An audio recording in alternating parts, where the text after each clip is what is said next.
Hello， 大家好，我是小俊，欢迎各位来到小俊的游戏世界。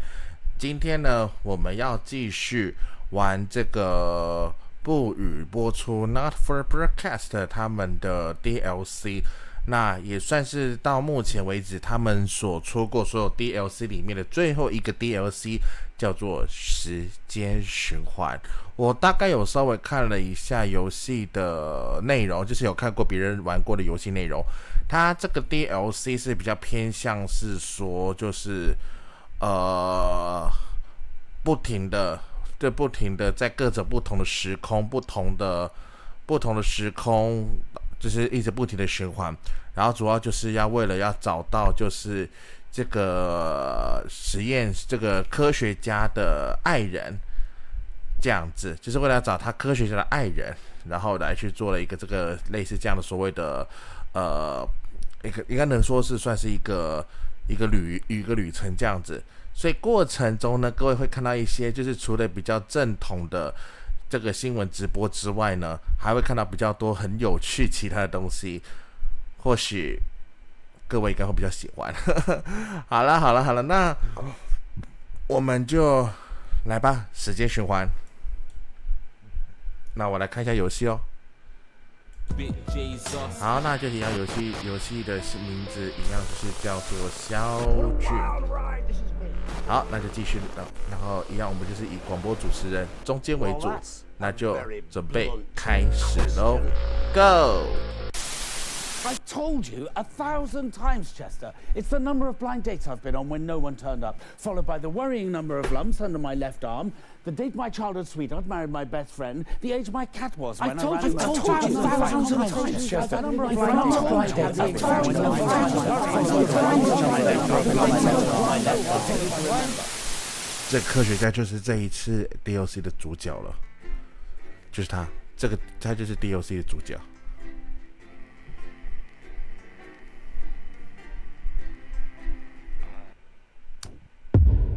第126天，时间循环。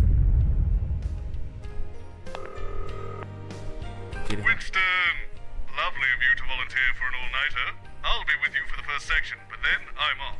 Got tickets for Smiling Toots Johnson and his jazz fandango. Excuse me. Stuff for this one. Keep the show on the road and keep the edit snappy. Should be a big night. Okay. I've told you 1,000 times, Chester.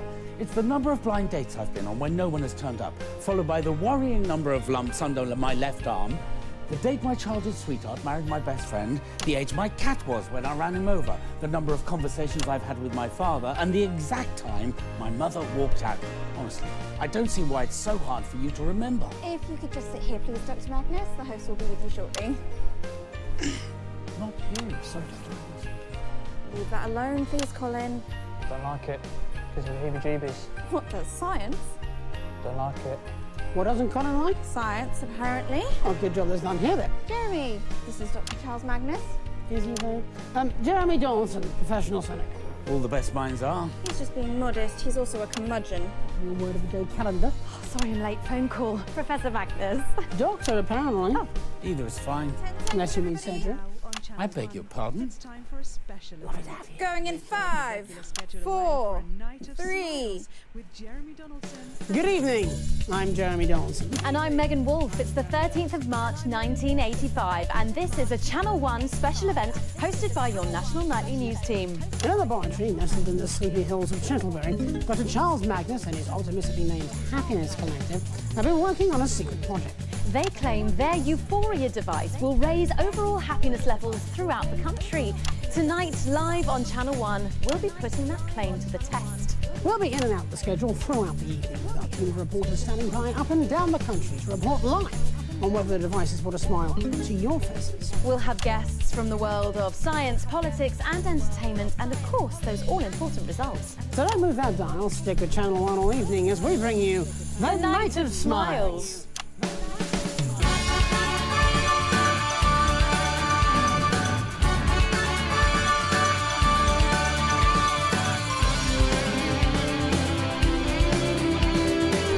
片头，现在是片头。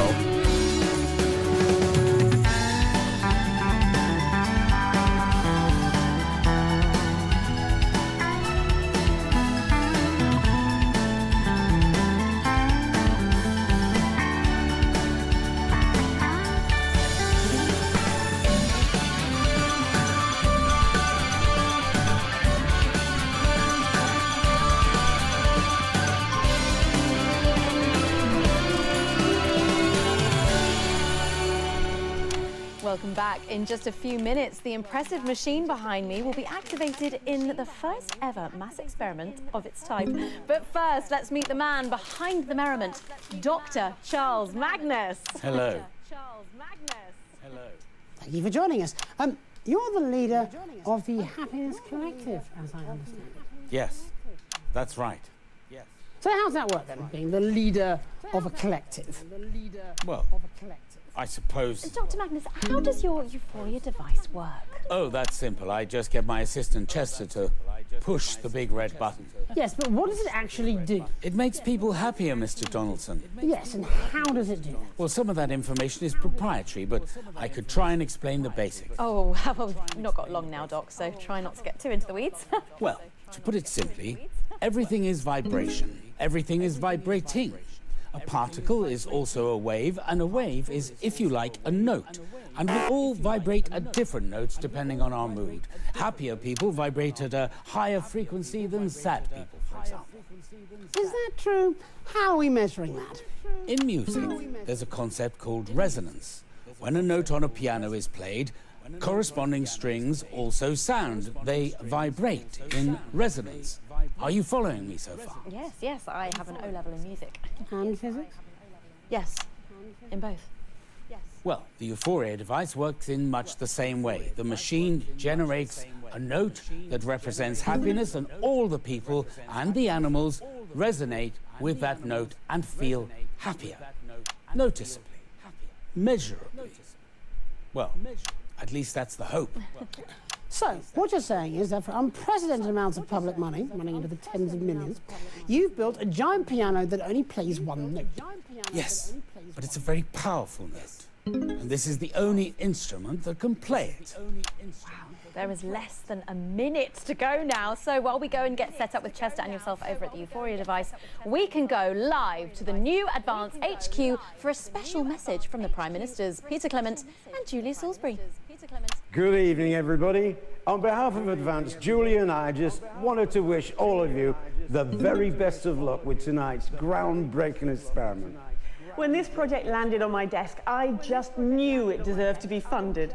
After all, what could possibly be better than increased happiness? Now, I'll admit, I was a little skeptical, but the lab results are promising, and I'm reliably informed it'll even work on Mrs. C. So it's a big well done from us to Dr. Magnus and the entire team at the Happiness Collective. So as my old man used to say, it's time to stop twatting about and get the gimlet frothing. Wow. Good luck, everybody. Back to the studio. Fantastic, the Prime Minister's there, and of course, without the funding from the Assets and Wealth Fund... We'd still be making prototypes out of sticks. And you are Chester. Chester Mims, 24. My allergies include nuts, macrame furniture, and liquids with a viscosity over 200 centipoise. I've been Dr. Magnus's assistant for... 3 very long years. Yes, he calls me his right-hand man. I do not. Well, that's enough lab banter for now. Let's see if this ridiculous contraption actually works, shall we? Yes, I think we can get a counter on the screen. And we're going in 10, 9, 8, 7, come on, Jeremy. 6, 5, 4, 3, 2, 1. Wow. Wow. 发啥咩事嘅？发生什么事？ I can sense movement down there. I know you're stuck in this with me. Now, it's just a guess, but I think time itself has frozen. However, when it did, this press in case of emergency button the scientist gave me started flashing. And I think it corresponds with the one you have down there in the broadcast room, on that weird-looking machine to your left. I'll press mine now, and let's see if that gets yours working. 这是暂停吗？还是这是爆炸？你看这边都炸开来了耶！这个根本不是，这个根本不是时间暂停好吗？这是发射爆炸案呢 ！Hello， 按下去。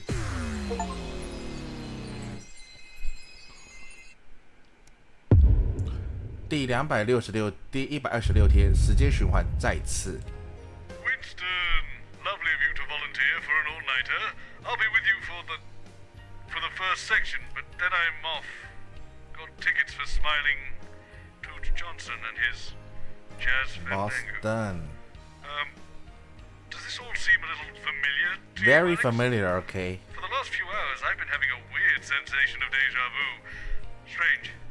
Maybe I need a snack? Well, good luck with the show. Okay. I've told you 1,000 times, Chester. It's the number of blind dates I've been on when no one has turned up, followed by the worrying number of lumps under my left arm, the date my childhood sweetheart married my best friend, the age my cat was when I ran him over, the number of conversations I've had with my father, and the exact time my mother walked out. Honestly, I don't see why it's so hard for you to remember. If you could just... Hang on, this is extremely familiar. Really familiar, I know. Not you, so... 很熟悉的感觉。 Don't like it. Gives me heebie-jeebies. Oh. Does science? Don't like it. What doesn't Colin like? Science, apparently. Oh, good job there's none here then. Jeremy, this is Dr. Charles Magnus. Is he though? Jeremy Dawson, professional senator. All the best minds are. He's just being modest. He's also a curmudgeon. Your word of the day calendar. Oh, sorry, I'm late. Phone call. Professor Magnus. Doctor, apparently. Oh. Either is fine. Unless you mean surgery. I beg your pardon? Going in 5, 4, 3. Good evening.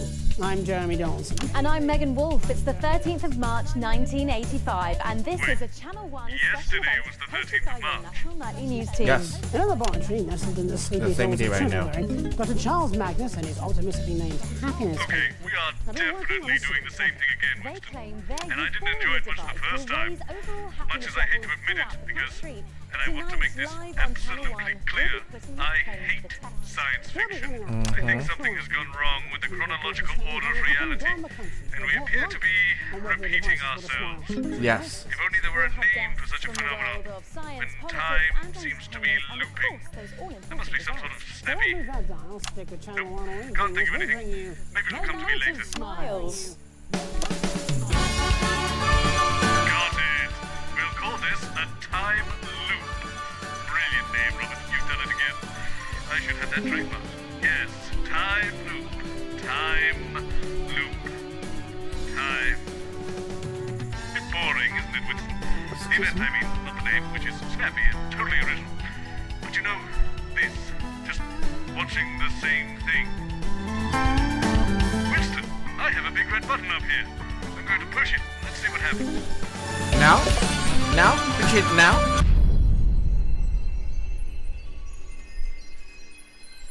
Okay, so your button also stops time. Interesting. Right, we've all read enough science fiction nonsense to understand what's happening here. We're clearly going to keep repeating this day again and again until we find a way to break the loop. God, I hope we don't have to go on a journey of self-discovery full of profound insights that lead to personal growth. I have a gig to get to. Leave this with me. I have a brilliant idea. Restart the loop by pressing that big red button again and leave the rest to me. So we have to restart it. 我们要全部重来. Excuse me? Hello? Now, it's that big machine on your left. Hello? 我们要全部重来. 有没有搞错? Huh? Excuse me? 又重来了. 又重来了. Ah, Winston, back with me now. Okay. While I was waiting for you to get back to me in the loop, I enacted the solution to our little time-getting-stuck conundrum. There is absolutely no way that button will be pressed again, so the loop won't repeat, and the ghastly problem has been nipped in the bud before anything too ridiculous happens. I don't want to brag here, Alex, but the solution I found is as elegant as it is simple. A lesser mind would probably have struggled even to conceive of such a notion, but to me, Bob Bozeman, it was as obvious as wearing a tie on a Sunday afternoon. Okay. I have, and this is the brilliant part, unplugged the machine. Now, watch What? and learn. I've told you 1,000 times, Chester. It's the number of blind dates I've been on when no Oh. one's turned up, followed by the worrying number of lumps under my left arm, the date my childhood sweetheart married my best friend, the age my cat was when I ran him over, the number of conversations I've had with my father, and the exact time my mother walked out. Honestly, 对， I 这边 don't 被 see 罚 why 掉 that's 了。 so hard for you to 这边 remember. If 这 you 边 could just sit here, please, Dr. Magnus. The host will be with you shortly. It's all going to plan. Dr. Magnus. Leave that alone, please, Colin. There's something wrong here. No, it's fine, Colin. Feel it? Is this like the day that you could feel that the mayor of Fiddleshire was some sort of bird person? No, this is different. This. Ah. Here we go. What? My plan! It was foolproof. There we go. Goodness me. Colin, no! What the hell? Well, I think it's fairly obvious that did not go to plan, but no point dwelling on who's at fault for what. Let's focus on the task at hand. We'll look at the problem together this time, Alex, and I'm sure we'll come up with the solve.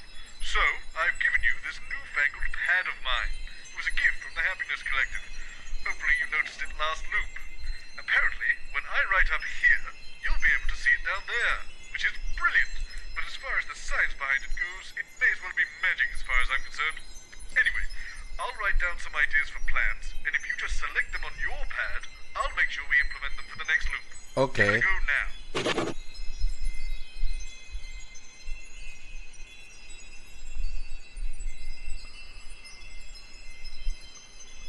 2选1是吗？2选1。爆炸恐吓中的电话，取消演出。If no one's in the studio, they can't press the button. Simple. Right, I've pressed my button up here. If you're happy with your choice, just press your red button on the contraption to your left, and it should reset the loop for us. Then I'll get to work. Okay, let's try.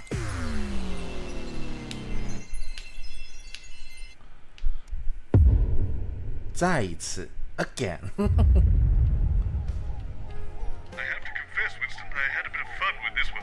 You see, it had to be something serious enough to actually empty the studio, but not so serious that people would be worried once they were safely away. Sound? And then, my eureka moment. I put on a strange voice and called in a bomb threat. Brilliant, isn't it? They've evacuated the whole building. Now, all we have to do is simply wait and...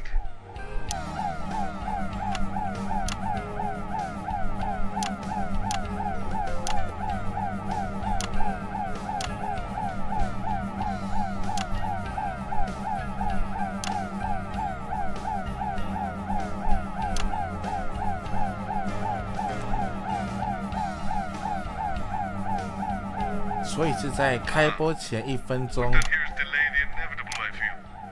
Won't they just come back up and press the button later? Seems this may have been one of your more short-sighted ideas, Alex.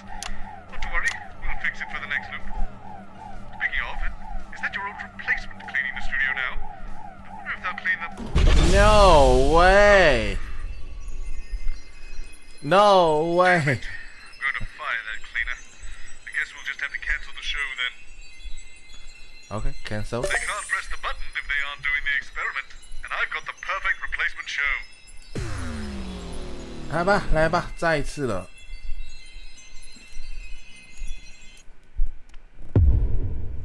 第126天，时间循环 again。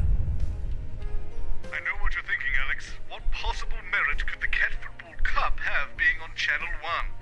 And of course, the answer is they were available and it gets us out of this damn time loop. No, they take it very seriously. Oh, of course they do. Apparently, they hate each other. Oh, of course they do. Ancient enmities of bad blood. They sound like an awful rock album. Sorry, I'm late. Verbal. Apparently they hate each other. They do. They absolutely do hate each other. Oh, well, this should be fun.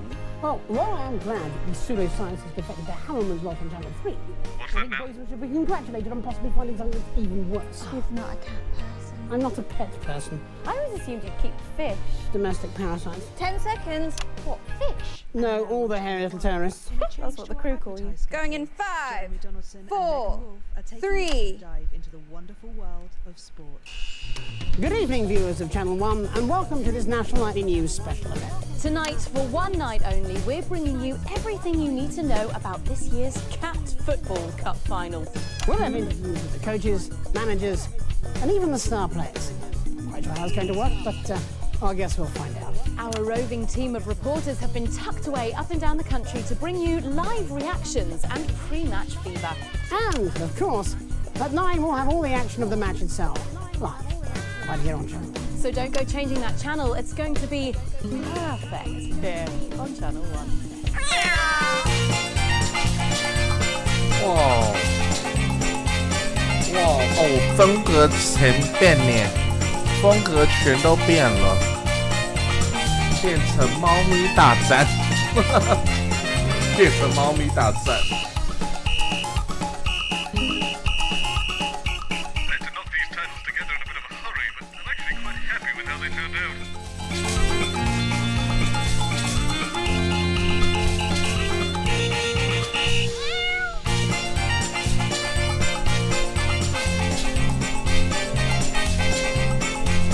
Cat Football Club with Jeremy Dawson and Megan Wong.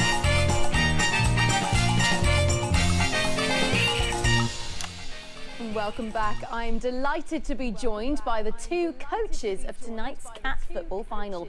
And I believe you're also the managers. And the owners. Yes. And I would imagine most of the spectators. Let's start with you. Felicity. Snippety Whippet. Felicity Snippety Whippet. I am the manager, coach, owner, spiritual guide and muse for my team, the inimitable little Smallington Big Paws. That's a name that gives you pause for thought. It's a family name, actually. The Big Paws have legacy, unlike those so-called fluffers. The Slingtown Fluffers have plied their skills against superior teams than yours and always achieve proud ends. Tonight should be no different. Expect a tumescent trouncing, Fliss. Felicity. Felicity. As well you know, you putrid pink brat. Oh, well, let's just take a moment to breathe. I can see we're both keen competitors, but let's try and keep a friendly atmosphere. Of course, apologies. Montgomery Fortune, manager of the Fluffers, soon to be proud fondler of the Cat Football Cup. A man more sinned against than sinning. Oh. The Big Paws will hold the cup. We've been training all season and we're not slowing down at the finish line. You stand as much chance of winning the cup as Professor Tiddles does of winning a beauty pageant. You take that back. You know Professor Tiddles only sprouted that blemish because you tried to poison him. I would never, ever harm a cat. They are divine, graceful, elegant, everything you should strive to be. I think the sprightly Mercutio I performed in my mess-bent youth would beg to disagree. Besides, your centre forward has mange. Oh, have you glanced at your team recently? They're more verbal than fancy footwork, and their teamwork is so chaotic it's like playing against dogs. You take that back. Never. In fact, I'll go further. Your team is lazy, disorganized, and matted. You'd have done better to get them all spayed. Well, we seem to be a whisker away from a fist fight here. Will you stop with the cat puns? I concur. If we could all just calm down, please. Can't stop, meow. I've got too many of these. So, both of you, I have a question. Cats, I have a question. They're pointless, really, aren't they? What? They must have done the experiment on one of our competitor channels. Shame. I was looking forward to taking a hammer to that bloody machine. So, I was right. It turns out that when I turned down the Euphoria experiment for Channel 1, Channel 3 decided they'd make room. And the experiment went ahead as planned. And, well, unless they have their own Alex Winston to press that red button, we may be stuck here forever. But assuming we're not, let's talk about next time round. Okay. I suppose if we're going to be stuck here, we may as well get to know each other. We'll start with me. Did you know that I like mushrooms? Mushroom. Also, things like the feel of dew on your face in the hills of the Cotsdowns, or a brisk autumn morn. Although, to be honest, some of those I can kind of take or leave. Ooh, here's another one. Did you know that I love the sound of smooth jazz? Jazz? Okay. If you ask me, very little in this world can beat an afternoon alone with the rhythm. Listen, I have a question for you. Yes? Do you like the feeling when a man you don't know particularly well brushes against you in the corridor and suddenly you feel a stirring in the... What? Wait. You did this.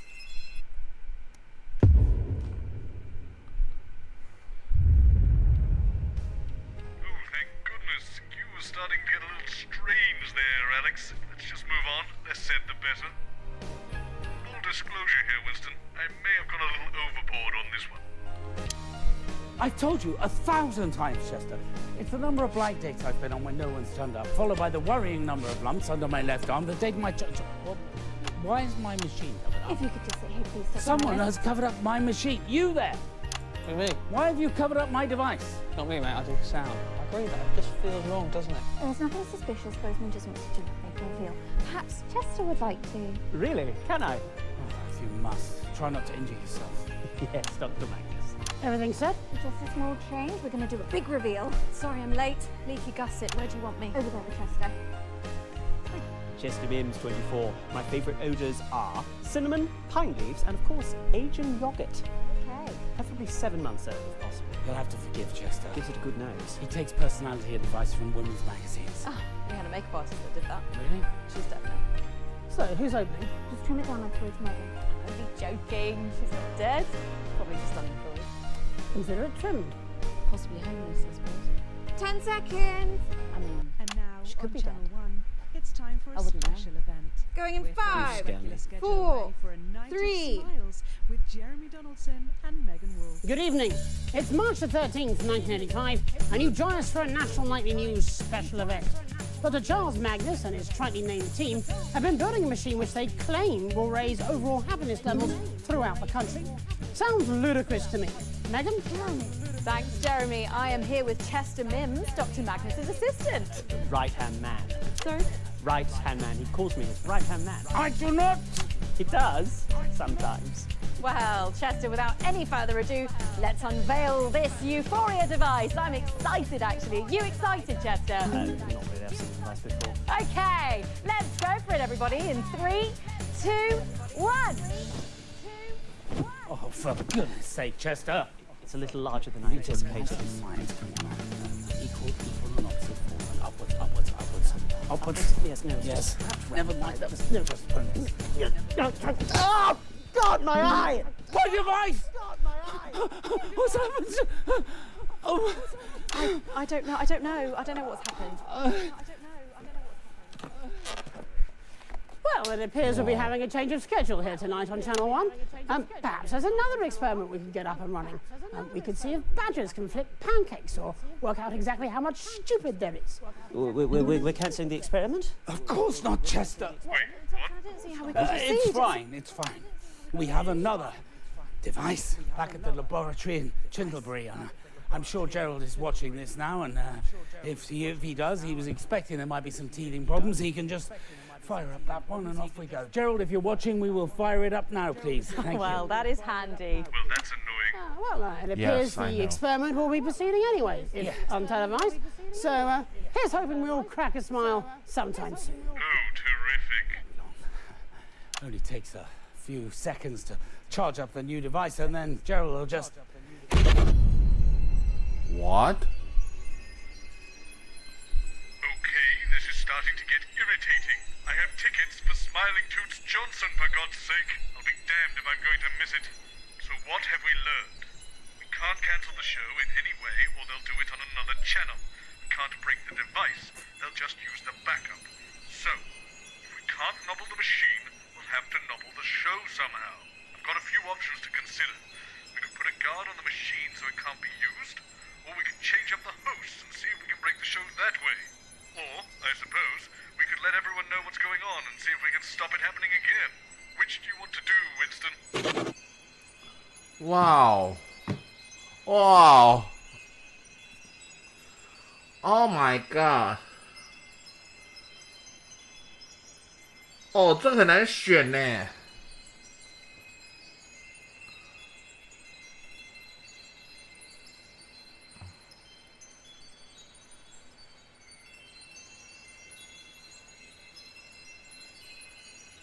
If we tell everyone we're getting stuck in a time loop, they'll be sure not to press that button. Just try.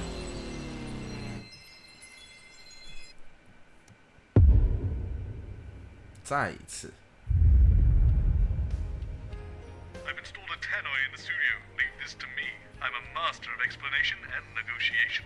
Okay. I've told you 1,000 times, Chester. It's the number of blind dates I've been on when no one turned up, followed by the worrying number of lumps under my left arm, the date my childhood sweetheart married my best friend, the age my cat was when I ran him over, the number of conversations I've had with my father, and the exact time my mother walked out. Honestly, I don't see why that's so hard for you to remember. If you could just sit here, please, Dr. Magnus. The host will be with you shortly. Yes.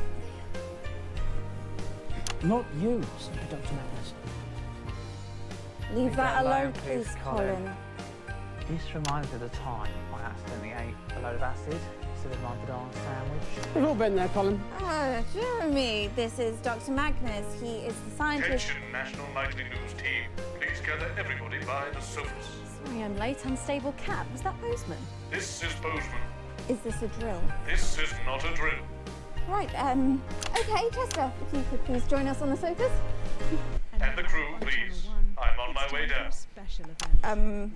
Okay, and the crew, please. With Jeremy Donaldson and Megan Wolf. Is this inspector?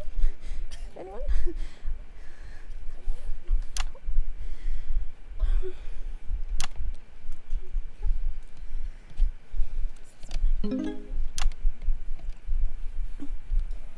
Right, I've gathered you all here because I'm afraid I have to tell you something that's going to be hard to comprehend.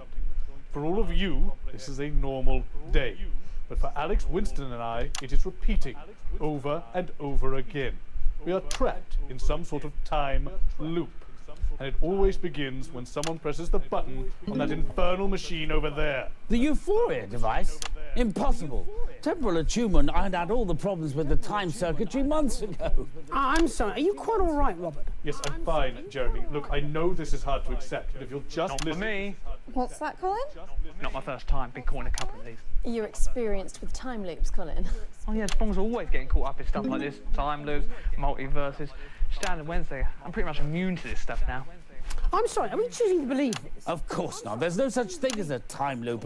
It's impossible. It throws up too many paradoxes. Exactly. Too many paradoxes. It's an impossibility. Well, it may be an impossibility, but Winston and I are trapped in one right now. Well, it can't be our machine. We haven't even started it up yet. Yes, and that's exactly how it's going to stay. What, you're cancelling the show?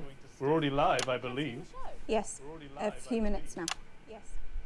I'm sorry, the viewing public are currently watching you have a massive nervous breakdown. That can't be good. Can we get security up here, please? Yes, and a doctor. Is everything okay at home, Mr. Bozeman? Yes, everything is okay at home.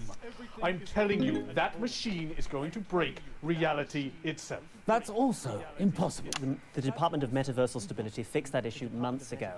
This machine is totally safe. I will prove it to you. Oh, no, you don't. Oh, Mr. Bozeman, stop. Is everything all right here, Mr. Bozeman? Help me restrain this man. I think he's having an episode. Standard time loop stuff, this never works. Why don't you believe me? Could you let the guest go, please? No, you don't understand. Well, why don't you let him go, Robert, and we can go have a little chat about it? We don't need a little chat. Oh, for God's sake. I don't know what sort of operation you clowns think you're running here, but if you think you can stand in the way of science, you've got another thing coming. Well, I tried. Okay, carry on then. I'm going back to my office. If you could just come with us for a moment, sir. Of course. Okay, everyone, back to your places, please. Back to your places, please. Save this. Save this. Well, firstly, an apology to our viewers at home who've had to witness, well, what just happened. Our boss has been having a breakdown on national television. Personally, I can't think of anything more mortifying, but I can assure you he will receive the best possible. After him! He's heading for the stairs! Meanwhile, everyone here feels a little bit upset, so now would be a perfect time to test the device, which makes the unlikely claim of being able to cheer everybody up. Dr. Magnus? Yes. Actually, the machine uses resonance to raise the... No one cares, Chester. They're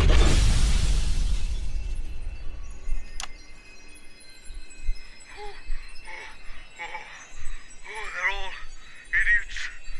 It's us against the world.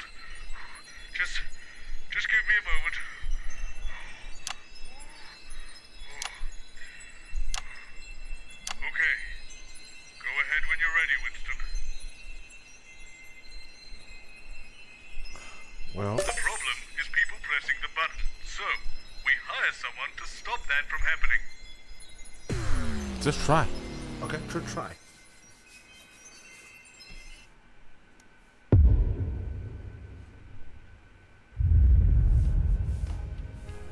I found a lovely chap. Didn't have a lot of experience, but he seems enthusiastic, and that's the most important thing. I've told you 1,000 times, Chester. It's the number of blind dates I've been on when no one's turned up, followed by the worrying number of lumps under my left arm and... Excuse me, who's that? If you could sit here, please, Dr. Magnus. The host will be with you shortly. Sorry, Dr. Magnus. Leave that alone, please, Colin. Who are you? Well, stay away from the device, sir. All right, mate, keep your hair on. You're only a blip anyway. What? Jenny, why is there an armed man in my studio? Who are you? Oh, hi, I'm Andy. Drop Dead Security. Unfortunate name. Yeah, I was thinking of changing it. Jenny, who is this? I've had all these cards. Both. To protect the device. Damn skippy I did. You don't sound very sure about that. Oh, what? Yeah, but it's fine, right? I took a course. 3 months? 2 days. Brilliant. 10 seconds, everybody.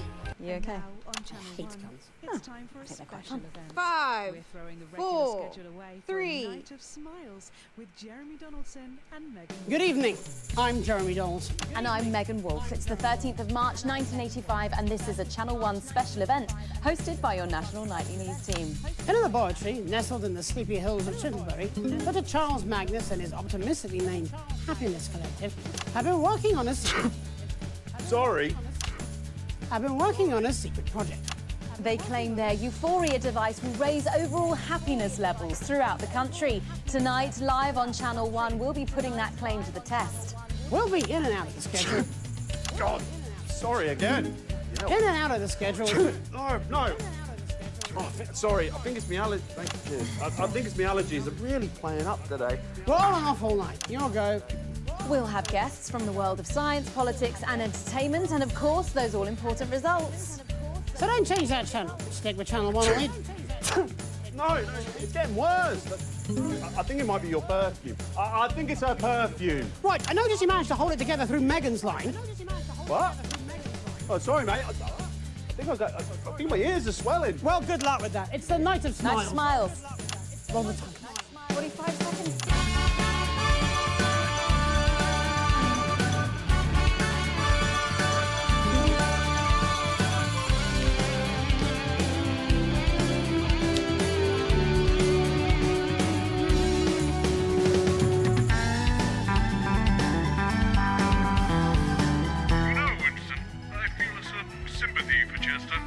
Magnus seems to enjoy torturing him with impossibly convoluted maths problems.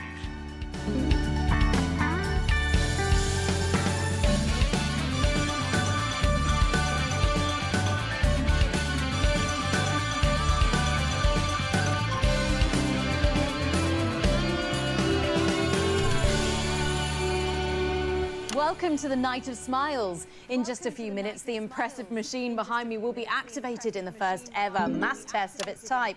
So let's meet the man behind the merriment, Dr. Charles Magnus. Dr. Magnus, thank you for joining us. I understand you're the leader of the Happiness Collective, is that right? Dr. Magnus? Excuse me, young man. Me? Yes. Did you say it was your job to stop the big red button being pressed? Yeah, pretty much sums it up, yeah. You do realise I built that machine? Oh, I don't know anything about the science of it. No, don't come too close, though. I have spent my entire adult life trying to make everyone in the world, including myself, happier. That's a noble aim, wouldn't you say? Yeah, that's lovely, that. Well done. Thanks. Well, the thing is, to bring my work, my life's work, to completion, I need to press that button. Do you understand me? Yeah, but the thing is, I can't have you doing that, see? So. This is ridiculous. Just realising that now, are we? I'm sorry, Andy. Is it? Yeah. Oh, we're going out live right now, and the whole point of this segment is that it culminates in that big button being pushed. Now, What are you doing, Jenny? I don't know what our boss has told you, but you must have misunderstood because he would never sabotage the show. Just follow your orders, Andy. When did I love this thing. I'm gonna have you Right, stay back. Stay back. I'm drawing my gun, right? Shit stuck. Andy! Oh, bugger! Bloody talk! Oh fuck， 没有用。 Blithering idiot. The police can keep him. Bloody fool can't guard a bloody button. This is what happens when there's no time for a proper candidate selection process. I've always said it. Just pick another one. So what do you want me to pick？ 你要我选什么？各位先暂时休息一下下，我先倒个水来喝。等我一下吼，马上回来。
Hello， 各位回来了。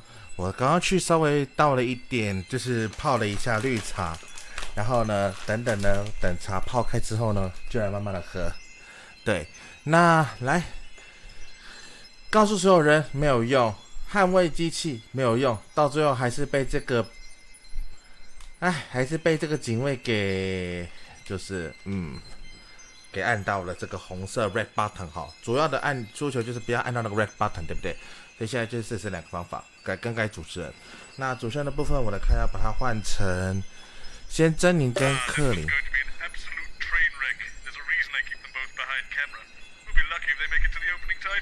哦，所以如果把主持人改成他们两个幕后的，会不会怎样？是不是？蛮好奇的，来看看吧。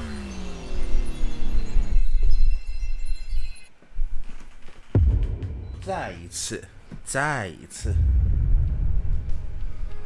Right, these two have absolutely no training. This is going to be a disaster. I've told them it's a job swap. They're all so freaked out. It's been a lovely day. Oh, you sure? Bloody brilliant. This is stupid. Hope my nan's watching myself.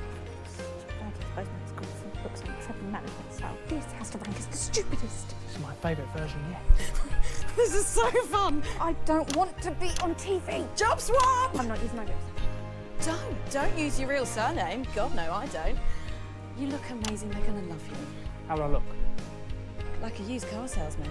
Almost consider enterprise to be prime amongst the virtues. Where's that, Colin? No, it was written on a spoon. On a spoon. 10 seconds. Down the Where side are of the guests? Regular schedule away for a night of smiles. 5, 4, oh God, shit, 2, go. Good evening. I'm Jenny Skywalker. And I'm Colin Sprong. With a wooden one. The spoon, that's how they're able to get the writing down the spool. Colin, shut up. Just carry on. You're not supposed to be heard. Follow the auto cue then. Oh, right, the auto cue. Snuggled into the warmly heaving bosom of Canterbury, nestling in the soft embrace of its tempting soul. Who wrote this? I did not write this. It's like a bad erotic romance novel. A team of strong but inwardly vulnerable scientists have knotted their collective brows in pulsing concentration as they strive heroically towards one end and one end alone. To make us all happier. Will it work? Probably not. Actually, it doesn't say that, that's just what I think. It says, let's find out tonight on The Night of Smiles. Titles, 45 seconds.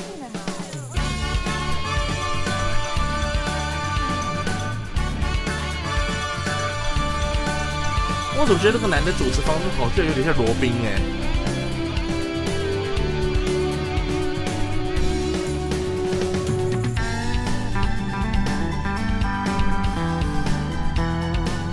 Winston, I've noticed something, and I would imagine you have too. Every time Magnus appears, he lists 6 tragic facts from his life. Why?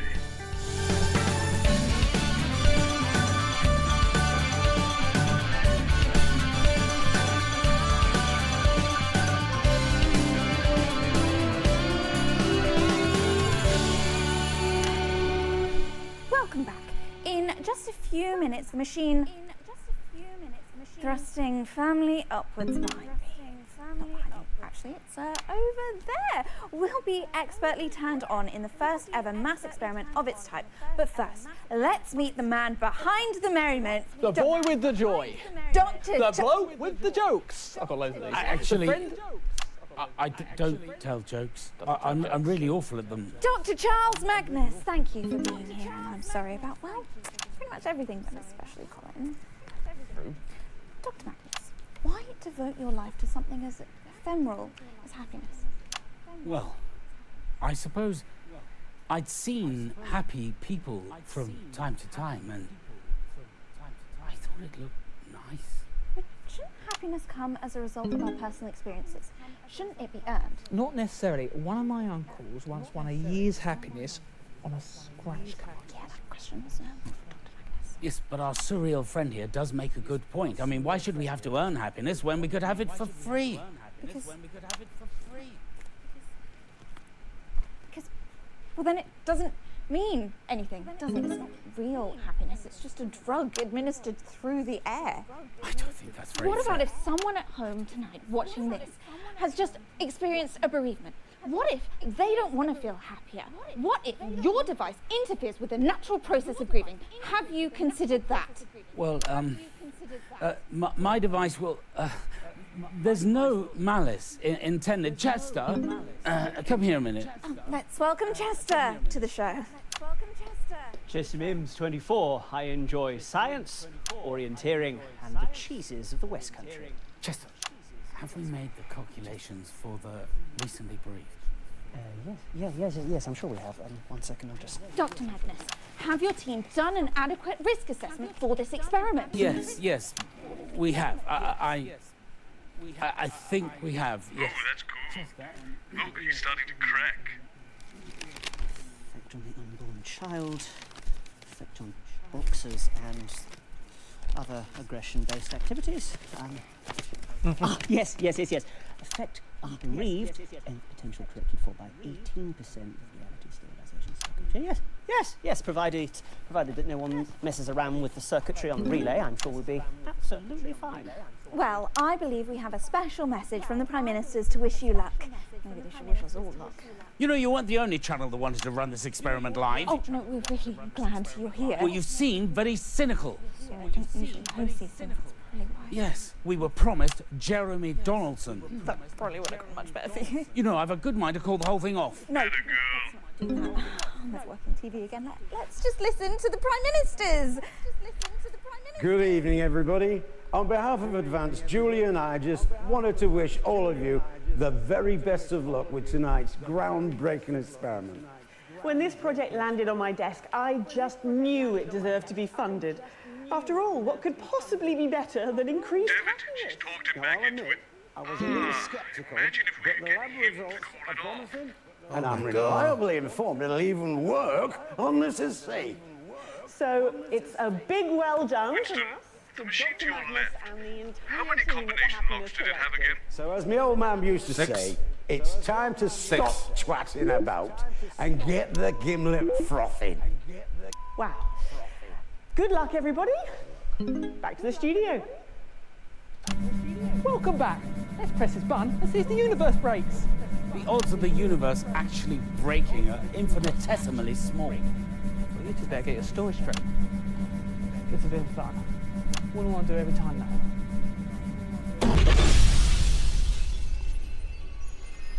Oh my god. Damnation!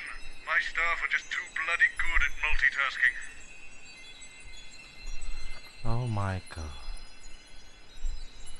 2、3、4、5、6，对，6个。这是最后一个选择了。 Well, if nothing else, I'm sure Bannon will be able to annoy Magnus out of doing the experiment. Even short won't be enough to rein him in. I hope so. I hope so. I hope so. What?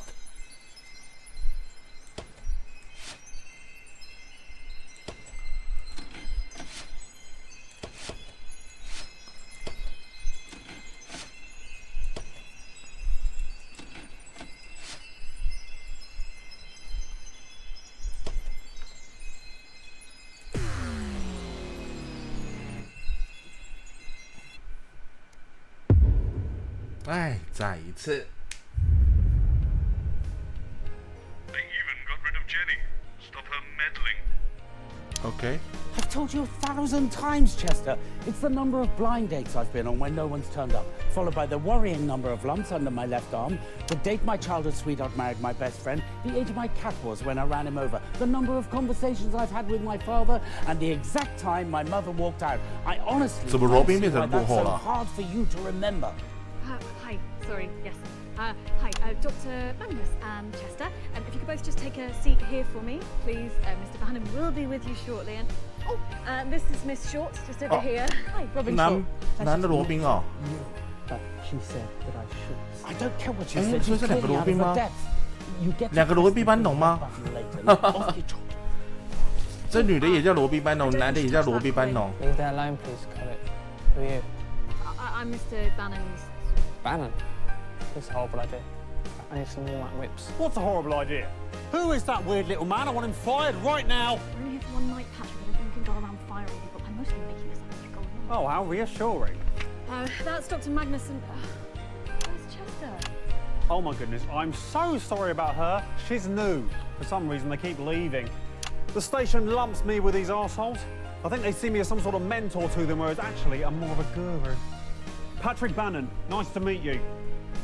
Any relation to Graham Bannon? Oh, it's a bit complicated. He's his son. I'm his son, yep. Don't worry, you're in perfectly capable hands with Patrick and I. True professionals. Looking forward to the big button press? Yes, it will be the culmination of many months of hard work and long nights. Crikey, when did you actually start? Well, we were tinkering for years, but we didn't really get going until Advance came through with the funding. There we go, all here. Lovely. Okay, we're going live in 10. And now You know, on Channel 1. often wondered what it'd be like to be sitting here in the big chair. Big chairs? With a man in front of a camera. Or woman. Jeremy Donaldson 2.0. You're welcome to that one. In 5. No, sorry, 3. I've got absolutely Oh, no, we're live. no, I'm not planning on spunking this opportunity right up the curtains. No, siree. Patrick, we're live! Good evening, I'm Patrick Bannon. And I'm Robin Short. It's the 13th of March 1985, and this is a Channel 1 special event hosted by your national nightly news reporting team. Yes. Jeremy Donaldson and Megan Wolf are off doing something. I don't know what. No one told us. So I'll be hosting this once-in-a-lifetime event. Yes, we will, Patrick. Gently nestling in the sleepy hills of Chuntvtw is a solitary laboratory where Dr. Charles Magnus and his wonderfully named Happiness Collective have been working on a secret project. Yes, indeed. I do like a good nestle, don't you, Rob? What? I like a good, don't worry about it.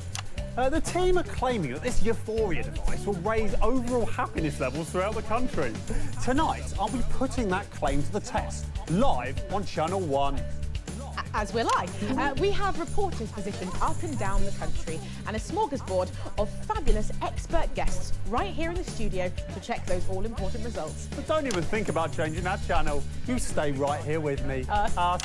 Live on Channel 1 for The Night of Smiles.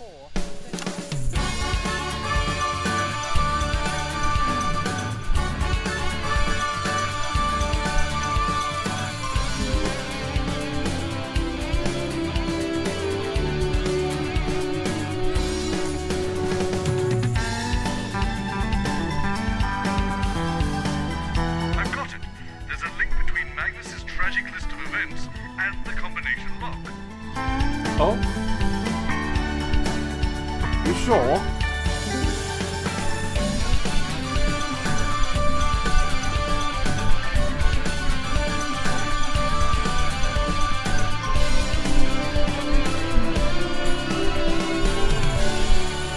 Welcome back. In just a few short minutes, the Euphoria device will be activated, and I'll be even happier than I already am sitting here hosting this. Doesn't seem possible. Maybe I'll we. But before that, let's meet the men behind the merriment, Mr. Chester Mims and Dr. Charles Magnus. Hello. Hi. I can't believe I'm here. You're not supposed to be. Thanks for joining me. Dr. Magnus, you're the leader of this Happiness Collective, is that right? Yes, that's right. And what does this thing actually do? Well, we have one underlying unifying goal to scientifically and quantifiably improve happiness levels for everyone, everywhere. The Euphoria device is the culmination of years of research from many experts around the globe. So, then, how does it actually work? Oh, well, that's simple. I just get my assistant Chester here to push the big red button. well, it's actually a little bit more complicated than that. You see, I have to attune it. I push the big red button, yes. Yeah, sure. And once you push that thing, or you or me, it doesn't matter, does it? What does it actually do? It makes you feel happier, Mr. Bannon. Well, I'm following the science. But how does it make us feel happier, Dr. Magnus? Obviously, some of that information is proprietary, but... Oh, of course, please say no more. Okay. No, don't literally say no more. We're doing a TV show, for God's sake. Oh, well, I could explain some of the basics. Oh, bear in mind, we've not got too long to go now, so let's keep it simple for old Patrick here. No, hold on. No. I'm good at science, actually. I did science all the way through school. I was only joking. Yeah, and I dated a science teacher once, so probably picked a thing or two up by Ozymandias. Osmosis? Yes, look, I'm just saying that I'm perfectly qualified to discuss science. Thank you. Okay, Dr. Magnus, perhaps you could explain it in layman's terms for a thicko like me. Yeah, for a thicko like her. Well, to put it simply, everything is vibrating. Everything is vibrating. Sorry? I'm not vibrating. Well, interestingly, actually you are. Everything is. I'm not. Well, Look at that. Steady as a bloody rock, that is. yes, it appears steady, but Do actually... you know what they called me in boy cadets? No. Have a guess. Cadet Bannon? Yes, they called me Cadet Bannon because the sergeant major said they had to, but also something else. Go on, a nickname, come on. You little clown boy, have a guess. Is this a game? I like games. My favourite games are hide the pickle, cock or ball. No cock or ball, have a guess. Steady hand Bannon. It was steady hand, that's right, steady hand Bannon, well done. Good guess. Steady hand Bannon. Point is, not vibrating in any way. If you say so. Would have been a deadly sniper. I'm sure you would. Too much sitting around though. The Bannons don't have time for that, no siree. Thank you very much, Patrick. You were saying, Obviously Dr. Magnus. interspersed with the odd...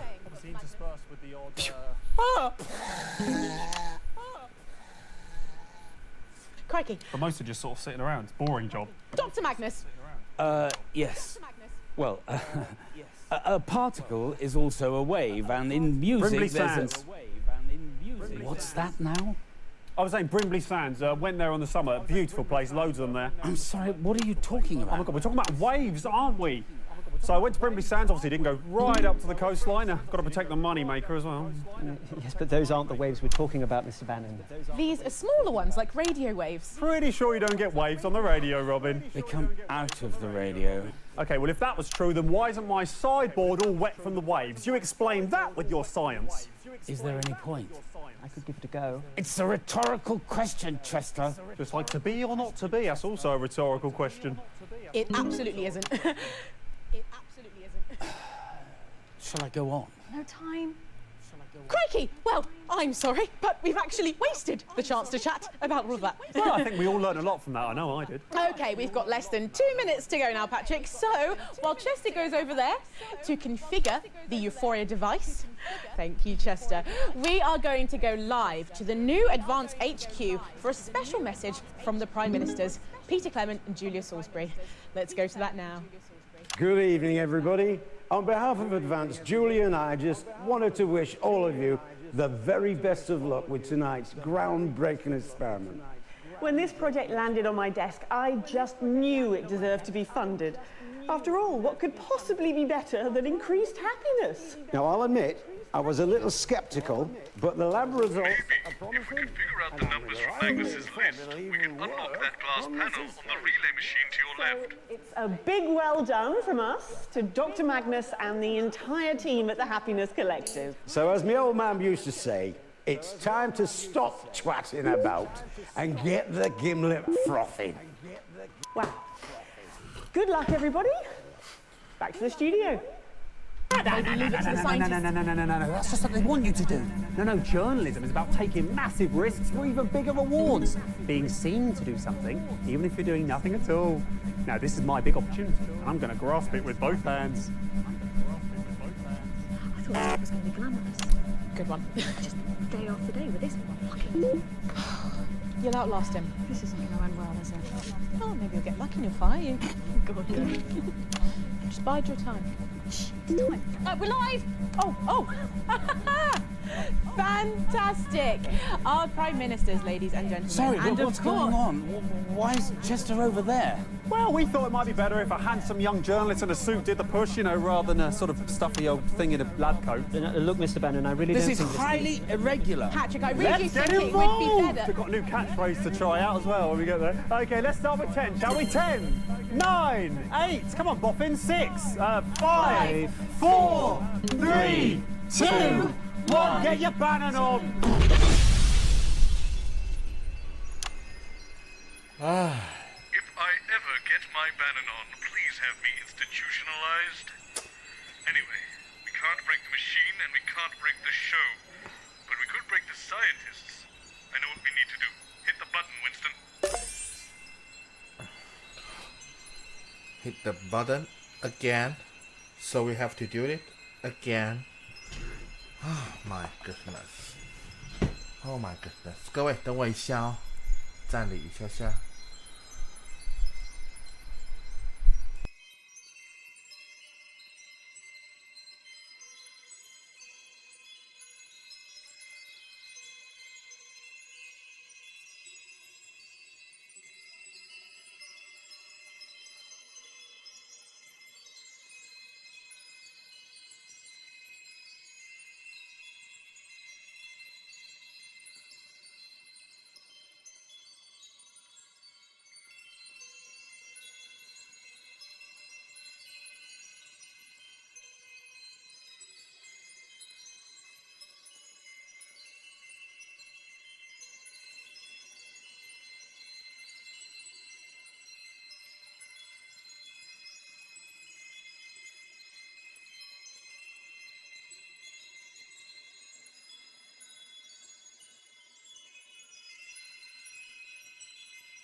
Hello， 各位，我回来了。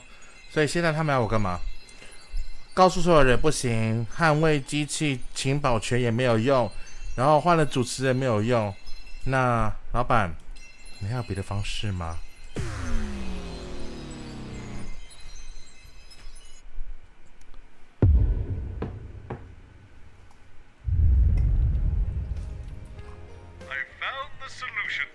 ？Scientists, no experiment.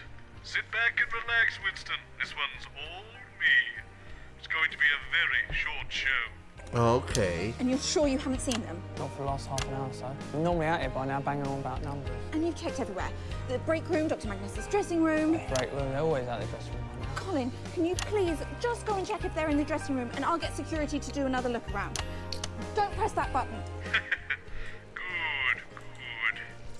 I do believe we were sent there on purpose, Chester. Oh, bugger. What? On purpose? Dr. Magnus, who? Who would have sent us there? Intentionally? I'm not sure. Perhaps it was a competition. The Blissful Union? Yes, those nerds have been jealous of our Euphoria device ever since we secured the funding from Advance. They're trying to stop us? Yes. We must proceed immediately. Dr. Magnus, if we hadn't have got out of there, I'm not sure. If you hadn't got us out, Chester, I mean, that thing. If you hadn't broken the door down and got us out with that unexpectedly impressive show of strength, well, you did well today, Mr. Mims. You did well. Dr. Magnus, that's the kindest thing you've ever said to me. I know I've been a bit harsh on you in the past, Chester, but I promise that this changes from now until the end of time. Thank you, sir. That means so much. So there you are, Dr. Magnus. We were worried something had happened to you. Glad you both look fine. Actually, I look like you've seen a ghost. Are you all right? We have undergone a deeply distressing and scientifically implausible trauma at the hands of our enemies. We are absolutely and definitively not all right. Fortunately, a remedy is at hand. Dr. Magnus, we're not even... What the hell? 直接按 The solution is flawless. The execution is the problem. I don't know why you suggested the old haunted Bannon soundstage. Terrible idea. But I have a better place. Don't worry, Alex. I'll clean up your mess. So, what is your plan now? Boss man, what is your plan now? 你现在还有什么计划哈？看看你还有什么计划哈？来看一下。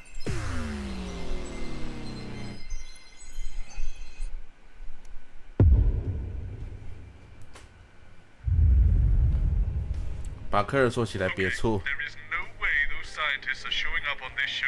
I think we're good. You sure? And you're sure you haven't seen them? It's so infuriating you don't remember our conversation, you know. And you've checked everywhere, the break room, the dressing room. Yes, I sealed off the old Banner soundstage. Wait, why would you do that? Colin, can you please just go and check if they're in the dressing room and I'll get security to do another look around. Yes, look all you want. You won't find them this time. Why can't he press the button? Isn't that the whole point, isn't it? Wait, where is everybody? Where indeed? Professor What's-His-Face and his collection of smiling idiots. Jenny? Yes, Dr. Charles Magnus and his assistant. Sorry, I'm late finding my teeth. Where are the guests? They seem to have mysteriously disappeared. I'll have them back here by the time you come back from the titles, don't worry. It's considered poor form to lose the guests, Jenny. Well, next time, I'll read the news and you can chase the wandering scientist. How about that? 10 seconds! Probably do a good job. Oh, you can make Colin my co-anchor. Going in 5, 4, 3. Good evening. I'm Jeremy Donaldson. And I'm Megan Wolfe. It's the 13th of March, 1985, and this is The Night of Smiles. 好尴尬，直接把前面的全部跳过，然后就直接，就直接。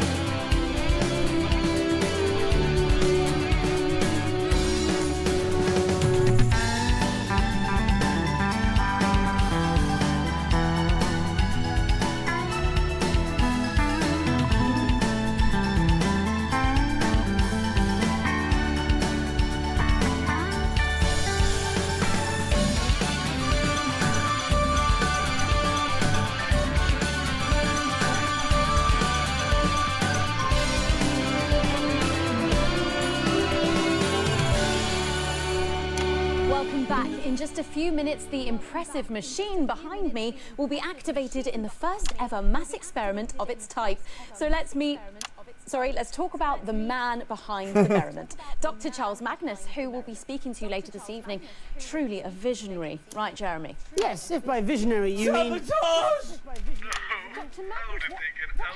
Magnus, It was the way to get into the studio. It didn't seem believable, but he was so convincing. Yes, I bloody was. I know. All television studios were entered by stupid. We don't work in television. How are we supposed to know? So we got in and... The darkness, the sliding, the big splash, and the wet. And the clownfish. Lucky the viscosity was low, or heaven knows what would have happened. Somebody is clearly out to sabotage us. Yes, Dr. Magnus, probably the blissful union. I concur. Those nasty little geeks. We must start the experiment immediately. Wait.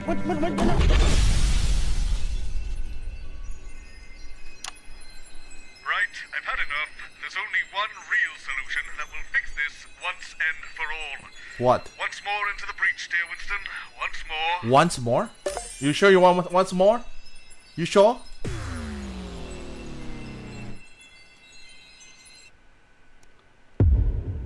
Again. 助理嘉宾, wow. Boss man, you sure? You sure you want to do this? And you're sure you haven't seen them? Yes, they definitely won't be coming on now. And you've checked everywhere. The break room, Dr. Magnus's dressing room. You sure? I had to kill them, Winston. I didn't mean to. I thought knocking them unconscious would work, but then they fought back and... Well, You sure you want to do this? is in a right I'll state. get security to do another look around. Oh, and don't press that button. Why can't he press the button? That's the whole But point. on the bright side, they won't press the button now, so we're out of the loop, which is... From the grinning morons. We're out of the loop. Jenny? And I Dr. killed... Magnus and his assistant. so sorry I'm late. Blood everywhere. Where are the guests? Both of them have mysteriously Oh, no. I can't go to jail. I wouldn't do well in the joint, Alex. Nope, that won't Boss do at man, all. you're serious? You killed them? News, and you chase after the wandering scientist. How about that? 10 seconds. Scientists, you really think there should be some sort of quality check? Going in 5, 4, Mr. Bozeman. Sorry, Jenny, but I just can't live with this timeline. We're going again. What?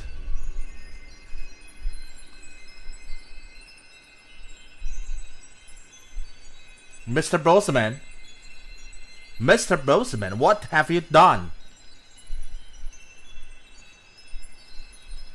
What have you done, Mr. Bozeman? What have you done?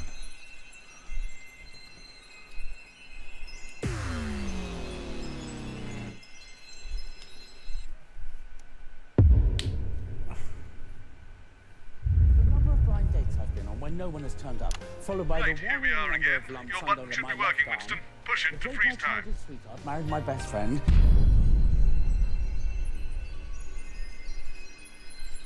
So, only Magnus can stop the experiment, which he doesn't want to do.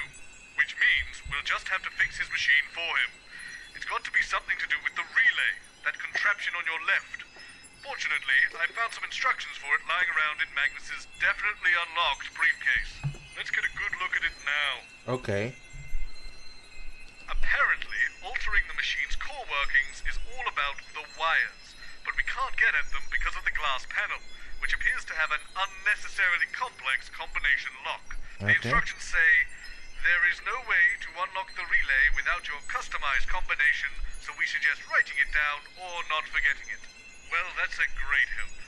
Maybe we'll get lucky and it's already set correctly? There should be a small button next to the combination to allow you to check it. Give it a press now and let's see what happens. Oh. All those red lights should indicate that none of the combination is correct. Yes. Ah well, that probably would have been too convenient and unfulfilling if the code was already entered for us. It says here you should be able to change the number by moving the dials up or down. Then, as we did before, press the button to see if we've entered the code correctly. Just check you can change the numbers now. Excellent. That all seems to be working. I suppose we'll just have to work out the code the old-fashioned way. take a look at the notepad and I'll show you where I'm at with it all. Okay. As I was saying before that nasty business with the dead scientists, Magnus's rambling when he enters the studio correlates perfectly with the combination lock on the relay machine. So it seems to me, if we figure out all those bits of information, we can unlock the device and fix their infernal contraption. With that in mind, the combination is the total number of dates Magnus has been on where the other person didn't show up, the number of worrying lumps under his left arm, the very date his childhood sweetheart married his best friend, What? the age of Magnus's cat when he ran him over, how many conversations Magnus has had with his father, and the exact time his mother walked out. My God, his life sounds awful. Still, the next step is getting Magnus to spill the beans on all that information. We've already seen that disrupting the show hasn't helped us with anything, but I thought adding a second guest to sow a little more chaos might get the good doctor talking. Take a look to your right. I've put my Rolodex down there with you, with all the celebrities I can book for the show at short notice. Give it a spin now. When you've chosen your guest, simply pull their card out of the Rolodex and I'll book them for the next loop.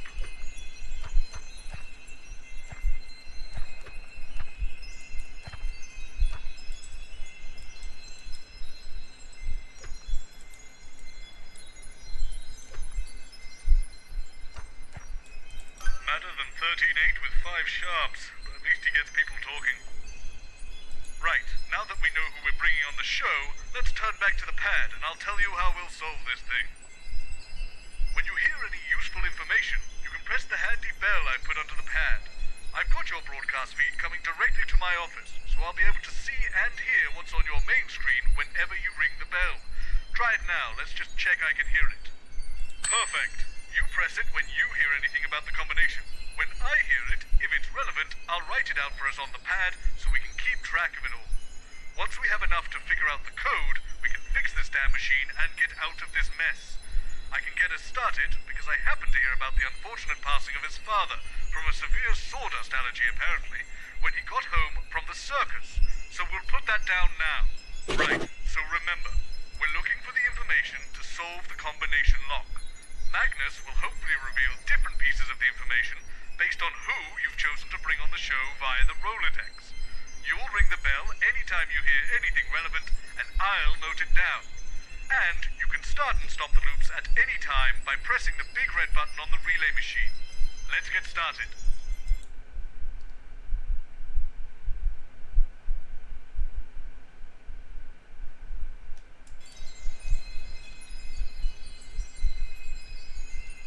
OK，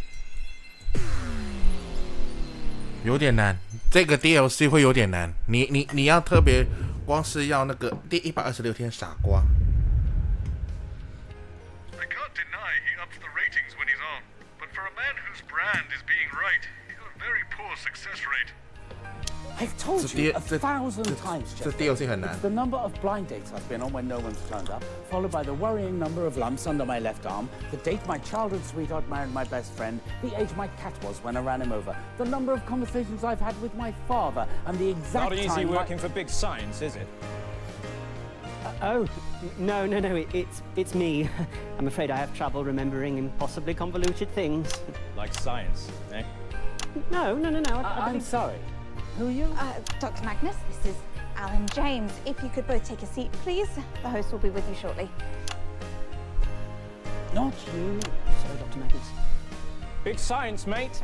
Oh, God, not in this time. Not who? Oh, God. Look, I'm not happy about it either.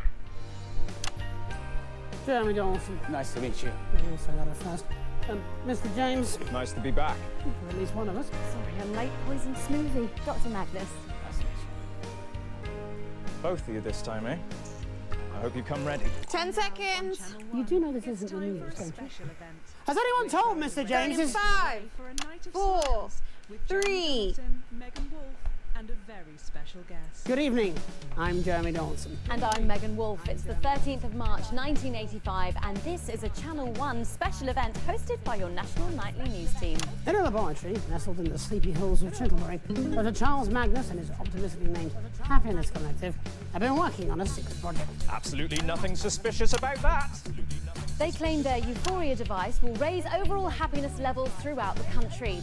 Tonight, live on Channel 1, we'll be putting that claim to the test. Without your consent. We'll be in and out the schedule throughout the evening, with our very loud special guest to report live on whether the device has brought a smile to your faces. Or locked it into a rictus grin. It's popular commentator, conspiracist, and entertainer, Alan James. So don't move that dial. Stick with Channel 1 all evening as we bring you The Night of Smiles. We probably don't need to watch these, Alex. Let's get back to the studio here, Alex. We don't want to miss anything important. So not really a scientist. Well, he ran a garage. My God, that sounds awful. Do you really have to listen to that every day, Alex? Let's just turn off the audience monitoring for now. We don't want to have that going off every time. Car fell from that lift thing and killed him. Dad was Don't dead. think so. Had to read all the signage. What was your dad like? Hard to say. I've got more PhDs than I've had conversations with him. Oh, me too. 10 seconds. You have PhD? Got that one. A shitty dad. Going in 5, 4, 3. Welcome back. In just a few minutes, the impressive machine behind me will be activated in the first ever mass test of its type. So let's meet the man behind the merriment, Dr. Charles Magnus. And inexplicably sat next to him is controversial speaker and columnist, and I believe now a best-selling author, Alan James. Sales have been great, Jeremy. I'm as surprised as you are. Probably a mix-up with the counting. And yes, a sequel is on the way. In fact, I have the first proof copy right here.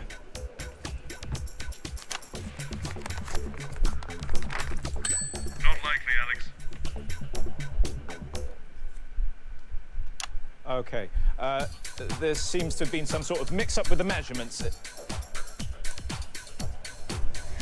Yeah, that's hard to read, that. Well, let's turn to the man of the moment, shall we? Dr. Charles Magnus. Well, I wouldn't go that far. I'm lucky enough to work with an amazing team. In a secret lab somewhere deep underground? No, in Chintlebury, near the supermarket. Where does your funding come from, so-called Dr. Magnus? A valid question. Well, prior to last year, we relied mainly on charitable donations, but since Advance came to power, we... Or as I call them in my new book, Alan James is right here. The corrupteers! Like, corrupt puppeteers. See? Well, pretty much disregarding all of that, the Assets and Wealth Science program gave us the means to get to tonight in a fraction of the time it would have taken otherwise. And what did you have to do in return for all that lovely funding? I beg your pardon? I have been doing my own research, so-called Dr. Magnus, and this experiment is dangerous. All science involves risk. You're messing with the structure of reality. Hardly. I've been doing my own research. We are at the forefront of a new technology. This is how breakthroughs happen. This is how science works. Well, what if what you call science is all a big lie? What if there's something more? Something bigger than science? You can't get bigger or smaller than science, Mr. James. Science isn't a thing. It has no mass. It is simply a set of tools to understand everything. What is the real purpose of your happiness device? To make people happier. And what if we don't want to be happier? What if we want to spread our misery to others? Well, how is that different than what I'm doing? Don't think so. 好难抓哦，重点。 Mass tests? Don't help him. You're running mass tests of an experiment that could literally alter us all. We didn't sign up for this. It shouldn't be allowed to happen. It's way too reckless. Well, look, there's less than a minute now to go. So while we go and get set up with Chester and yourself, Doctor, over at the Euphoria device, we can go live now to the new Advance HQ for a special message from the Prime Ministers, Peter Clement and Julia Salisbury. The corrupt masters. Yeah, we're off air, Alan. It's just... Julia and I just wanted to wish... So that's about a minute back. If we could get you all over to the device now, please. I hope you didn't mind me calling you so-called Dr. Magnus back there. Well, I did rather. I do have 3 PhDs. Oh, hello. That sounds like a lot. Is it a lot? What actually are they, anyway? They mean I do my own research. Not likely, Alex. Hello again. Chester Mims, 24. My favourite foods are mashed potato, glacé cherries, and cat treats. So as me old man... I think for me it's probably trifle, 10 seconds. aubergines, and bone marrow. We're friends now. Right, yeah. Going in 5, 4, 3. Fantastic, the Prime Minister's there, and of course, without the assets and wealth funding... We wouldn't be about to break the space-time continuum. Honestly, how do we know? It's been broken for me for years. I think we can get a counter on the screen. There, and we're going in 10, 9, 8, 7, come on, Jeremy. 6, 5, 4, 3, 2, 1. I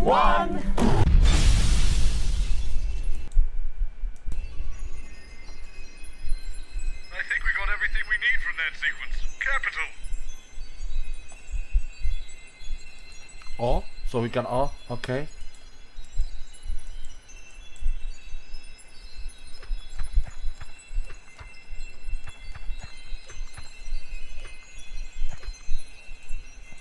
That man could sell anything. I still have my inflatable fireplace to this day. Okay. Then go.126天企业家。 For a man that supposedly has a business empire to run, he was surprisingly available at short notice. He's very spontaneous, Alex, so hopefully he takes us in a helpful direction. Okay.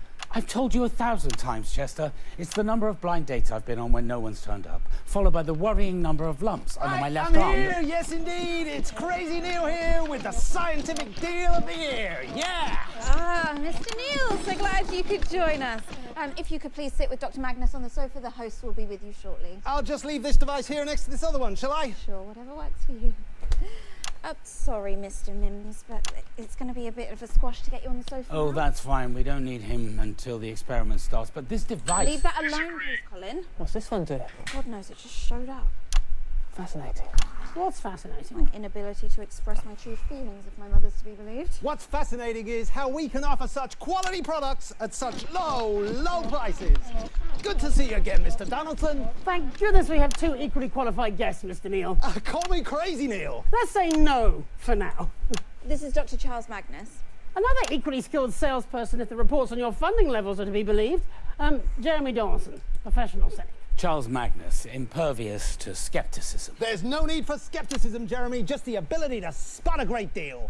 Right, of course. Sorry, I'm late. Flard exploded. Professor Magnus. Dr. Magnus, apparently. Either is fine. And Mr. Neil. Crazy Neil!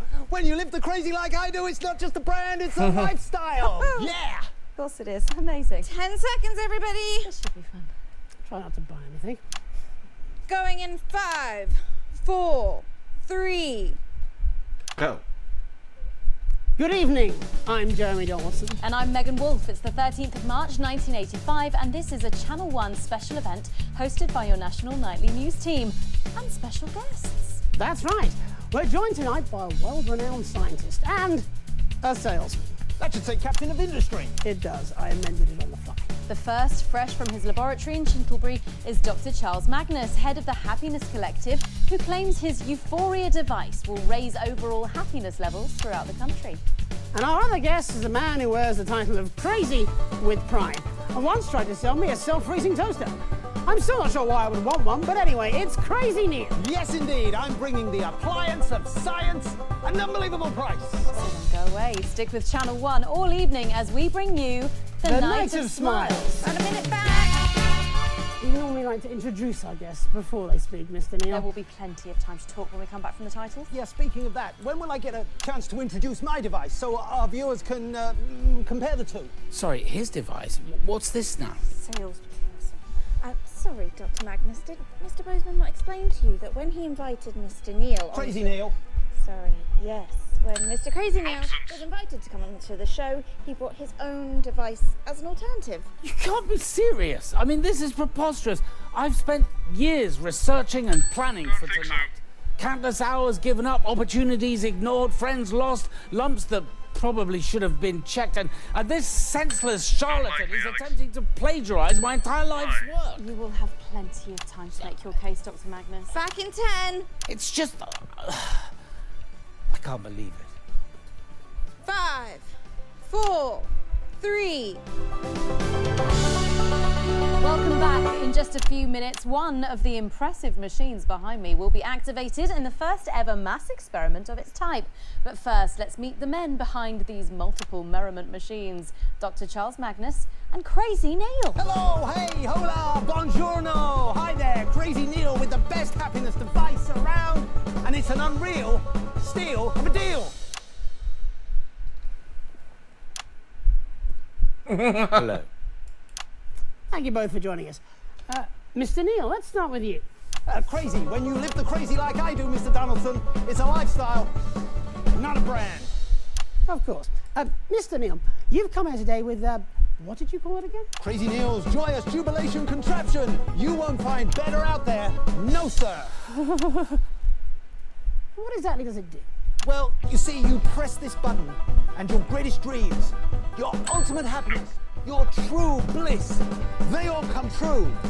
Wow, that's quite the device there. And you say you made it last night? Yes, ma'am. I saw the show being advertised and I said I wasn't going to be outdone by no buffing in a lab coat. No offense, brainbucks. So I got together with the current Mrs. Crazy Neil, ex-Mrs. Neil's 1 through 3, 5 and 6. Wow, that's quite the team. And they all happily work together with you? Well, other than number 4, we're all on speaking terms. Number 5 is the director of a national space program. So, do tell us, how does it actually work? Yes, I'd be very curious to know. I can't give that away, I'm afraid.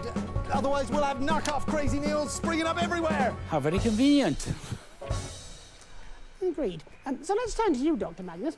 What's the name of your device? Okay, so it's my turn, is it? About time. I'll have another lump after this, no wonder. They're brought on by unnecessary stress.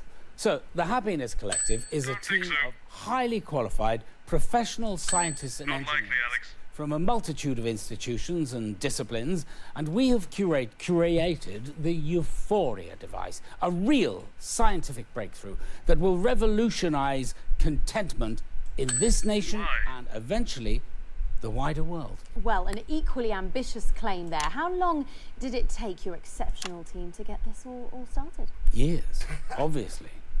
In the world of actual science, proper processes need to be followed to ensure safety. Standards need to be adhered to at each iteration, and Absolutely, whereas you did yours last night. And this is why business is always giving science a wedgie.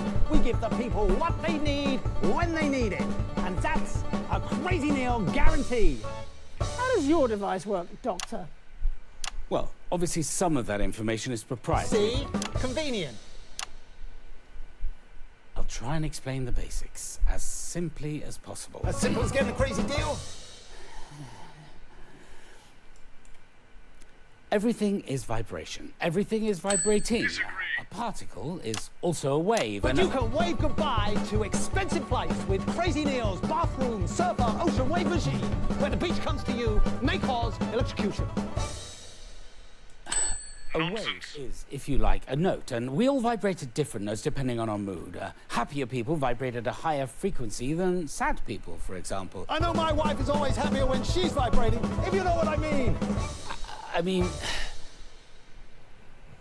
I give up. I understand, Dr. Magnus. Thank you. Megan? Yes. Well, there is only a minute or two to go now. So while we go and get set up with the devices, let's go and head on live to the new Advance HQ for a special message from the Prime Ministers, Peter Clement and Julia Salisbury. Okay, we've got about a minute. Lovely stuff. If we could get you all over to the devices now, please. So who won? Sorry?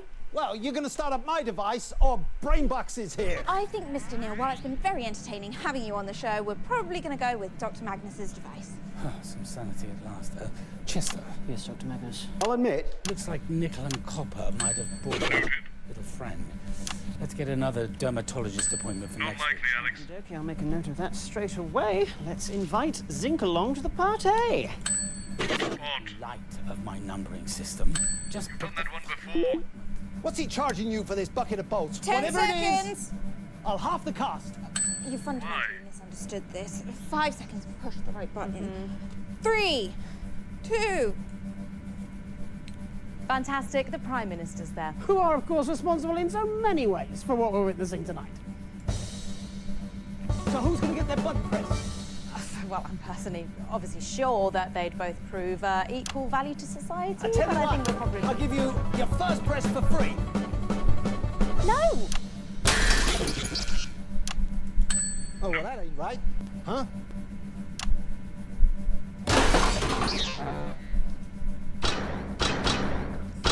Please, Mr. Neal, much better to leave these things to the professionals. Nailed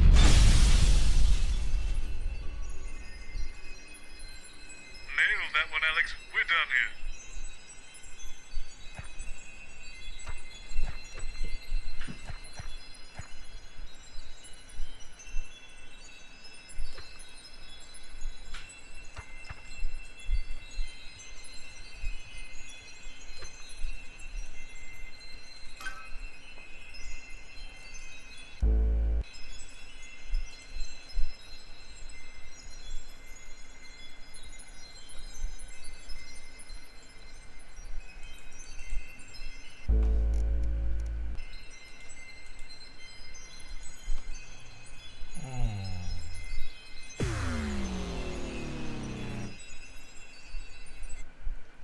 家这个看过了。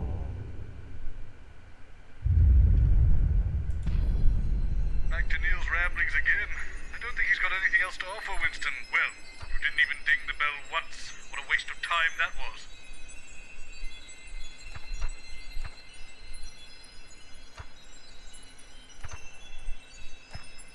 I hate him. I hate him. I hate him. Just to be clear, Winston, I hate him. Okay, you hate him? Me too. I hate him too. So let's go.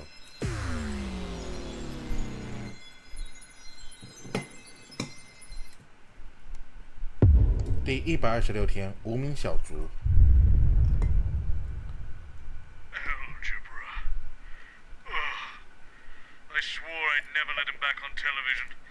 Curse this improbable scenario for making a liar of Bob Bozeman. I've told you 1,000 times, Chester. It's the number of blind dates I've been on when no one's turned up, followed by the worrying number of lumps under my left arm, the date my childhood sweetheart married my best friend. Sounds like my life. Hello, Jeff Algebra. You must be Charles. Bob Bozeman's told me all about you. If you could just sit here, please, gentlemen. The host will be with you shortly. Not you, Chester. Sorry, Dr. Magnus. Do you mind if I call you Charles? Actually, I prefer Excuse me, what are you doing? Leave that alone, please, Colin. Oh, Christ, he's here, is he? They must be desperate. Who must? He must be desperate. You have no idea. Who's desperate? My ovaries, if you believe my mother. Jeremy, this is Dr. Charles Magnus, and I believe you remember Jeff Algebra. The drama teacher? Sorry, I'm late. Nubbin removal. With the annoying teenagers? Yeah, actually, I'm a maths teacher. Wonderful. In that case, you're overqualified for this dumb show. Maths teacher. And of course, soon to be biographer, eh, Charlie? 5, 4, 3. Good evening. I'm Jeremy Donaldson. And I'm Megan Wolfe. It's the 13th of March 1985, and this is a Channel 1 special event hosted by your national nightly news team. In a laboratory nestled in the sleepy hills of Chintlebury, Dr. Charles Magnus and his optimistically named Happiness Collective Is that Chintle with an I or a Y? have been working on a secret project. They claim their Euphoria device will raise overall happiness levels throughout the country. Tonight, live on Channel 1, we'll be putting that claim to the test. We're delighted, it says here, to welcome the project lead, Dr. Charles Magnus, and for some inexplicable reason, a maths teacher. And biographer. What are you talking about? We'll have reporters the length and breadth of the country, and of course those all-important results. So don't move that dial. Stick with Channel 1 all evening as we bring you The Night of Smiles. 45 seconds back. Sorry, Jeff, you know you're not meant to be saying that line. Oh, sorry. Sorry, Megan. Yeah. I got carried away. It's only my second time on TV, you know. You can barely tell. Both times with you, actually. You're like my lucky charm. Angela will get jealous. She needn't. And, of course, I'll be back when the show's done. Bob's promised me that this afternoon. Bob. Sorry, you mean Robert Bozeman? Yes. Yes, he's hired me to write a 4-part TV dramatisation of the life of this chap right here. Me? Well, I haven't consented to this. Apparently you have. Check your contract. I do love a bit of fight. Going in 5, 4, 3. Welcome back. In just a few minutes, the impressive machine behind me will be activated in the first ever mass experiment of its type. But before we begin the bliss, let's meet our guests, Dr. Charles Magnus and his official biographer, Jeff Algebra. Hello. It's a pleasure to be back, Megan. A big day for you. You must be feeling overwhelmed, I imagine. Christ, yes. You know, I had to jump in a taxi straight after the Year 10 Drama Club just to get here today. So all in all, I'd say it is pretty bloody thrilling. I think she was talking to the doctor. Oh, yes. Of course. Sorry. Dr. Magnus, an exciting day. Well, yes, it is after all the apex of my life's endeavour. Cracking stuff. Apex of my endeavour. Cracking. Quite a daunting task you've undertaken. Yeah, do you know what? I thought so too. But I was pacing around in that little holding area you have for guests through there. The green room. No, it's a sort of pinky purple. Yeah. Anyway, I was pacing around in there asking myself, what have I got in common with a great big brain box like Chaz here? Please don't touch me. But how does a numbskull like me connect with a chuffing genius like the Chancellor? I really don't like either of those names. We were talking before the show. Were we? And he told me a story from his life, and I realised that this genius and What story is we're this? the same. I don't like talking about myself. You see, when I was 16, there was only one girl that I wanted to invite to the school dance. Angela, the joiner's girl. Why? Now, everyone in the village loved Angela because she had the sweetest heart and back then a working spine, see? My best friend in them days was Gareth Major Minor, whose dad was an army trumpeter. Gareth and Angela had been dating for a few months and things were going very well for them. But I was lonely, see? I'm not sure what this has to do with my life. Ah, well, Gareth confided in me that he'd been having some trouble in the bedroom department. Performance anxiety, probably. We were all young, after all. God, I have just been sick in my mouth, Well, actually. I was an ambitious fellow, like the Chuckmeister here. So what I did was... I convinced Angela that the reason for Gareth's disappointing nocturnal activity... This is still brilliant. I convinced her that he was gay, see? Disagree. Wow. I know, right? Pretty damn clever. Anyway, she bought it, and not only did she go to the dance with me, but she's been my wife this last 14 years, the first 6 of which were really excellent. Wow. You do know you're on television, don't you, Jeff? Yes. Sorry, I am trying to keep it brief. My point is that exactly the same thing happened to Dr. Magnus here. We're like reflections of each other. So, to answer your original question, yeah? Which was clearly meant for the doctor. Yes, it is daunting to try and capture the complexities of this brilliant man in 4 short hours of TV drama, less when you allow for the adverts. But you see, I've got a hook to start from, a place of truth, because we're so similar, Chip and I. This is outrageous. Outrageous fortune. I don't even know this man. We are in no way like. I thought we were here to talk about the machine. No one cares about the science. It's all about the human story. Well, perhaps you could just try and talk about what we're choosing to call the science for just a moment. Sorry, Jeremy. Well, there is no time, I'm afraid. We're going to have to go live now to Advance's brand new headquarters for a special message of goodwill from the Prime Ministers. Let's go to that now. Hey, that's a minute back. Can we get everyone to the machine? Oh, yes. Hey, maybe we should push the button together, Charlie? Actually, that's... No one cares about you. Not likely, It's Alex. all about Chuck and me. 2 peas in a pod, making history together. Listen to me, you stupid twat. We are not 2 peas in a pod. Why? We are nothing alike. You did something truly awful and stole your best friend's girlfriend, whereas I had to watch my childhood sweetheart marry my best friend on the 5th anniversary of my father's death? It's on the pad already. In your story, I'd be Gareth. Do you see? Gareth, who you fucked over for your narcissistic enjoyment. Nonsense. You're a pathetic excuse for a human being.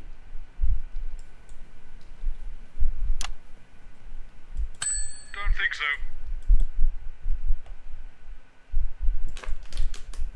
Ah. Right you are. Not likely, I think Alex. I might have got the wrong end of the stick. Looks that way, doesn't it? So I'm not pushing the button? Definitely not. We're live. Yes, fantastic. That was the Prime Minister's there.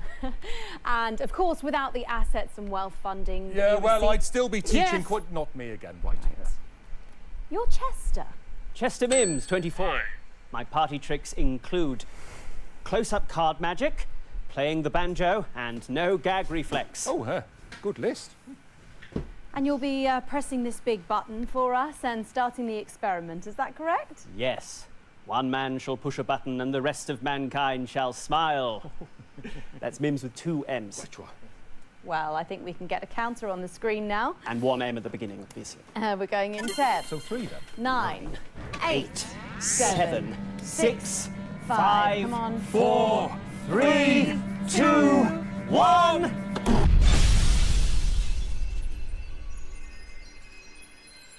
Well, safe to say we got everything out of that guest. Mm-hmm. So have we got everything? Yes, got everything. So next. The soul of a warrior in the body of a weeping willow. I have all her works on VHS. Oh. Go.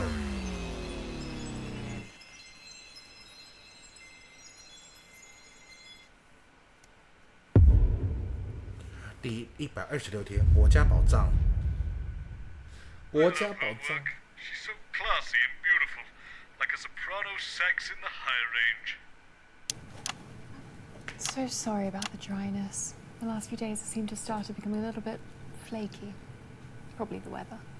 Kath, can I please get a top up, please, when you're ready? I've told you 1,000 times, Chester. It's the number of blind dates I've been on when no one's turned up, followed by the worrying number of lumps under my left arm, the date my childhood sweetheart married my best friend, the age my cat was when I ran him over, the number of conversations I've had with my father, and the exact time my mother walked out. Honestly, I don't see why that's so hard for you to remember. My goodness, such a litany of sorrows. Helena Canterbury Boat Shoe. Dr. Charles Magnus, this is my assistant, Chester. Am I getting this touch up or am I making changes? Cat? Chester Mims, 24. My pet peeves are poor dental hygiene, golfer's trousers, and totalitarianism. Thank you, Chester. You can run along now. I've seen all your films. How lovely. There's something wrong with her face. It keeps Lovely. coming away. Lovely. Why are you using that on me then? I think you're just lovely. How kind. Where's Jeremy? I'm here. Sorry I'm late. Bozeman held me up. Yes, thank you, Chester. I sent him a very long, but ultimately pointless memo. Spent all morning writing it. Is there a random celebrity here? Last minute change. 5, 4, 3.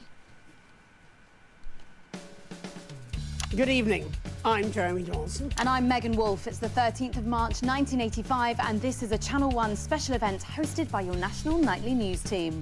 In a laboratory nestled in the sleepy hills of Chintlebury, Dr. Charles Magnus and his romantically named Happiness Collective have been working on a secret project. They claim their Euphoria device will raise overall happiness levels throughout the country. Tonight, live on Channel 1, we'll be putting that claim to the test. We're joined in the studio tonight by Dr. Charles Magnus himself, actress, model and activist Helena Canterbury Boat Shoe, and... Sorry, what's your name? Chester Mims, 24. My favourite body parts are my eyes, my spleen, and of course my above-average-sized penis. Fascinating guests. Stay with us on Channel 1 all night for The Night of Smiles. 45 seconds back. Jeremy Dawson, pleased to meet you. Helena Canterbury Boat Shoe. I'm a huge fan of your work. Huge. Thank you. Wish I could say the same. I don't get much time at the cinema, though. Oh, that's a shame. Your world must be awfully bleak. You poor little man. Jenny? Yes, Jeremy. Do you interview him too? He looks somewhat broken. Oh, he's fine. I was chatting to him before. Just leave it to me. Yes, leave it to Megan. You poor little man. You're man. You're such a little 10 man. seconds, In a everyone. big suit, a little man. So you heard that then, did you? Going in 5, 4, 3. Welcome back. In just a few minutes, the impressive machine behind me will be activated in the first ever mass test of its type. But first, let's meet our gleeful guests, Helena Canterbury-Bochu, Dr. Charles Magnus, and Chester Mims. If I might start with you, Doctor, what should we be expecting to feel like when the machine is switched on? Happier, we hope. Yeah, but will it be just mild happiness? Such as one might experience in finding a misplaced onion. Thank you, Jeremy. Or will it be all-encompassing bliss? Oh, such as when one is in love. Well, yes, exactly. I wouldn't know about love. Dr. Magnus has never had a romantic relationship. Oh, married to the science, I'd imagine how romantic. Oh, no. He's had loads of dates. He finds them in the personal life. Yes, thank you, Chester. Oh, well, it's good that you're trying. Not empirically, it isn't. No. I think over the last, 31 years, he has had 122 blind dates. Of these, 3 have left in tears, 15 have had sudden family emergencies, 4 sat opposite him repeating the word no over and over again until they left. I mean, I could go on. I'd rather you didn't. Exactly half of them never even bothered to turn up. I mean, it's dreadful, isn't it? Don't think then, so. Of course, there's her. Chester! Not likely, Alex. Don't deal in possibilities at the Happiness Collective. We focus on what we can do. Her? Who is her? Yes, Dr. Magnus. Sorry, Dr. Magnus. Well, this is why I've forsworn anything other than the most casual of relationships with men. In favour of cats, Doctor. Oh, yes. I bought a cat 12 years ago. Also know today's date, so I'll just add that here too. Understand. Ran him over on my 50th birthday. He just loved sunbathing on the drive. Heard you the first time.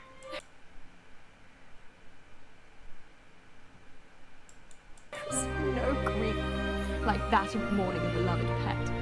Was chutney the inspiration behind your euphoria device? Or perhaps some other compliment. Disagree. Not a cat person either, Mr. Donaldson. Oh, you are such a tragic figure. You tug at one's heartstrings. It's all so sad. No, really, it's not. Well, it's not long now until we flip on the machine and find out whether we all feel like we're in love, even if it is just with a cat. I'm hoping for the warm happiness one feels looking out over the family estate, with a cup of our housekeeper's famous hot chocolate, wearing nothing but a pinky mask. So very specific. So they let you keep the family's estate then, did they? Sort of. It's mainly used as a film set these days. Fascinating. I am going to have to stop you there, though, because we are going live to new Advance HQ for a very special message of good luck. Let's go to that now. About a minute, everybody. Let's get you over to the device now, please. Did you get a memo from Bozeman? No, what memo? I think he's losing his mind. 15 pages about nothing. Literally nothing. What did you do? You must have done something to piss him off. Impossible to say. Often being myself, is I know. Harsh but fair. Don't think so. I think it's going to work. Depends what you mean by work. Of course it's not going to work. Well, it's not thousands of people ringing and claiming that it has. It's going to be massive still. Mass euphoria. As long as it's not masturbation. Not likely, Alex. Didn't you just make a masturbation joke? The world is very wrong. We're only getting started. 10 seconds, everybody. 5, 4, 3. Fantastic. The Prime Minister's there. And, of course, without the assets and wealth funding you received... This machine will still be the deranged scribblings of a snake oil salesman. Well, will your machine cure cynicism too, Dr. Magnus? Not if being a cynic makes him happy, I'm afraid. You know, it really does. Bless your poor damaged heart. Perhaps you should press the button with me. I have a feeling it'll be the first thing you've done in a long time to make yourself happier. You know, I could push the button with you. I mean, it would be an honour. Sorry, sweetie. The general public aren't allowed to make physical contact with you for legal reasons. Oh, of course. Such soft hands, Mr. Donaldson. Yes, I could say the same about yourself. Wow.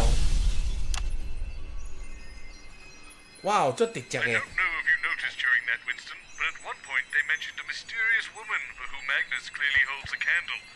I confess I'm intrigued. What sort of lady could cause such an emotionless man to become so flustered? It's hard to imagine. 没拿到全部，没有拿到全部，所以其实刚才有些地方没有那个，我们再把它再听一次，有些地方错过了，我们再看一次它的内容。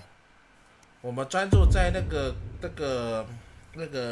角色讲的那个里面。More time in the company of Miss Canterbury Boatshoe. I could do this forever. A little bit flaky. Probably the weather.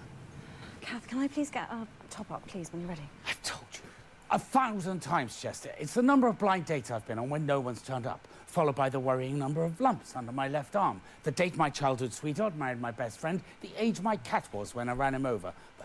看一下哦，1、2、3个讯息，所以它有4个讯息。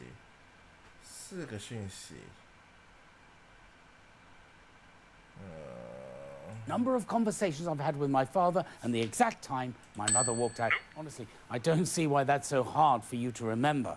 My goodness, such a litany of sorrows. Helena Canterbury Boatshoe.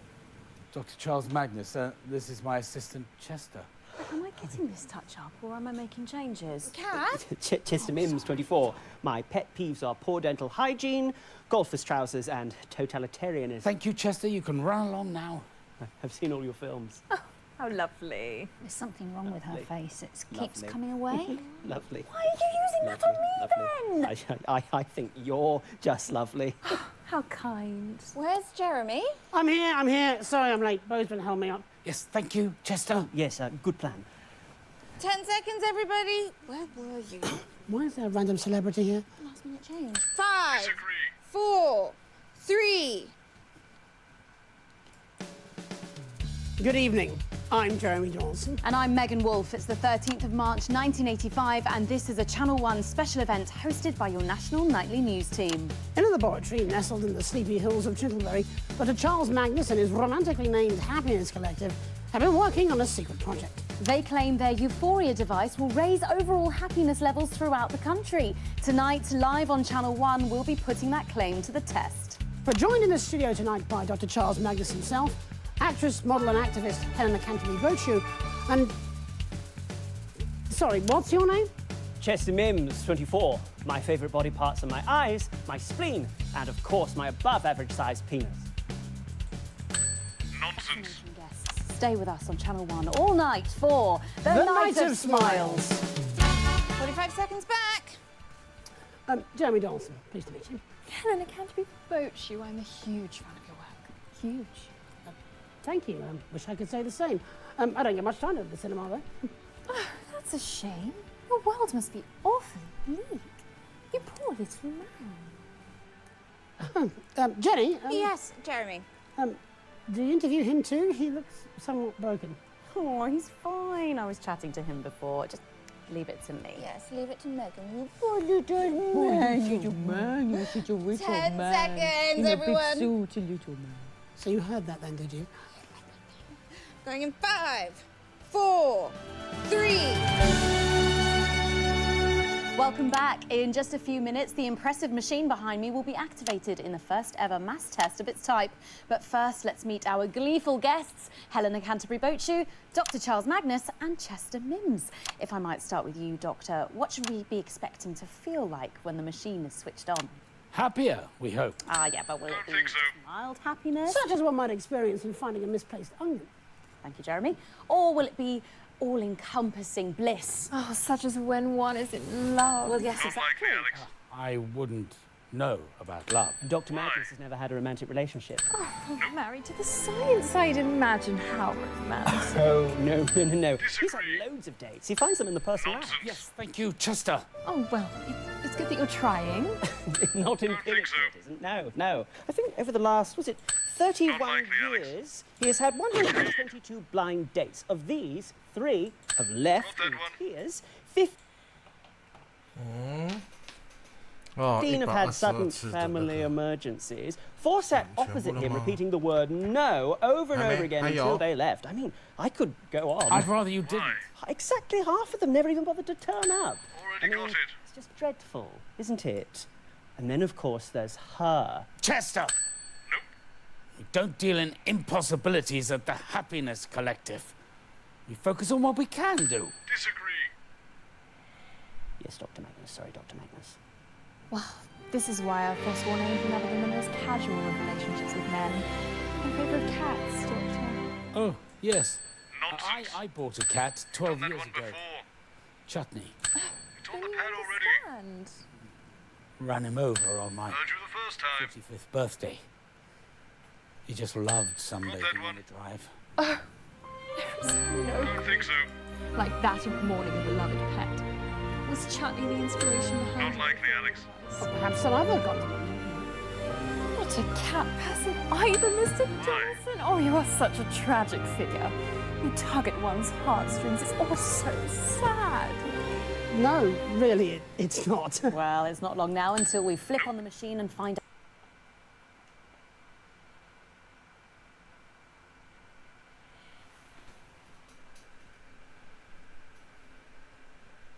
out whether we all feel like we're in love, even if it is just with a cat. I'm hoping for the warm happiness one feels looking out over the family estate, with a cup of our housekeeper's famous hot chocolate, wearing nothing but a kabuki mask.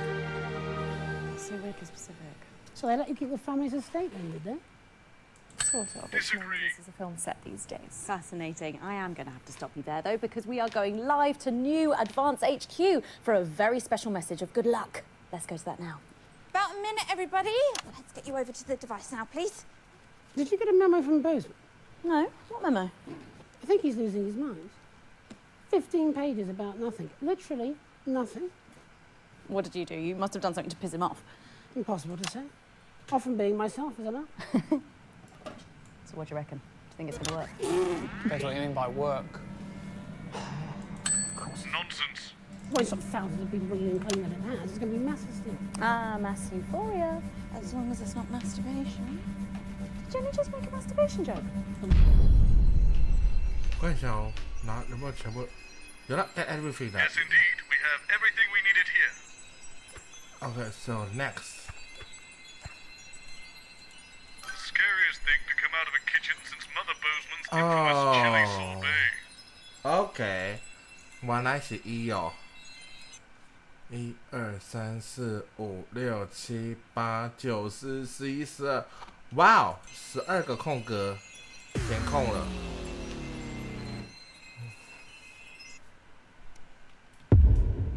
第126天，当时。They're harsh, but undeniably talented, Winston. Mark my words, Rankly will be on our screens for years to come.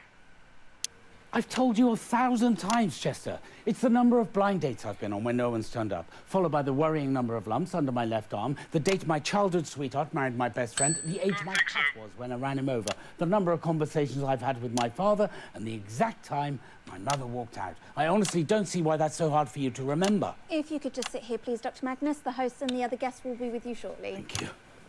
Not you. Sorry, Dr. Magnus. What other guest is this? Oh, it's just a celebrity chef we have here on Channel 1. Bozeman thought it would add a bit of spice. Leave that alone, please, Colin. Oh, yeah. Not likely, Alex. I thought so. What? I don't like coriander. Tastes like soap. Why? What doesn't Colin like? Soap, apparently. Tell me something I don't know. Jeremy, Dr. Charles Magnus. So they've got a doctor and a chef on. All you know as a priest, we've got the beginnings of a terrible joke.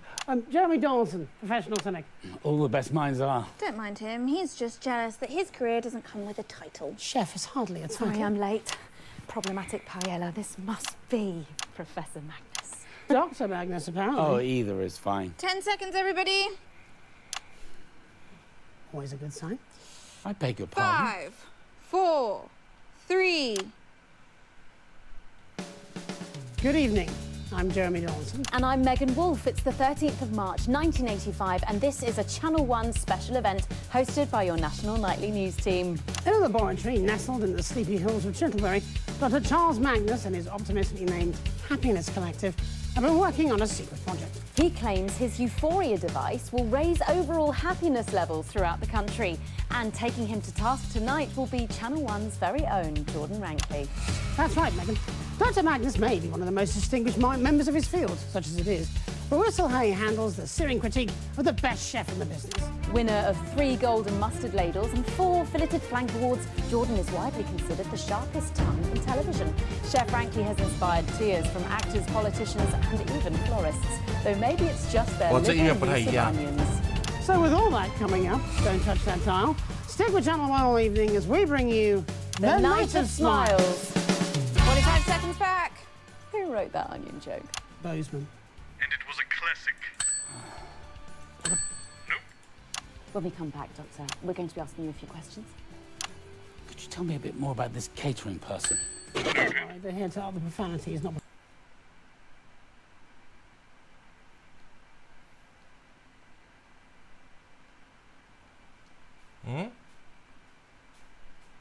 Oh, 原子. Find actual opinions.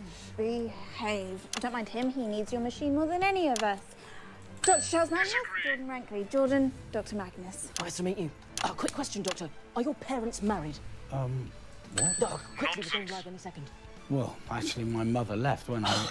Yes, great. 10 Thank you. seconds. Why did you want to know that? The rating cuts deep into a grain of truth. Lovely. 5, 4, 3.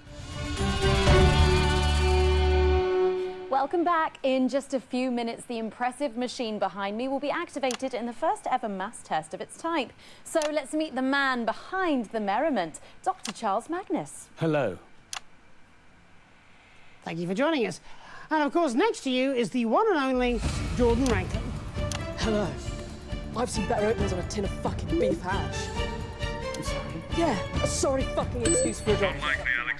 Do tell us how your Euphoria device works. Oh, well, that's simple. I just get my assistant, Chester, to press the big red button. You let the sous chef serve the main course. I'd rather French kiss a fisherman's armpits. Right, yes. Well, more specifically, Dr. Magnus, how exactly is it supposed to make people happier? Well, some of that information is proprietary, but I could try and outline the basics. We're running out of time now, Doc, so let's not try to overcook the explanation. Well, to put it simply, everything is vibration. Everything is vibrating. A particle is also a wave, and a wave is, if you like, a note. And we all vibrate at different notes depending on our mood. Seriously? You're going for a musical fucking analogy? Fuck off!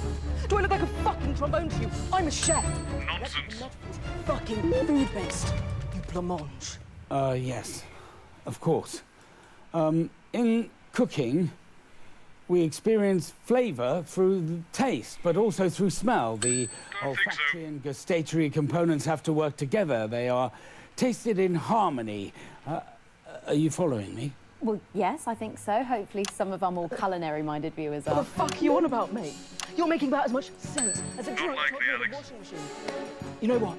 Check the time right now, and I can guarantee your mother has never been more disappointed with you than she is right this second. Actually, I know for a fact that isn't true. She made a point of leaving Father and I at the exact time I was born, on my birthday. Already got it. So that she could write off the whole decade of disappointment as my fault. It was very upsetting. Still, I have to admire her need for accurate timekeeping. Shitty girl. You've managed to make it pathetic sad rather than pathetic funny. You're unbelievable. Nonsense. Look, getting back onto track, the machine, it plays a note.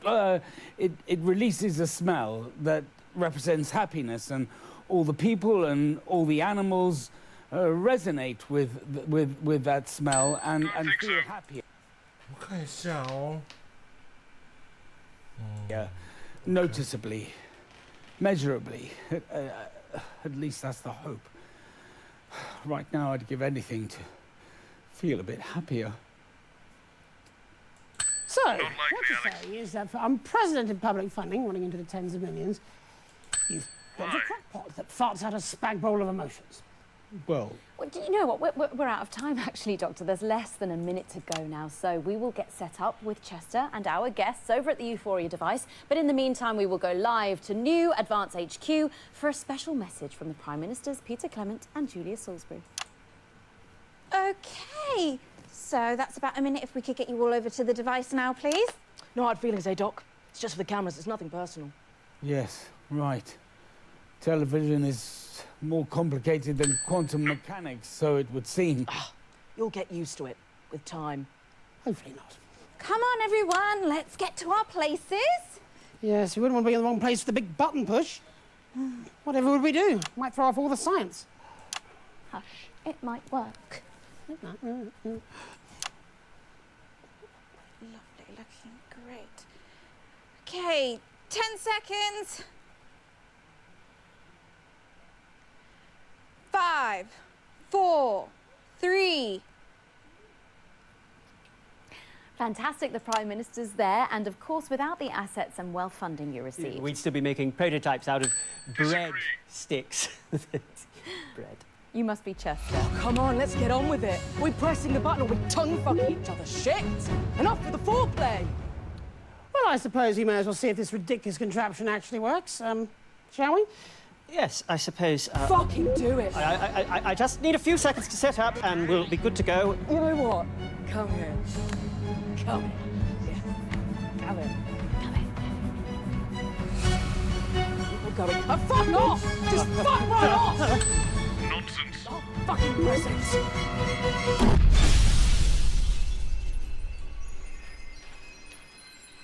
you know what they say. If at first you don't succeed, throw everything together and hope for the best. Got everything 都拿到的东西。哇，这个有可能会玩很久哎。等我一下，去上个厕所，等回来，稍等一下哦。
Hello， 各位回来了。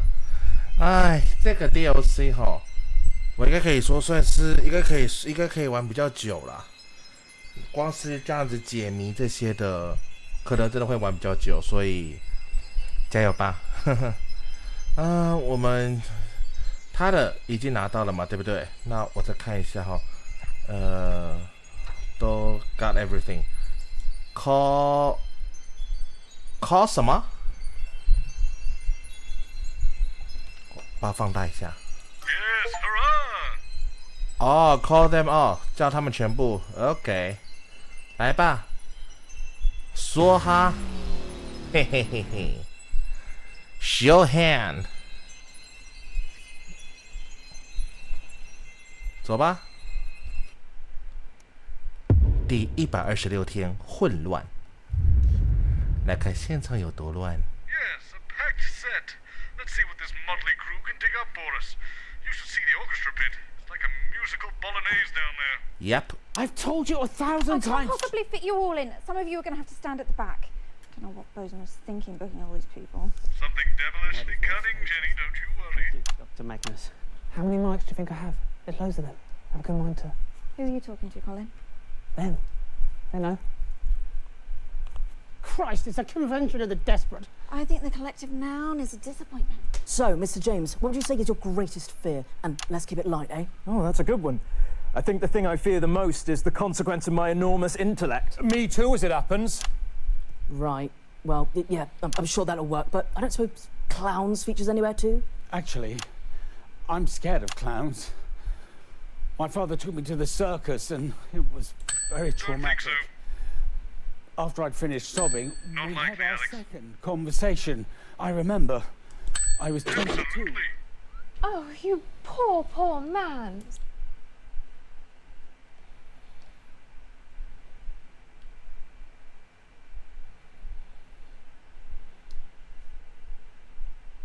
Circuses are atrocious places. I fight for animals every day. Dreadful places? Absolute nonsense. The smell of the sawdust, the lights, the music, the terrified roars of the broken animals. What's not to love? Sorry, I'm late. Enormous queef. Jenny, we did know how many guests we were booking today, did we? I think so. It was a bit last minute. Just didn't have enough seats. I spoke to Bozeman. 10 seconds. He laughed. Just laughed. I did. It's true. 5, Oh. 4, 3. Good evening. I'm Jeremy Donaldson. And I'm Megan Wolfe. And I'm Jeff Algebra. I'm Alan J. No. And I'm Dr. Charles Magnus. Your turn, Chester. Chester Mims, 24. My favourite sounds are the pop of bubble wrap, the laughter of a badger, and of course. Do I join in? Might as well, seems to be the thing we're doing. My name's Helena Canterbury Boatshoe, and I'd rather not say my age. My favourite sounds are empathy, humility, and humanity. I quite like farts. Well, I enjoy the sizzling of a steak and, of course, the subs liberated. Oh, that silly squeaky voice you get when you inhale helium. How dare you? What? How dare you bring up that double proton bastard in my presence? Yes, I'm afraid Dr. Magnus had a very bad experience with him. Colourless, odourless, tasteless, pointless. It was during our second application funding back before Advance. We were demonstrating a prototype and we chose to use helium as the catalyst. But of course, it started escaping from the machine. Couldn't see it, couldn't smell it, couldn't taste it. Not likely, Alex. His voice slowly started rising in pitch, which we all thought was terribly amusing, but I'm afraid he didn't quite see the funny side It's of it. dead to me. I've scratched it off every periodic table in the building. It does not exist. Pointless monotonic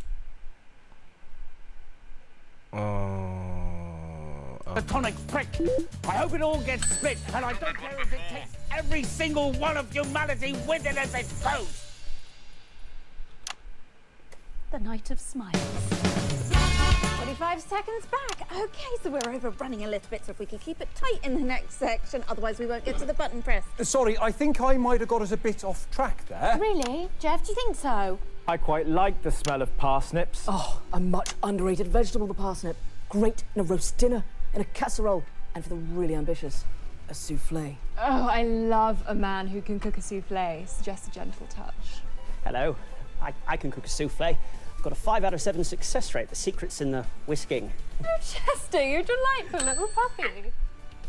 10 seconds. I'll do better this time. Please. Going in 5, 4, 3. Welcome back. It's just a few minutes until the impressive machine behind me is activated. Whoa, whoa! Hold up! Hold up! I've got my own device! Don't make any rush decisions yet! You're that funny little man from the commercial. Crazy Deal's the name, Crazy Deal's the game. I'm so sorry I'm late. It's really difficult to get that thing up 31 flights of stairs. 2 devices, double the risk. It's all in my new book. Oh shit, sorry, excuse me, dropped my tiny book. Fuck me, Alan. Is your brain any bigger than your book? Are either of you two even real scientists? Who actually even are you? I'm a scientist. I can prove it. Chester, if you please. Oh, right, yes, Disagree. You're an actor. You read it out. Right you are. Charles Magnus, born January 1st. New Year baby. It's on the pad already. 1930 something. I can't read that without my glasses. At 7:43 p.m.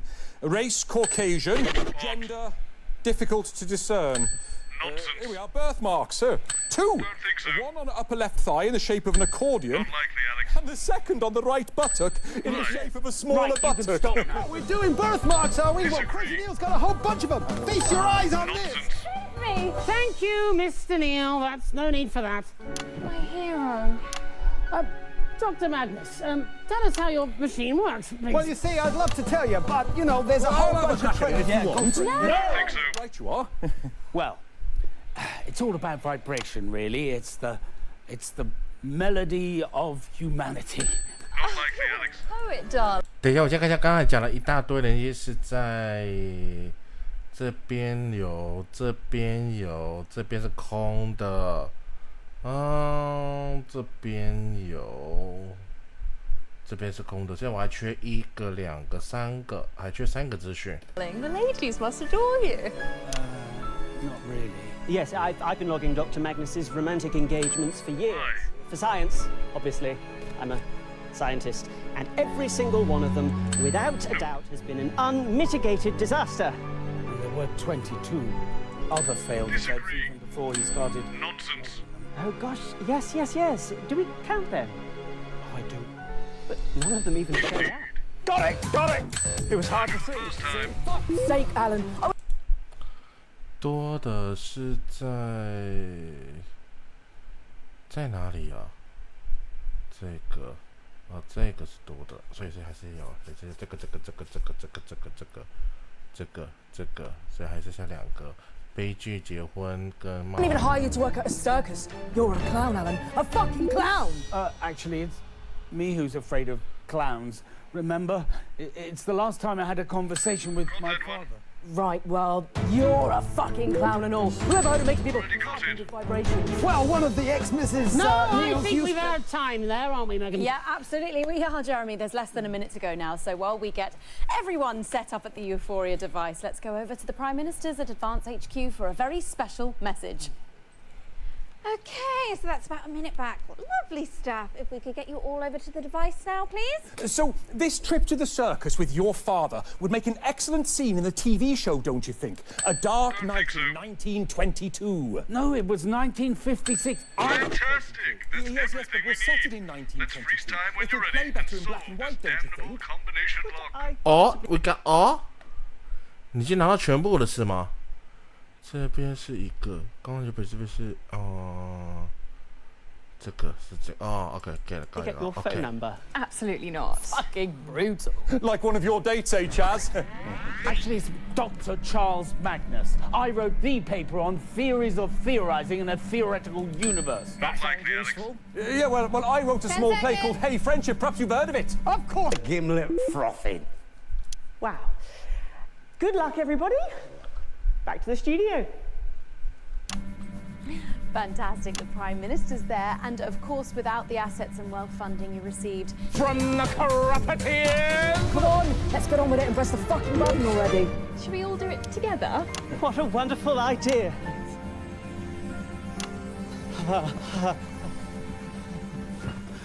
Oh, don't worry about him. Let's all get on with it.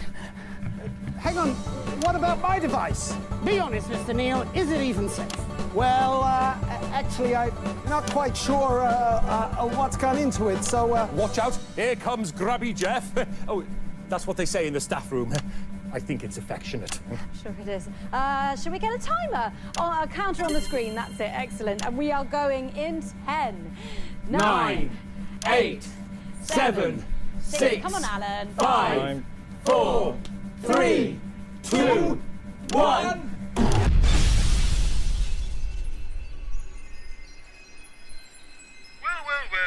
I think we've done it, Winston.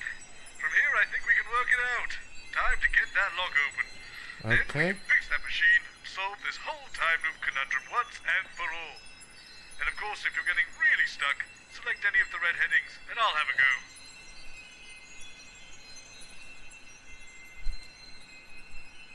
红色标题哦，点写标题。 So, half of Magnus's 122 dates didn't show up. That's 61. And there were 22 extras, none of whom showed up, giving us a grand total of 83. 83. Right. Magnus's father took him to the circus on his 22nd birthday in 1956, and his father died that day. So the 5th anniversary would have been his birthday, January the 1st, 5 years later, which is 1961. So the full date must be 01/01/1961. Okay. This is an easy one. Surprised you need my help. Magnus has 3 PhDs, so he can only have had 1 or 2 conversations. He refers to the circus conversation as the second one. So he has had 2 conversations in total with his father. Okay, so zinc just showed up now, so it won't be in the combination. So the element before zinc is copper, and its atomic number is 29. However, Magnus doesn't count helium, so we need to take that one away, leading us to the final answer of 28. 哇，这个化学的标签没办法。 Magnus was 22 with the circus in 1956, so his year of birth must be 1934. Therefore, his 45th birthday was in 1979. He bought the cat 12 years ago, and it's 1985 today, so we know he bought it in 1973. So if it died in 1979, it must have been 6 years old at the time. Okay. Magnus's mum left on his 10th birthday at his exact time of birth, which was 7:43 p.m., or in 24-hour format, 1943. Okay, so let's get the password. 首先是不成功的相机是83 啊，过头。OK， 再来是让人担心的这个总块是28。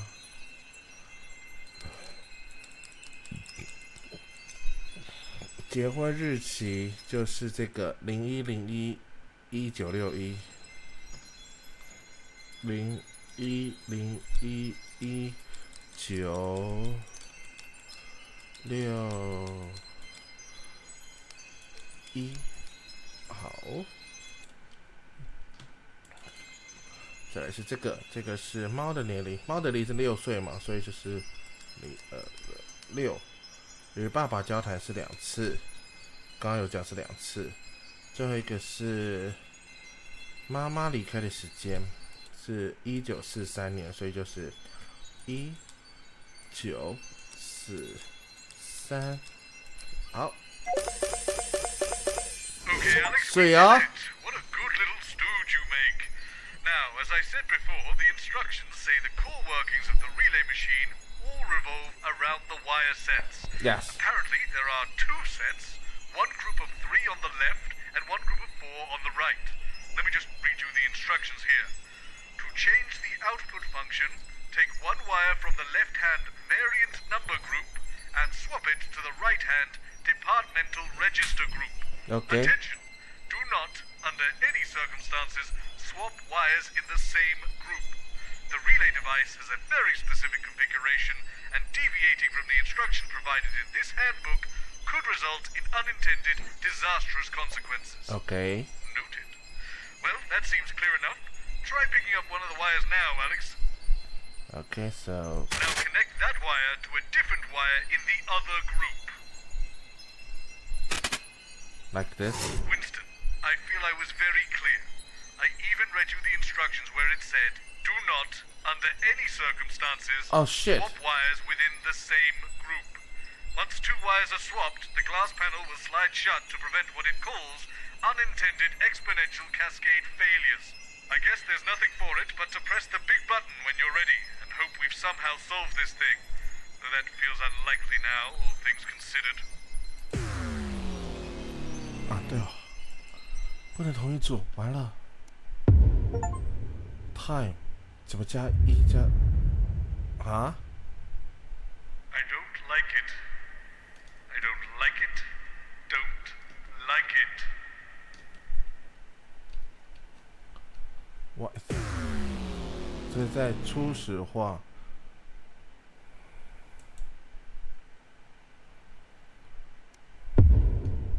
第126天，时间循环再一次。 The number of blind dates I've been on when no one has turned up, followed by the worrying number of lumps under my left arm, the date my childhood sweetheart married my best friend, the age my cat was when I ran him over, the number of conversations I've had with my father, and the exact time my mother walked out. Honestly, I don't see why it's so hard for you to remember. If you could just sit here, please, Dr. Magnus. The host will be with you shortly. Not you. Sorry, Dr. Magnus. Leave that alone, please, Colin. I don't like it. Gives me the heebie-jeebies. What does? Science? I don't like it. What doesn't Colin like? Science, apparently. Oh, good job there's none here then. Jeremy, this is Dr. Charles Magnus. Is he though? Jeremy Dawson, professional cynic. All the best minds are. He's just being modest. He's also a curmudgeon. Your word of the day calendar. Oh, sorry I'm late. Phone call. Professor Magnus. Doctor, apparently. Oh, either is fine. 10 seconds, Unless you mean everybody. surgery. I beg your pardon. Lovely to have you. Going in 5, 4, 3. 诶，是不是 Good evening. I'm Jeremy Dawson. And I'm Megan Wolf. It's the 13th of March 1985, and this is a Channel 1 special event hosted by your national nightly news team. In a laboratory nestled in the sleepy hills of Chantlebury, Dr. Charles Magnus and his Optimus Happiness Collective have been working on a secret project. They claim their Euphoria device will raise overall happiness levels throughout the country. Tonight, live on Channel 1, we'll be putting that claim to the test. We'll be in and out the schedule throughout the evening with our team of reporters standing by up and down the country to report live on whether the device has brought a smile to your faces. We'll have guests from the world of science, politics and entertainment, and of course those all-important results. So don't move that dial, stick with Channel 1 all evening as we bring you The Night of Smiles. Seconds back.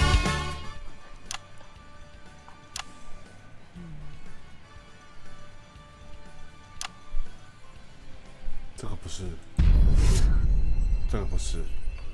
他说先拿这一条跟这一条对调，之后呢再来。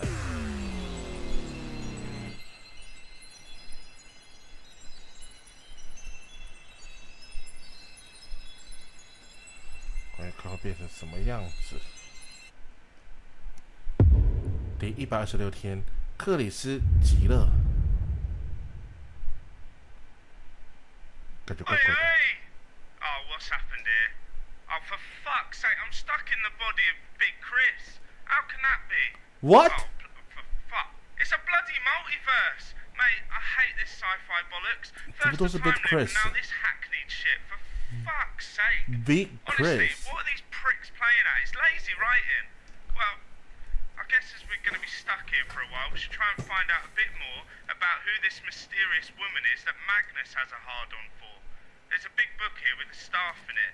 I'd look through it, but it's fucking enormous, and I have an historical back injury from... Never mind. That's not important. Also, I have you to do the work on Gendered Chris. We're going to need a honorific, first name, surname, and the department she works in. So, you know, just bring your fucking sad little bell if you hear anything useful. Okay. I hope we're not just stuck here messing with these wires for long. For starters, these clothes I'm wearing, Christopher Christ. Uh-huh. I've told you 1,000 times, sycophantic Chris. It's the number of blind dates I've been on when no one's turned up, followed by the worrying number of lumps under my left arm, the date my childhood sweetheart, Chris, married my best Chris, and the age my cat, Chris, was when I ran him over. The number of conversations I've had with my distant paternal Chris, and the exact time my neurotic maternal Chris walked out. I honestly don't see why it's so hard for you to remember. Here's Science Chris. The host will be with you shortly. 这边全都被 Chris 了。 Sorry, Science Chris. What's the matter, Colin? I don't like it. I don't like this. I mean, a show's one thing, but a whole world. Are you okay, Colin? I don't like it. What doesn't Colin like? Everything, apparently. Oh, is that all? Ah, you must be so-called Science Chris. I'm Principled Shabby News Chris, but for tonight you can call me Cynical Chris. What a strange nickname. Sorry I'm late. Clingy Chris. Science Chris. That's right. Career-driven cutthroat Chris. Nice to meet you. 10 seconds, everybody. Hang on, where's everybody set? Okay, we are going in 5, 4, 3. Good evening. I'm outdated, ill-tempered News Chris. And I'm charismatic sellout Chris. It's the 13th of March 1985 and this is a Channel Chris special event hosted by your national nightly Chris team. In a laboratory nestled in the sleepy hills of Chryslerberry, Science Chris and his optimistically named Happiness Chris Lective have been working on a secret project. They claim their Chrisphoria device will raise overall happiness levels throughout the country. Tonight, live on Channel Chris, we'll be putting that claim to the test. We'll be in and out the schedule throughout the evening, with our team of roving Chris's standing by up and down the country to report live on whether the device has brought a smile to your faces. We'll have Chris's from the world of science, politics and entertainment, and of course those all-important results. So don't move that dial, stick with Channel Chris all evening as we bring you the Night of Smiles. Okay, that's about 30 seconds back. Has anyone seen Big Chris? It's not like him to be late. Oh, fuck! It says I'm on next for Science Chris. Good luck on Oh, I certainly hope not. I was promised that he would be here for the big button press. I'm sure he'll be here. Oh, fuck. Sorry. Late. Oh, those fucking stairs. Oh, not used to these legs. See, just in time. We're going live in 5, 4, 3. Welcome back. In just a few minutes, the impressive machine behind me will be activated in the first ever mass test of its type. But before then, here he is, everybody. The man himself, Big Chris! Oi! Couldn't miss the big button push, could I, sycophantic employee Chris? Right as always, boss. Yes, thank you for joining us, Big Chris. But if we might turn to the man behind this experiment, Science Chris, I'm told it's also a pleasure to have you here. Yes, thank you. So, please, walk us through the aims of the Happiness Chris Lective and what the Chrisphoria device will do for the country. Well, it's not too complicated to understand, really. We are all Chris. We know this and we accept it to be true. And thus, despite our various comical differences, on a fundamental level, we are all the same. Our device utilizes this link to tweak our collective emotional frequency to create a joint feeling of elation. And with happier Chris's, there will be, of course, a happier world. And I'm sure all of this comes at a great expense to the average tax-paying Chris, am I right? Sorry, predictably disagreeable Chris. I'm just going to quickly jump in here, mate. Go ahead, Chris. Obviously, brilliant work. Good stuff. But theoretically, what would happen if someone were to, I don't know, switch around the wires in the relay? Oh, it wouldn't happen. How so? No, Chris alive would be so stupid. Yeah. Well, let's just pretend one was. Well, if the safety regulations weren't adhered to and this hypothetical catastrophically moronic Chris would... Yeah, all right. Well, let's just call him benevolent, but ultimately misguided Chris. Well, if someone messed with the machine without grasping the fundamental science behind it, any number of disasters might occur. By its nature, the device is connected to every one of us, so we'd all be affected by it. But how, specifically? Well, I'm sure that every precaution has been taken. Isn't that right, Science Chris? Oh, absolutely. There's really nothing to worry about. But if there were... Well, it would most likely be fine. So long as we didn't stay in any permutation for too long, well, then the fabric of time and space itself might destabilize. science, Chris.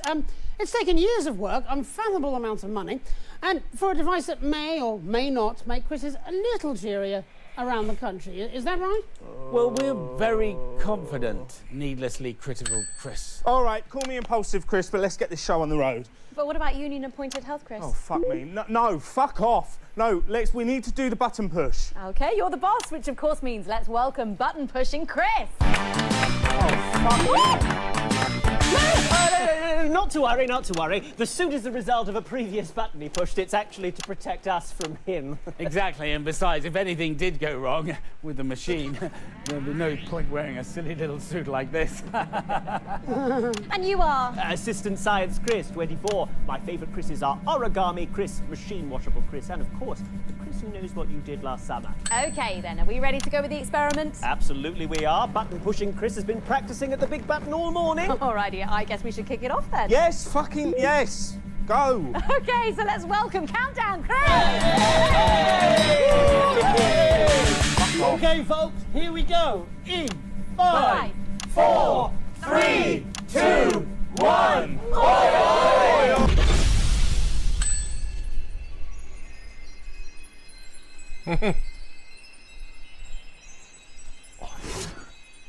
Oi, oi. Goodbye, Chris. What?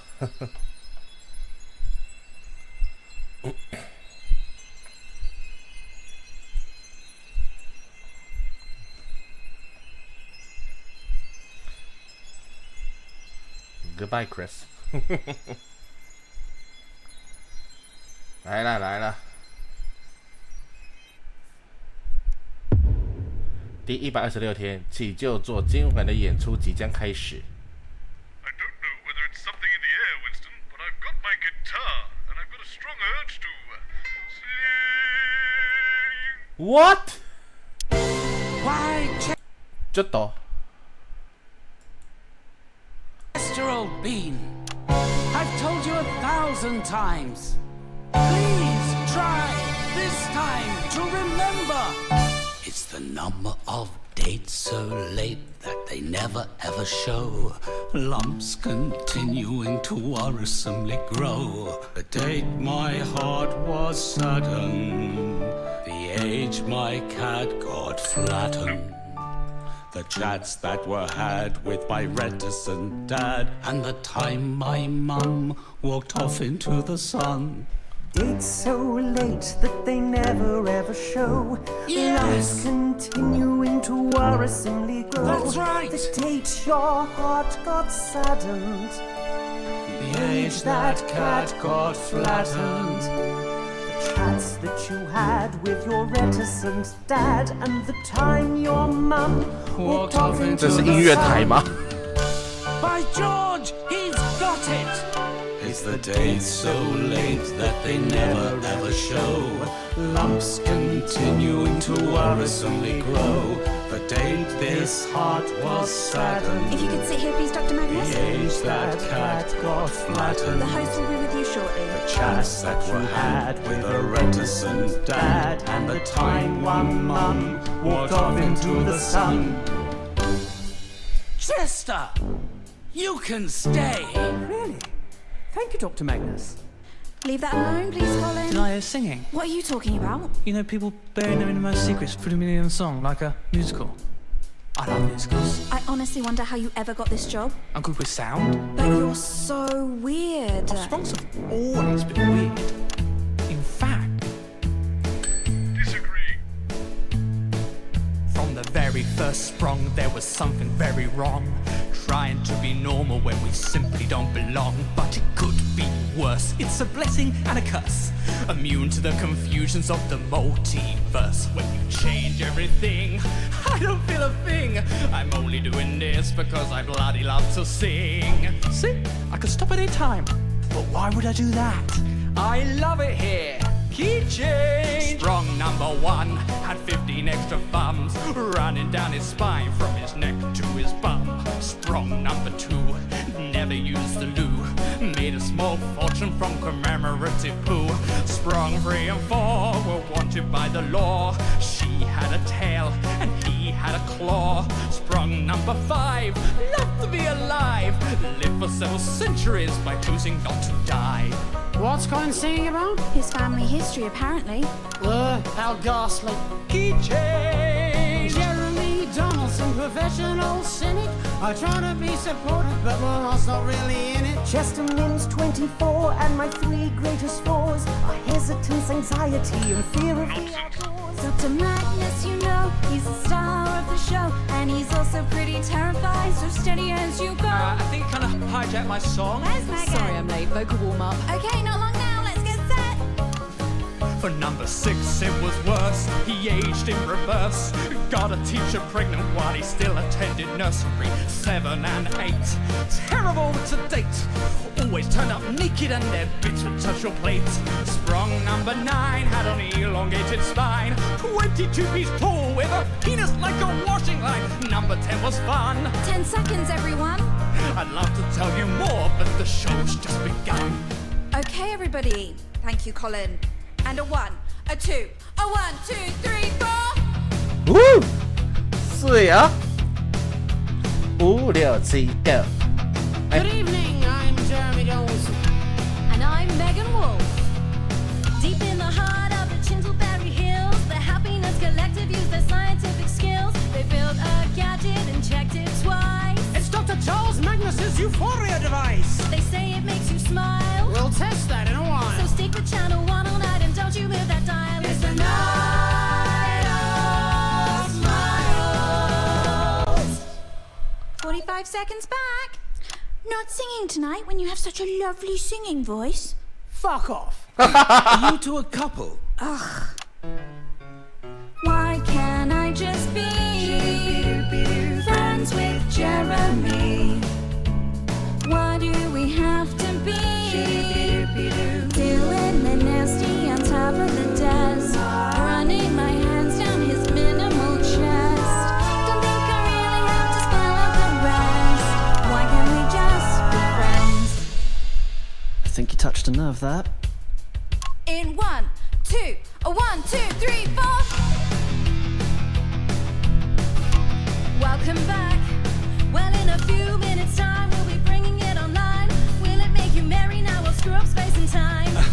That's extremely unlikely. You've got a very good team. Let's just let it get to the end. So let's meet our guests and put it to the test. A few little questions first to put our minds at rest. Oh, Dr. Magnus. If we could just ask you a few questions, please. You're curing sadness. Well, no, actually, it's more like... More like badness. We're aiming for gladness. Well, let's hope so. And Dr. Magnus possessed you to make everyone smile. Isn't this madness? Dr. Magnus has been sad for a while. Why the sadness? Dr. Magnus, won't you let us know? Oh, Dr. Magnus, won't you let us know? All right! Damn you! If you must know the source of my misery, lights!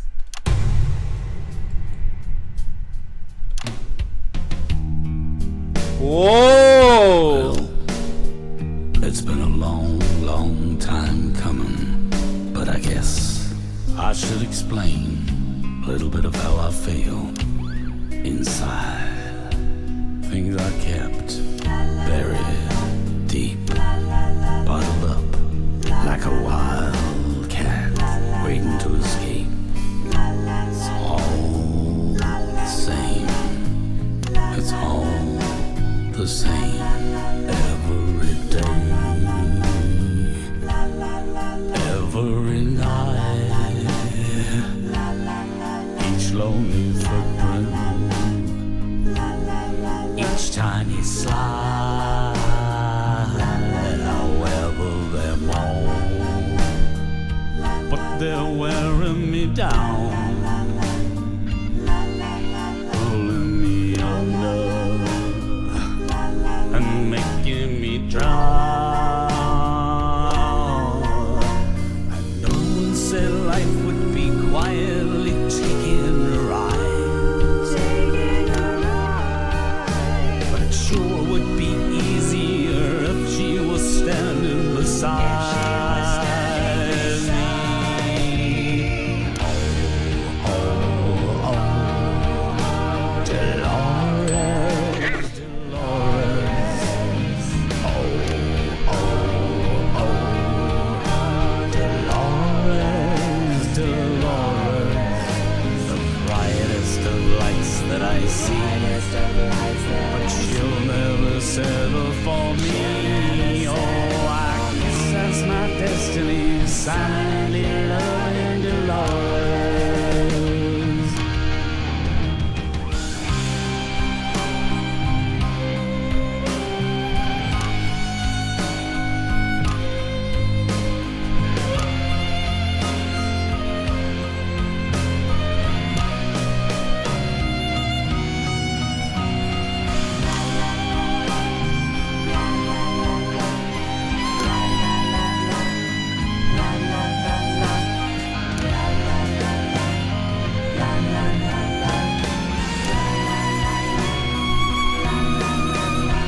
And no one said life would be quietly taking a ride.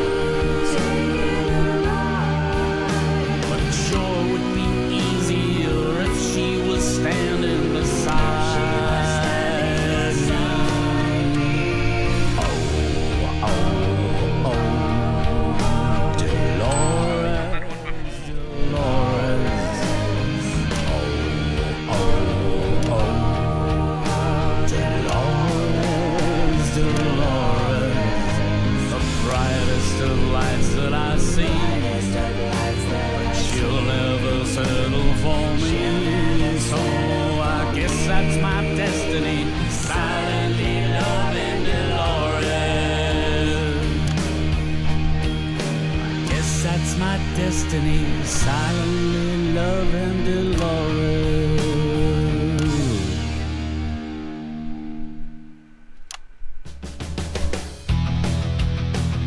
哦，衣服又换回来了。 Well, now I got a little something for you. A special message from Advance HQ. The leaders of the team wanna wish you well now. They're gonna sing a word. So once again, don't touch your thighs. It's the night of smiles. Once or twice in every country's life, the people build a great device. Better mental health from your assets and your wealth. Joy within yourself. So no more days of tears. No more miserable years. Inner peace. Restful sleep. Let happiness grow and grow. Now back to the studio.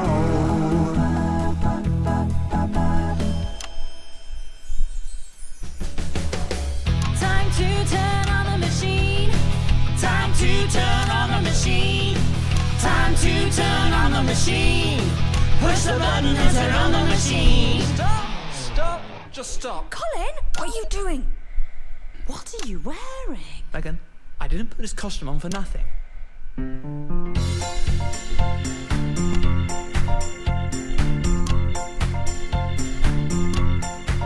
Don't push that button. Don't press that thing. You stop the music. Stop everything. The loop goes round. The loop goes round. Don't push that button. No. You change the date. You change the time. You change the show. The loop goes round. The loop goes round. The loop goes round. The loop goes round. Well, little Bobby Bolster and Alex Winston too. They're up there swapping wires around 'cause they don't know what to do. The loop goes round. Oh.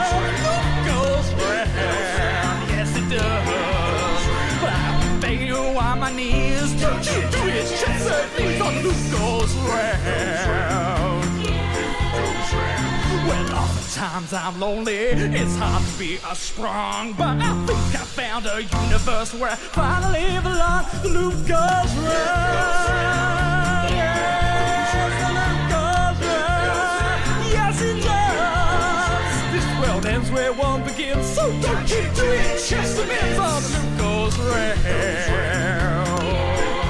Don't push that button, don't press that thing. Y'all stop the music, stop everything. The loop goes round, the loop goes round. Don't push that button, no, no, no, no. You change the date, you change the time, you change the show. The loop goes round, the loop goes round, the loop goes round, the loop goes round.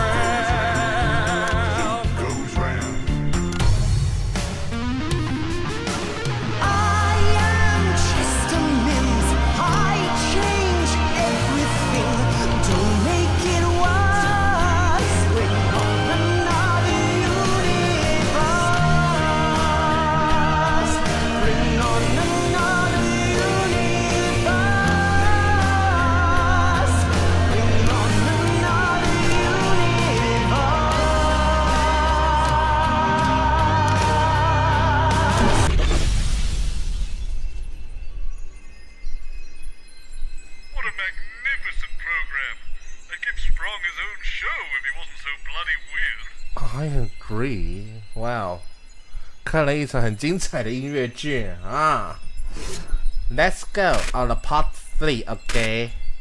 Here we go. 哇，看了一个非常精彩的音乐剧哈！来看第3个地方会跑到哪里去呢 ？Here we go.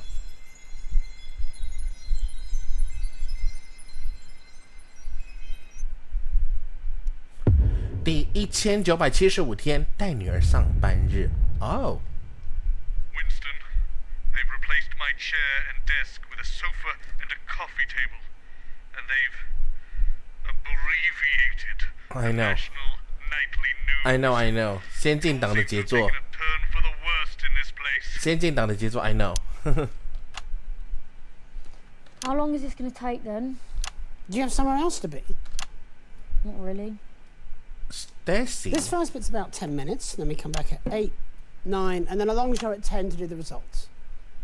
This thing's going to cheer me up then, is it? I very much doubt it. Well, is it safe? Let's hope so. Not very reassuring, are you? No, I'm not, but at least I'm not lying to you, young lady.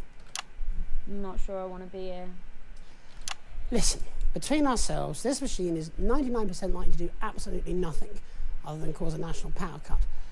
The science behind it is dubious at best, and as for the man in charge of the Happiness Collective, well, it seems to me like he's barely cracked a smile in his entire life. So you don't think that this could, like, break everything? Good question. Seems to me everything's broken already most of the time. Seen this before? Nice backdrop. Oh, there's a little swimmer in the Leave that alone, please, Colin. When is this? It's Wednesday, Colin. Okay, that doesn't help. Do you need anything, Stacey? I think I'd rather be somewhere else. Oh, don't say that. It's exciting. A groundbreaking experiment. Have you been mainlining the auto cue? Try to have fun. She's a bit much, isn't she? I think given time, you'll find actually she's exactly the right amount. You're weird. So are you. Good, innit? So this thing, it's, big, is it? Depends what you call big. 10 seconds. 22 million viewers, probably. What the fuck? That seemed big to 5, you? 4, 3. That's fucking huge! Excellent.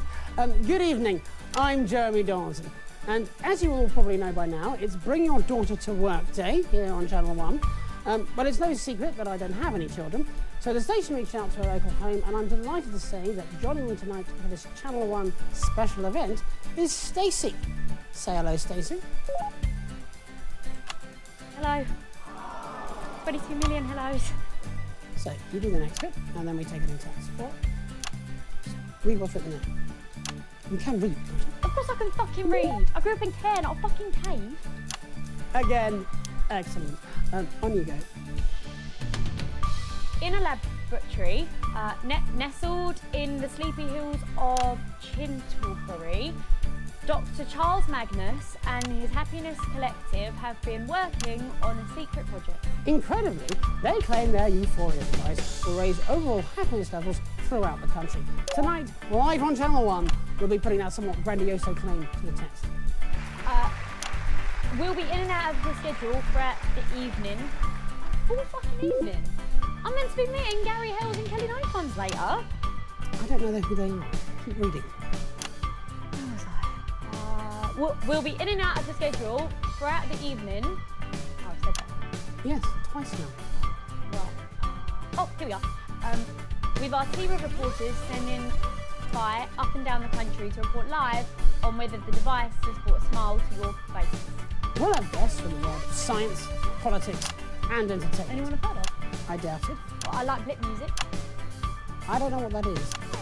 If you don't, I wonder no one watches this show. Nevertheless, we'll still be here, and with all those all-important results as well. So don't move that dial. Stick with Channel 1 all evening. As we bring you The Night of Smiles. And 35 seconds back. Can we get the guests in, please? Dr. Magnus, you could sit here, please. Who are you? Chester Mims, 24. My favourite palindromes are civic, rotivator, and no lemon, no melon. What? Chester's here to push the button. Oh, that's not until after the Prime Minister. Go away, Chester. Yes, Dr. Magnus. Oh, well, Chester. 10 seconds, everybody. First rule of news: never, ever, ever feel sorry. 5, 4, 3. Off you go then. Again. You got this. Welcome back. In just a few minutes, the impressive machine behind us, will be activated in the first ever mass experiment of its type. So let's meet the man behind the merriment, Dr. Charles Magnus. Dr. Magnus, welcome to the show.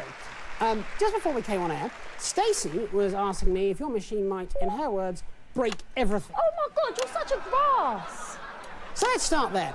Is this experiment safe, Doctor? Well, I suppose that's a fair question, and probably one that's also on your viewers' minds. All I'm saying is I saw this film once where time got stuck and that seemed like really bad. Well, while no science is without risk, I can assure you that the chances of time actually getting stuck, as you say, is less than 1/10 to the power of 64. So it could happen. Unlikely, Alex. Well, anything could happen. For all we know, it may have already happened. I don't understand. It's theoretical metaphysics. No one understands. It is, however, more likely that you will have a spontaneous pulmonary embolism or be struck by lightning than that time will actually become unstuck. I don't want to be struck by lightning. And you won't be.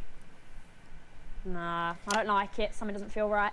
That's what people said about television or electricity or even the printing press. Nah, I've got a bad feeling about this. It's like, you're going to press that button and none of us will exist anymore. Like, all wiped out. Like, we weren't meant to happen. Like, we were a mistake. That's ridiculous. Where did you get your degree? I'm 15, you wanker. But it don't take a degree to know that there's something messed up about wanting to control other people's feelings. To make people happier. Well, you didn't ask for my permission. No, and I've no intention of doing so either. Chester, if you please. Well, before we start the machine, we do have to go to Peter Clement and Julia Salisbury for a special message. And that's still being set up, so we could all just take a breath. Chester. This young lady is Chester Mims, my loyal lab assistant, who, like myself, has dedicated his whole life to the pursuit of scientific excellence. He is a man who is educated, he is inquisitive and rigorous, and these are, young lady, qualities I might suggest you would do well to cultivate within yourself. Have you got a problem with me? Why does ignorance always have to speak so thunderously? What are you calling ignorant? I'm not the one playing God here. That's you. Well, actually, it's Chester. Mr. Mims, if you would like to proceed with the activation process. Do you mean, Yes. Push the red button. Yes. Righty-ho, Dr. M. That's, so-co by me. Wipe us out of existence. How fragile do you think reality actually is? Yeah, well, I'm ignorant, aren't I? probably wouldn't go trying to break it to find out. Well,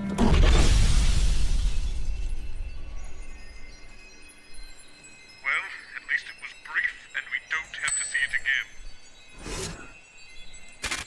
Just move.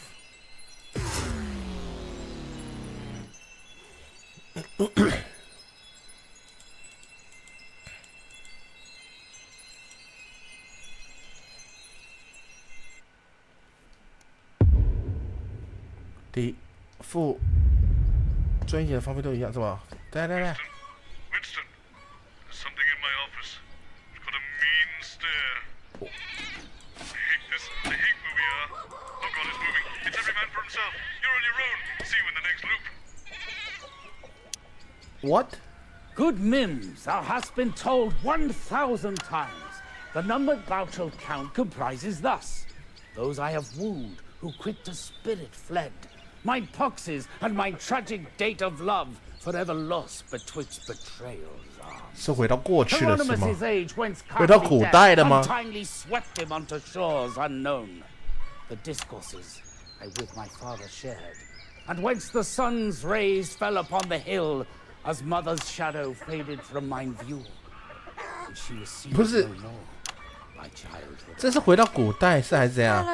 然后回到古代就算了，这个人服装就不对了，这个服装就不对了。 And hearts that beat within this show. Sirrah, whenceforth venture you your hand? You what? Touch not this wondrous, strange machinery, lest it should render you and I bestilled. I'm sorry I didn't get any of that. Good morrow, Colin Sprong. A hearty hail. Not you as well. I hate this stuff enough at school. Why speak you so unseemly? 倒一下水哦。 With such words, it's better suit a slutton or a moor. Pretty sure we're not allowed to say it. 泡茶来喝。 He jests, but yes, I understand him not. His japes a silent waltz would best contain. Rude, I think. A hail and hearty salutation, all please, gentlefolk, accept my deep regret that tardy dost I come upon the set wherein tonight's fair alchemy is met. Right, I'm leaving before you all start talking about fairies. The groundlings are prepared, the players are set, so let us to our revelries attend. Fire up the lanterns, bring the stage alive. Our sorceries begin this night in 5, 4, 3. Fair patrons welcome each and every one. My name is Jeremy, Lord Donald's son. I, Megan Wolfe, beside him duly sit as we present to your grand benefit such magics as will turn your blood to ice. Sir Magnus's Euphoria device. In Chintleberry's green and languorous hills, whence fairies dance and suburbs golden eames. I knew this was going to happen. Just no. Give it to me. What ho? Young cheeky viands nick the script. Throw wafty fade us out. And all this stuff about suicide. See how anachronistically he marks with feather from no creature earthly born. That's not funny, nor is that. You don't need any of these words at all. Just this and right. Do this one. Tonight, before your eyes and arms and legs, a special program called The Night of Eggs. Untitles. In 30 ticks our revels be rejoined. The Night of Saucy Colin, Egg. but this next appears to be bereft of scan and rhyme. Why does it have to rhyme? No, don't answer that. Give it here. I'll sort it. I'm getting really bloody annoyed at this, okay? Alas, he's mad. Or by hell's fiends possessed. Just do the top to tail and skip the rest. Oh shit, now you've got me doing it. But what of good King Peter and Queen Jules? They'll take our heads if they should feel suppressed. Oh, that won't matter once the button's pressed. Is conversation you intend with me? Indeed, good doctor. And in 5, 4, 3. Sir Magnus, your contraption, most bizarre, is fashioned prey to purpose fair or foul. 'Tis foul indeed, but not as you suppose. These fowl have feathers, wings, and beaky nose. Disagree. A foul! Most foul! No, that's not a joke. It's just two words that sound similar. It's not even a... Never mind. So, Magnus, where is Chester Mims tonight? My servant, why? He waits behind the stage. Or could you get him out before the end? Oh, Chester! Coming! Hark, he doth attend. Well met, good fellows, I am Chester Mims. My years they number but 104. My favourite deaths are hacking off of limbs, also beheadings, and I have one more. Do you know what we need to do right now to get this weird contraption started up? Yea, verily I do. Then off you pop.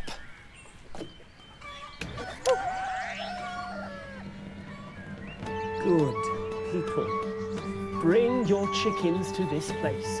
Bring broken beaks and rickety of legs, for whence I release the music held within. Your poultry shall lay twice as many eggs. Sorry, that's what it does, make chickens lay eggs. That is indeed our deeply cherished. Just press a button, what a fucking joke.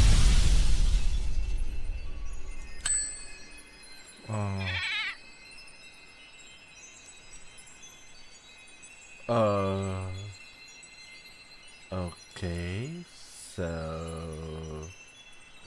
that is all. So let's see what happens next. 看看后面发生什么事。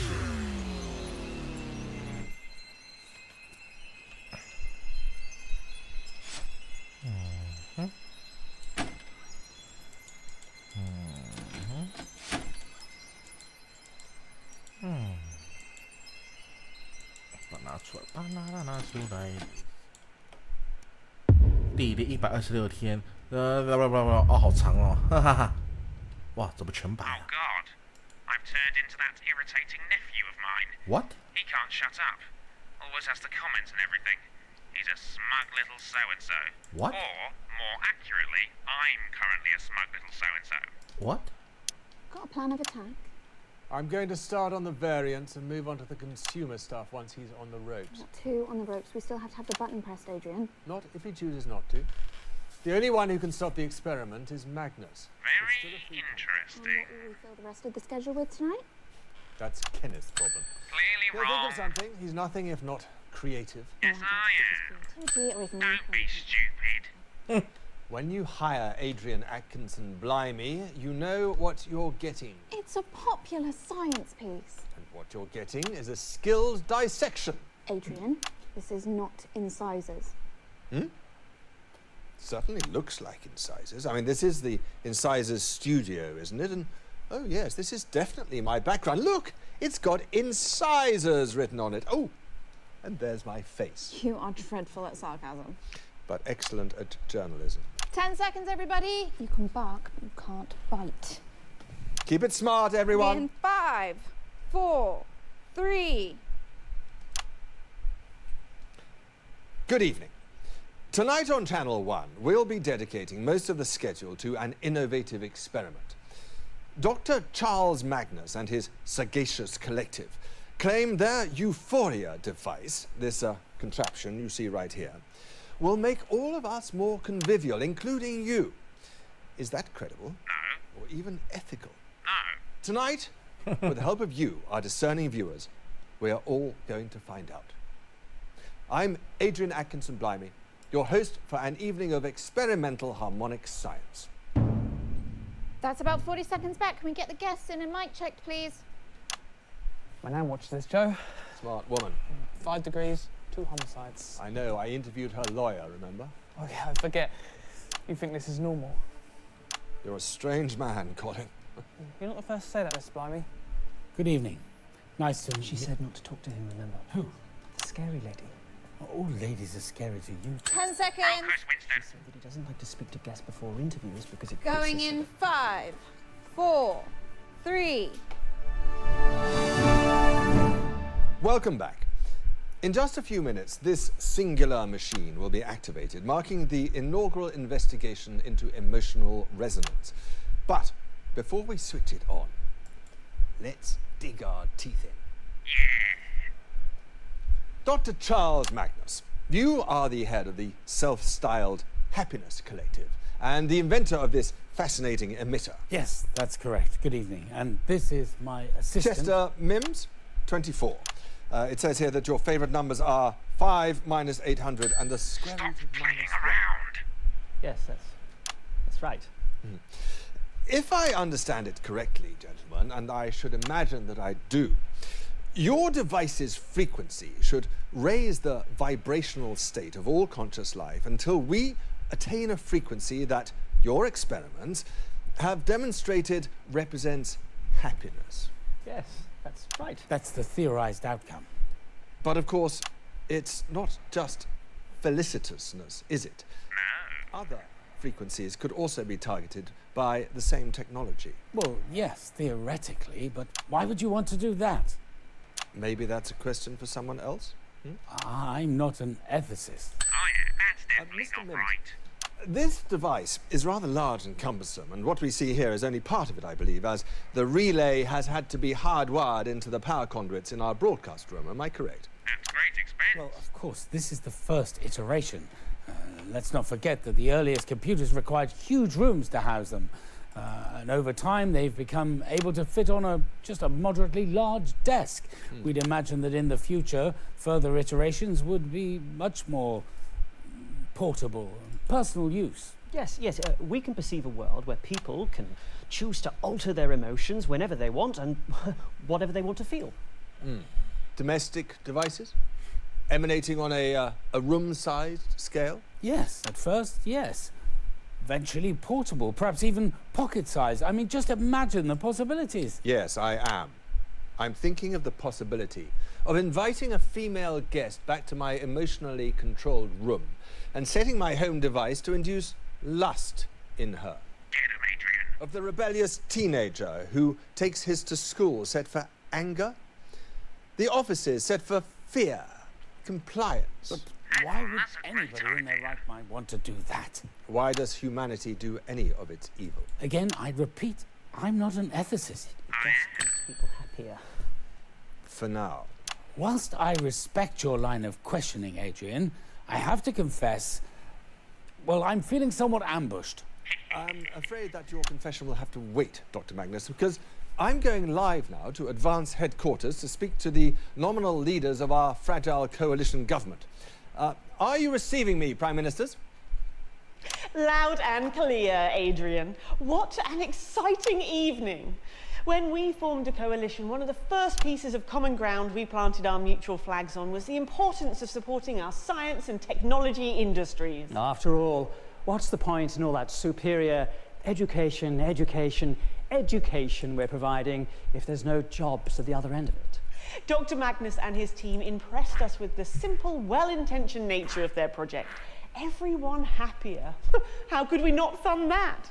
It is, after all, one of the 4 basic requirements of a government. And all this experimental technology was funded by the government? Well, yes. I mean, we've invested record sums in funding the science and the... So I assume you own the resultant technology? Well, not us, Adrian. The public own this incredible technology. It was, after all, their taxes that paid for it. But the public don't have the capacity to alter the device, do they? Or to make other devices? Well, what sort of other devices? That's an excellent question. Let's chew on it for a while. In 1518, the residents of the city of Strosnov in southern Skonsk experienced what was known as the dancing plague. Fascinating. People began spontaneously dancing and they didn't stop for days. It was infectious. More and more people joined in. They literally danced themselves to death. You're making that up. I mean, surely he's making that up. You can look it up in an encyclopedia after the show, Prime Minister. I'm suggesting that if one amplifies this device sufficiently, it becomes a weapon, does it not? What, make the enemy dance themselves to death? Well, that's hardly an effective military strategy, Adrian. Or with a few garble adjustments, surely it could send an enemy encampment mad with rage or suicidal with despair? We have no such plans, nor would Dr. Magnus and his team sanction such a use. Think of it. At the flick of a switch, demonstrators are calmed, protesters pacified. We would never use such a device on the general population. And what of the commonality? In a society where this technology is commonplace, how would a citizen know whether the emotions they were feeling from minute to minute were even their own? Yeah, where's your science now, bitch? Insightful questions, as always, Adrian, but tonight is about an attempt to to make people happier. And, well, we're here just to wish you all the very best of luck. Back to you in the studio. The Prime Minister's there. Pricks. And of course, without the funding that you receive... We'd still be making mice grin a bit. If I might say something. Of course, Doctor. This program thrives on the free exchange of ideas. I have a colleague who works in one of the more esoteric departments in the collective. Don't be stupid. Was it her? Her? Stand by. Stand by. Oh, you know, Dr. Magnus, Professor... Yes, Chester does like to fantasize. Anyway, this unnamed professor and I were, by pure coincidence, discussing the dancing plague of 1518, and she reliably assures me that the Blissgate circuitry will negate any concerns about such an eventuality. But that is untested. I can assure you that the T-tests are absolutely magnificent to behold. And besides, if we discovered any negative effects, we could simply turn the device off. It's not permanent, Adrian. So you say? You know, Mr. Blimey, I always thought that you were a man of intellect, a ruthless campaigner of precision and truth. I am all of those things. No, you're not. You're a grumpy old man who can't see the good in anything. Manners, Chester. No, I'm sorry, Dr. Magnus, but I'm really quite upset. Well, I can see that. You're practically apoplectic. Yes, I am. All you want is a little bit of happiness for a short amount of time. And you're a good man, Dr. Magnus. I know that. And if she can't give it to you, then I'll give it to you instead. But is the human animal responsible enough for this type of technology? Do we have the shut up, Adrian! Well,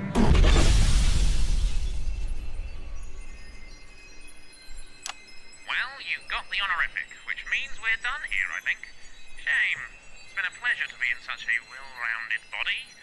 Guess this is goodbye. You seem lovely. If a bit scruffy. If you need me, you know where I am. Okay, so keep going.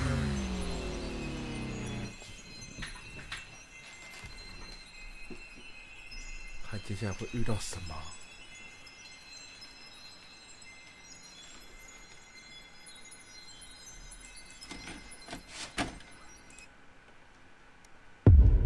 第126天，你将参加演出。非你使用。 This doesn't look right. I think we should... Speak when spoken to, worm. What? And if we have any mistakes during this 非你使用禁 broadcast, 忌。 all of you will be What? spending 20 minutes in the agonizer. Do you understand? Yes, ma'am. Good. Where is my worm? Here, controller. Listen to me, worm. Tonight we are working at the behest of the Over-Governor herself. Do you know what that means? Yes, controller. It means that everything will go very, very smoothly. Do you understand? Yes, controller. I have acceptations, controller. Controller. Disseminate. Are the prisoners ready? Bring in the prisoners.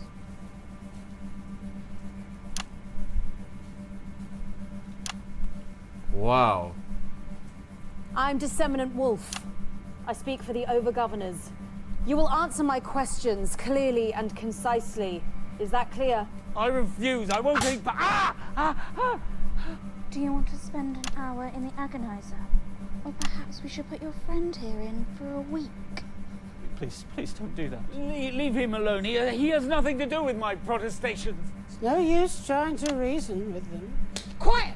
Worm, fetch us. 哇塞，这个是 So, Prisoner Magnus, what's it to be? Will you be participating in the broadcast? Leave me no choice. An accurate assessment. What the actual fuck's going on this time? You there. Jenny, you look like my Uncle Frank. You will refer to me as controller. Righty-ho, amazing. Where is your uniform? This is what I usually wear. Insubordination. Why is Megan dressed like a dominatrix? You will not address the disseminant by name. Again, amazing. Do you want to go into the agonizer? Nah, I think I'll just go and grab a muffin. Wow. Annoying little peasant. A sensible decision. Controller, shall we? 10 seconds, scum. The Empire expects. Do not fail her. 5, 4, 3. Subjects of the Empire, I am the disseminant. Tonight's mandatory broadcast sees the Empire achieve even further greatness. The Overgovernor, all hail her might, has decreed that tonight you, her loyal subjects, shall be the first to receive her boon. So don't move that dial, or you will be extinguished. This is a mandated broadcast on all open channels. All citizens of any status are required to cease all current activity and fix their attention on this screen. Failure to comply will result in severe punishments for yourself and those you love. The Empire expects. A few short months ago, Dr. Charles Magnus and his co-conspirators were conducting unapproved scientific experiments. Do you confirm? I confirm, yes! Yes, I confirm, ma'am! Fortunately, the Overgovernor was able to intervene and turn a potentially lethal experiment into a project for the good of the Empire. There was nothing lethal about it! Working under intense supervision and with the firm hand of the Empire to guide them, work has been completed on this. The productivity device will grant all subjects of the Empire the gift of unfettered productivity. Finally, all subjects from Overseer to Worm will be unshackled from our human inefficiencies, freed to meet the expectations of Empire. I'm becoming inhuman! That was a bad one! Before we activate the device, however, we are privileged to receive an address from the Overgovernor. Your concentration is demanded. The Empire expects. Subjects. For too many years, we have been the victims of our own emotional vagaries. I am no different. This is my worm. Yesterday, I visited his worm space and found him engaging in... Well, why don't you tell them, worm? I was engaging in prohibited self-pleasuring. Prohibited self-pleasuring. To wit, reading. I'm deeply ashamed of myself. Now, I know what you're thinking. Worms can't read. Well, apparently, a great number of them can. They're secretive little things, aren't you, Worm? Worms are expected to be discreet. I contemplated how best to discipline my worm.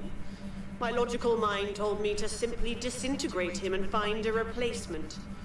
But something was arguing with my logic. I thought of the many years where he has faithfully met my every need, the counsel he has kept and the expectation he has fulfilled. And I was forced to admit that I had feelings for this worm. Overgovernor? Not romantic feelings.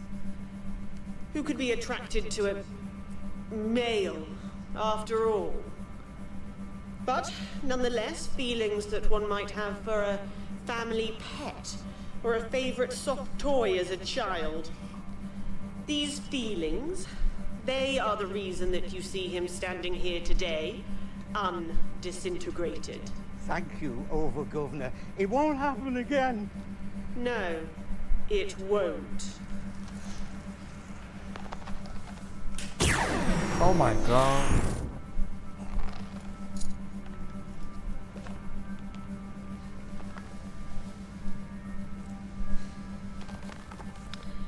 Our feelings make us ineffective. They make us unwise. We cannot ever put our own needs ahead of those of the Empire. And after tonight, we will not have to. Attend the following broadcast with concentration, subjects. The Empire expects. I now return you to the disseminant. In just a few short minutes, we cast off the shackles of emotion. Wait! Control the worm! Please, listen to me. We need our emotions. Without them, I we're would not... think very carefully before finishing that sentence, ma'am.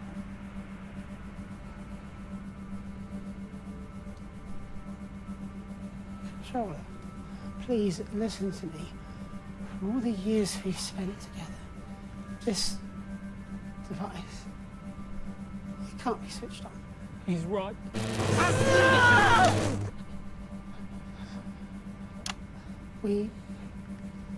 Emotions aren't something that simply suppressed. They are art, and music, and stories. Also right. No! Would you please stop doing that? Sorry.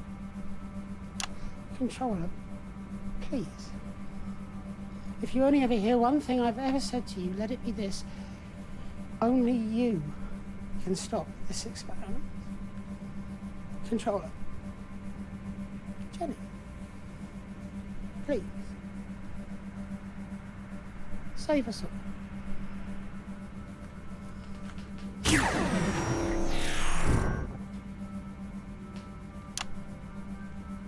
I hate that name.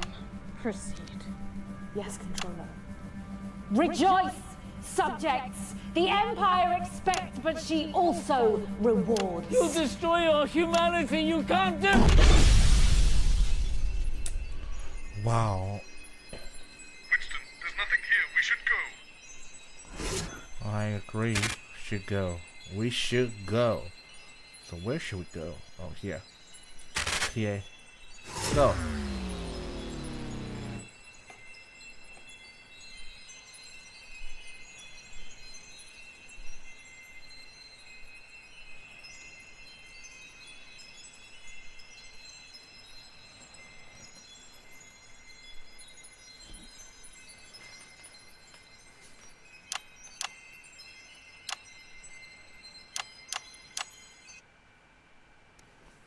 第2601天，从首都中心为你现场直播。 What fresh hell is this? What? No, Chester, I will not tell you again. We went over it 17 times in the taxi on the way over here. Now, I like repetition as much as the next man, but one must draw a line somewhere. If you could just sit here, please, Dr. Magnus. The host will be with you shortly. Should we run a little thought experiment, Mr. Mims? Oh, yes, Dr. Magnus. That sounds like fun. Good. Let's begin with some data gathering. These couches, how many people do you think that they comfortably accommodate? Probably 2 apiece. Good. Exactly. At most, I'd postulate. Allowing for personal space, I agree with your conclusion. Good. Next variable. How many people host the nightly show? I believe there are 3. Once again, I concur. Well done. Now, computation. If there are 3 hosts, how many seats are left? 1, Dr. Magnus. And what can we conclude from this data, Chester?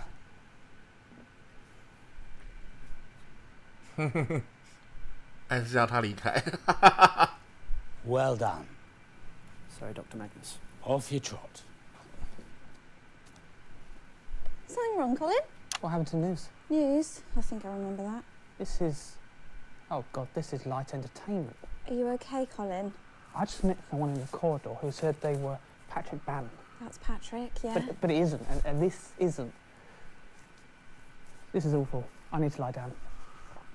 How'd you let this happen? How could you? Let what happen? All this.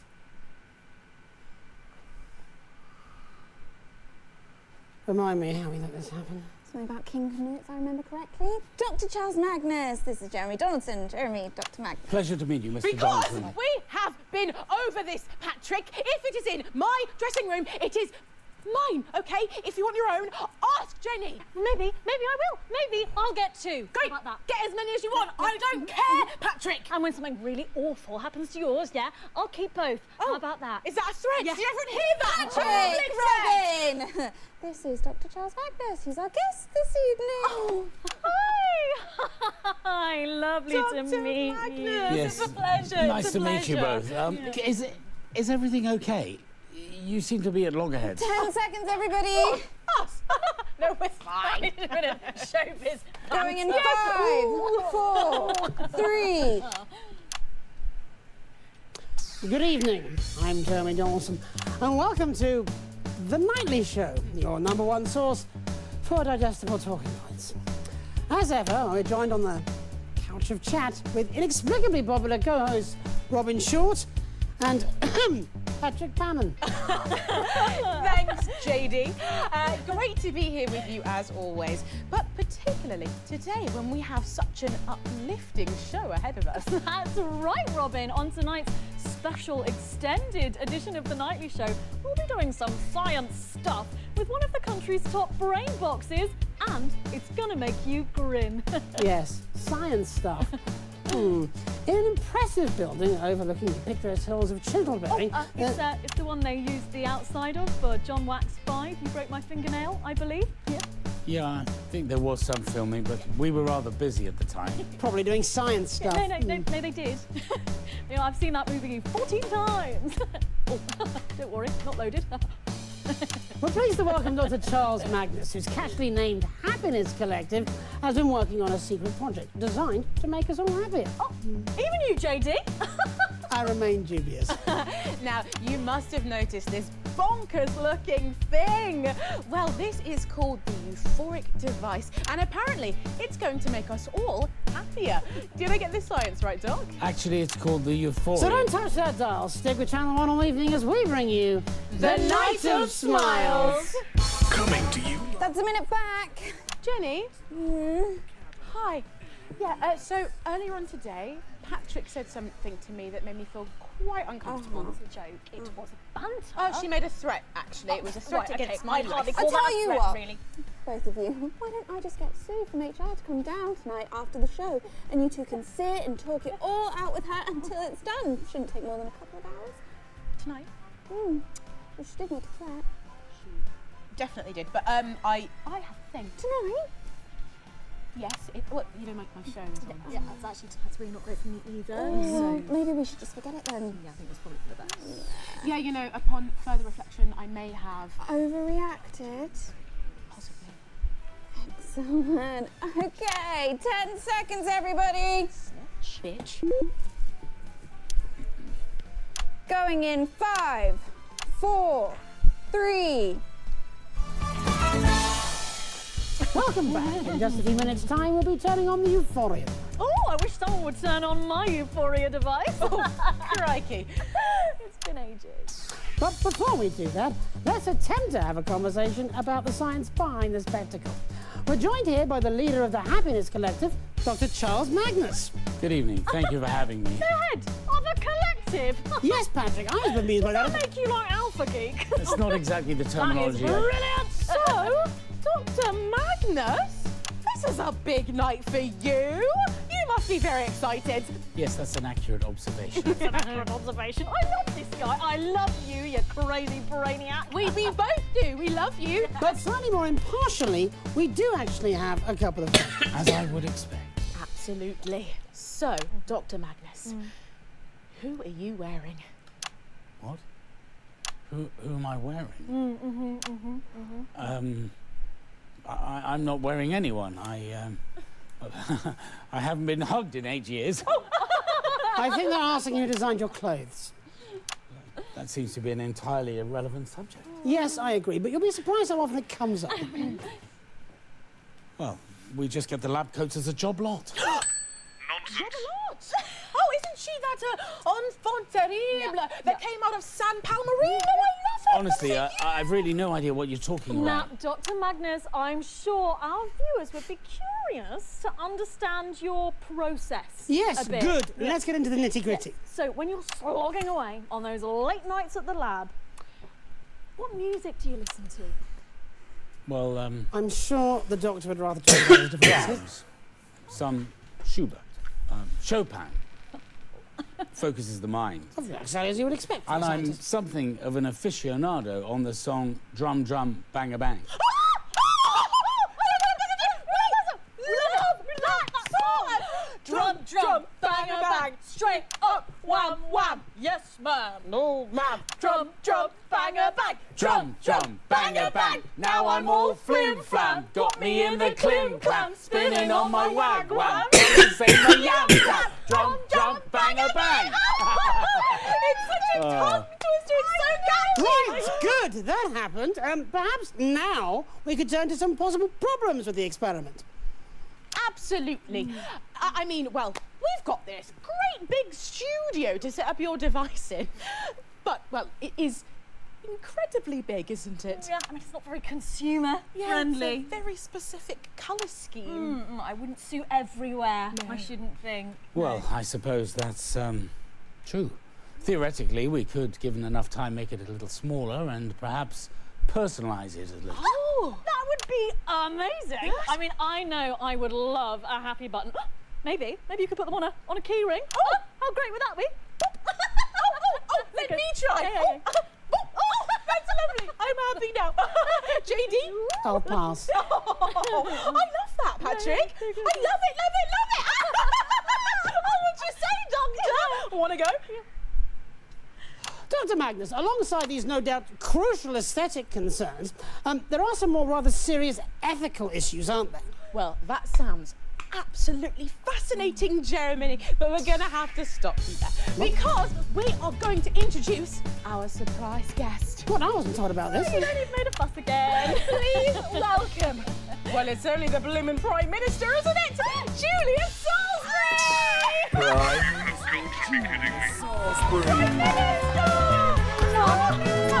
Julia, please! Julia, it's so good to have you back on the couch of chat. Oh, you know, I never miss the opportunity to pop in. It does seem that way. Yes, any more pop-ins? We'll have to put you in the titles. I presume you're here for the experiment?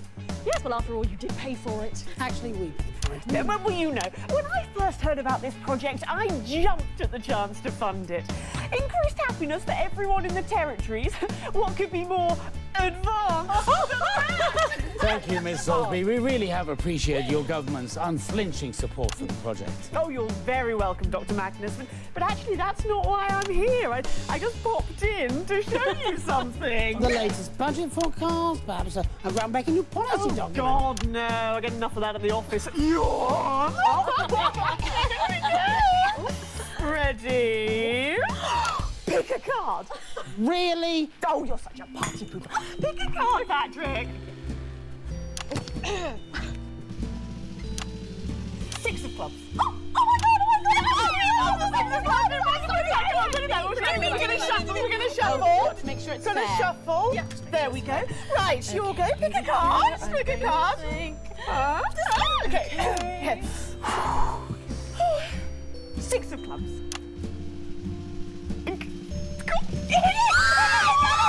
Well, obviously, the whole pack is entirely full of the That's six of... funding's lovely, isn't it, Charles? Yes, of course. Thank you, Prime Minister. Thank you, yes. Well, as we're all doing magic tricks, let's see if the big one actually works. Let's go over to the machine.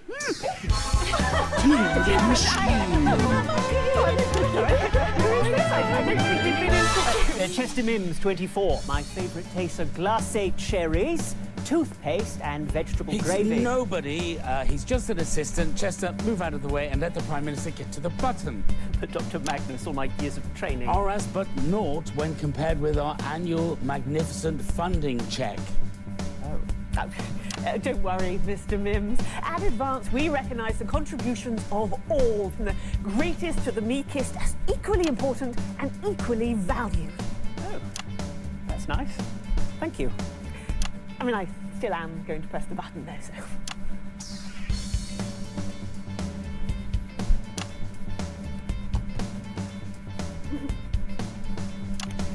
So, let's get a little countdown going on the screen. And there we are. Lovely. Come on, everyone. So that's 10, 9, 8, 7, and 2, Mr. Donaldson. 5, 4, 3, 2, 1.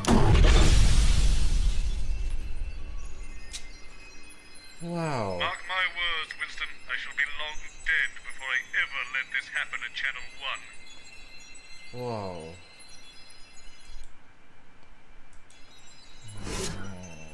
So what is now? Oh.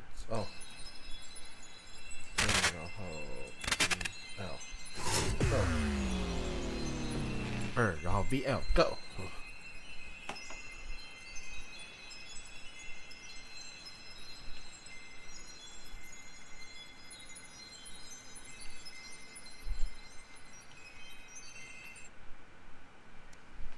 今天讽刺。Now. Winston, I'm not what you would call a tech guy. I have a strange glass slab here that seems to want to see my face. I'm not sure I trust it, so I've put a balaclava on. Let's not stick around here any longer than we have to. I've told you 1,000 times, Chester. It's the number of... Do you know what? I'm going to text it to you. That way you'll have it written down and I won't have to keep on repeating myself. Yes, of course, Dr. Magnus. If you could just sit here, please, Dr. Magnus. The host will be with you shortly. Thank you. Whoa. Not you. Sorry, Dr. Magnus. God, why do they have to make these keyboards so bloody small? Everything all right, Cole? What is that? Secret government technology? What are you talking about? My phone? Fine, give me a break. Well, I really don't know what you're on about. It's not the latest, but Do you really not have your own phone, Cole? Yeah, at home, attached to the wall like normal people. You used to have a landline. No, like... Oh my God, you got one too? Tell you what, tomorrow lunch break, I'll take you out to the shops and we'll go get you one, eh? Why do I want a telephone in my pocket? It's annoying enough when it goes off at home. I never get anything done. Phone ringing off the hook, is it? You know, I've got friends. Frongs are very social. It doesn't even look like a phone. What doesn't look like a phone? A phone, apparently.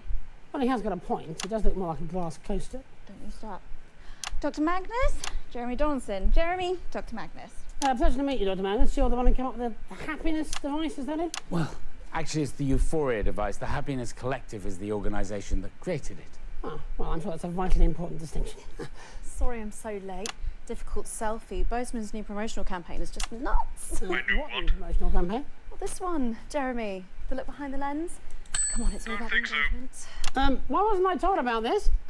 Maybe you would have been if you'd answered your phone for a change. I like to keep it on mute. Or read your DMs. I don't know what they are. I just want people to call. Then why is your phone...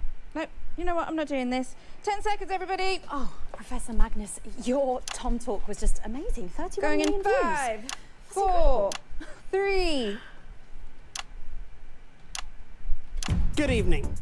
I'm Jeremy Donaldson. And I'm Megan Wolfe. Welcome to this special OneLive.net event hosted by your national nightly news team. We are, of course, still broadcasting on Channel 1. This is Dr. Charles Magnus, whose organisation, the Happiness Collective, have built a device to make us all smile. For more background, click on the link below. In just a few moments, Dr. Magnus will introduce his device and explain what we can expect to feel tonight. And, of course, you can get involved in the conversation yourself by using the hashtag Smile. So don't close that tab. Keep OneLive.net with you all evening as we bring you the night of hashtag smiles. What in the holy heck is a hashtag? Promotional campaign. Intending to join us? Update your socials? Of course not. Smile, Jeremy. 哇，这感觉好像 BBC 耶，就在片头的地方倒数，真的很像 BBC 的作风。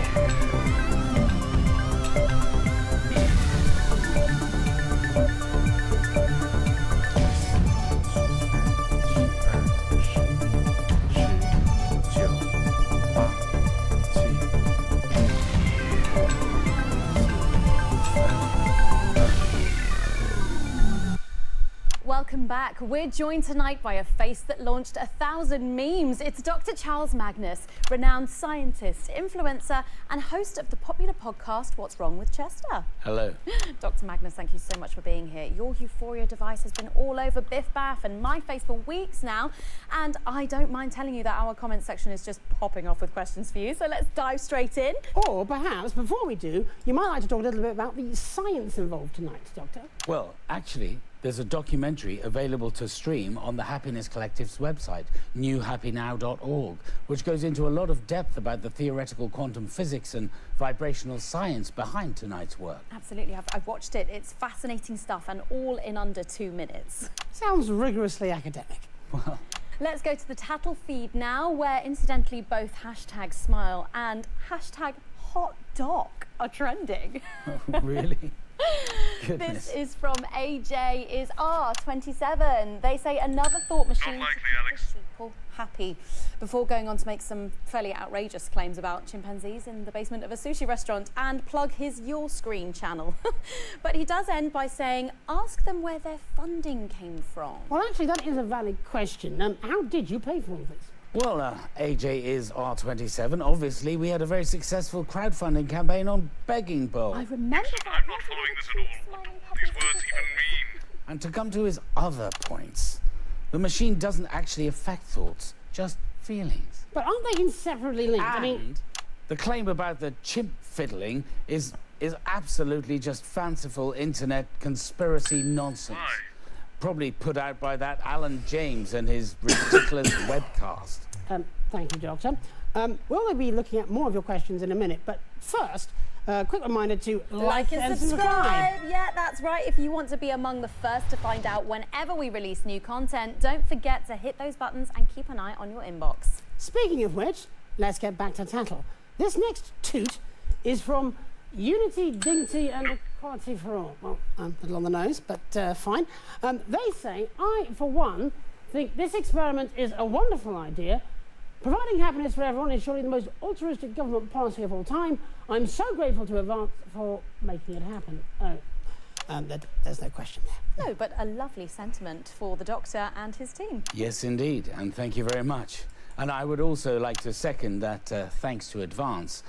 Even though we exceeded our stretch goals several times over, it still required a huge cash injection from the government to get us to where we are tonight. And don't forget, if you've got an unlikely science experiment you want to try, you can get a government grant at advance.com/fundmydream, and there's a link, of course, in the description below. Right, this next one is from...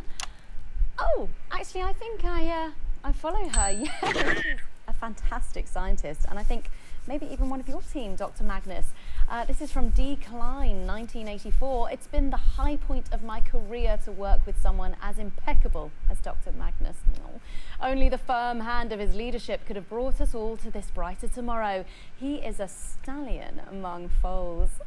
And they sign off with a peach emoji and a heart. Oh, sounds like you might have another fan there. Hashtag hot doc. Yes. Yeah. Thank you very much, madam. That was too kind.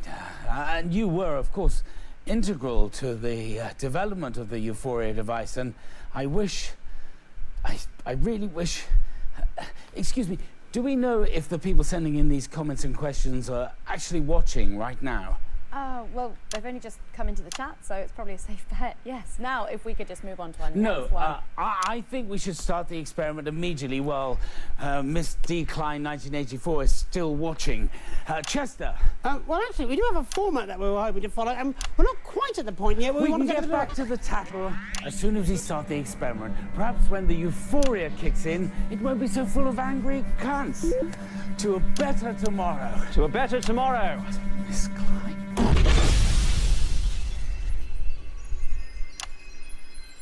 Right, we got her surname. Let's get out of here. These bits of glass keep lighting up and buzzing. I think maybe they're broken. 手腕性 X 哦，等一下，这个看一下，这个非电视使用现金 ，OK， 现在就3之1了嘛，对不对？现在3之1了，好，3之1 go。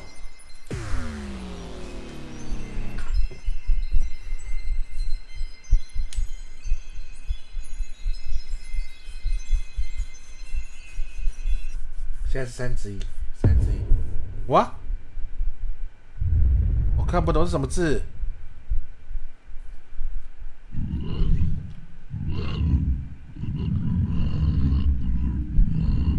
What?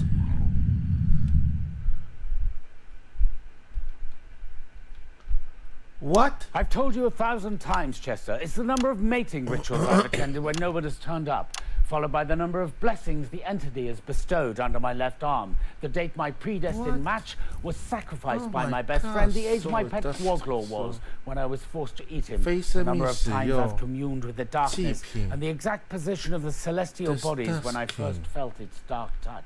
I honestly don't see why that's so hard for you to remember. If you could just sit here, please. High Priest Magnus, the host will be with you shortly. Oh my god. Not you. Dr. Magnus. I don't So like the how way can I it's been give you? looking at How me can I give lately. you to Isn't eat? it possible for me to sit here? No, I don't- no, I don't have to definitely give not. you to Honestly, eat. you think too highly of yourself, Chester. You're not chosen. You'll be fine. Now go and wait over there. Yes, Dr. Magnus.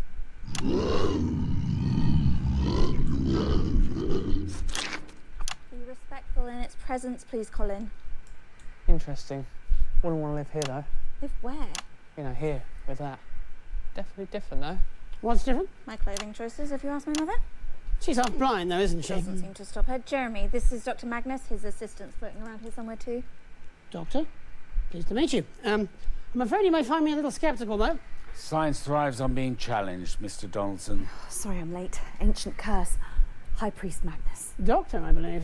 Either is appropriate. 10 seconds, everybody. Seems like a conflict of interest to me.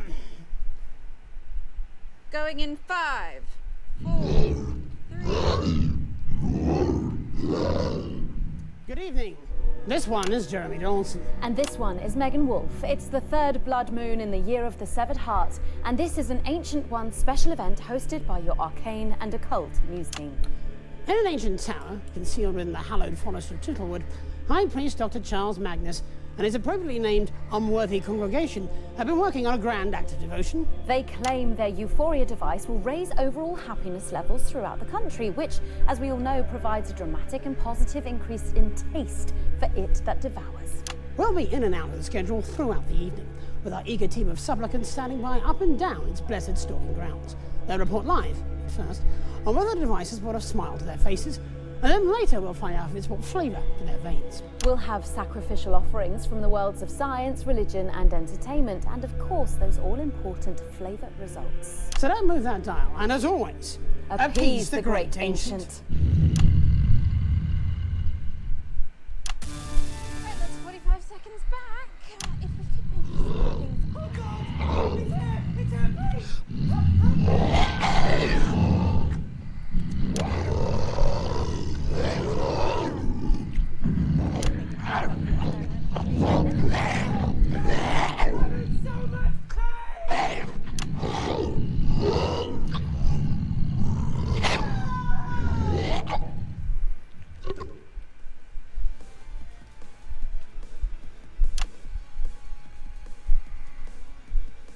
Ten seconds, everybody. 5, 4, 3. Welcome back. In just a few swishes of its mighty barbed tentacles, this resplendent machine behind me... Actually, Miss Wolf, I think it might be best if we conducted the experiment sooner rather than later, all things considered. Oh, yes, of course. Sorry, I was still on script. Maybe just a couple of quick introductory chats, though. Set the scene. You are Doctor and High Priest Charles Magnus. Yes, I suppose so. Please explain to our undeserving audience, how will this device please its great and terrible malevolence? Well, as we all know, we are but food for the great ancient. It that devours the undying one with horror, darkness, and carnage. However, a few years ago, through a series of carefully conducted rituals, we gleaned that it has always found displeasure in our taste. It's a bit off, apparently. Well, according to our expert divinations, the beast is not content with our flavor. It's because of the soul-crushing fear we experience as it approaches at impossible angles from a darkening sky. Makes us taste a bit tart. Even the sacrifices? Yes. Our research suggests they can be quite scary too, for those on the receiving end. I have noticed they often make a lot of a fuss. I just assumed it was the ecstasy of being among the chosen. It's a very difficult situation for the Undying One. After all, as we all know from the texts, its mere presence shall cause the blood to chill, and its touch brings forth the cold revulsion of disease and decay. I can see how it might be hard to maintain a smile under those circumstances. And it does like to play with its food, rather. An arm there. As divine privileges go, it can be a bit traumatic. I see. So, it wants us to go to our deaths happy and with a smile, does it? Ignore that pesky survival instinct of ours. Oh, those pesky humans. Well, that seems entirely reasonable to me. How do we accomplish it? Well, once I activate the Euphoria device, we will all be able to remain joyful and at peace, even as we watch our families devoured before meeting our own inevitable fate. We can meet our horrifically visceral ends without complaint or fear. In short, we will finally taste lovely. Thus ensuring the unspeakable horror will have a bountiful food supply for millennia to come, which I think we can all agree is the ultimate goal. Can't get no argument from me. Well then, without any further ado at all whatsoever, let's do this thing.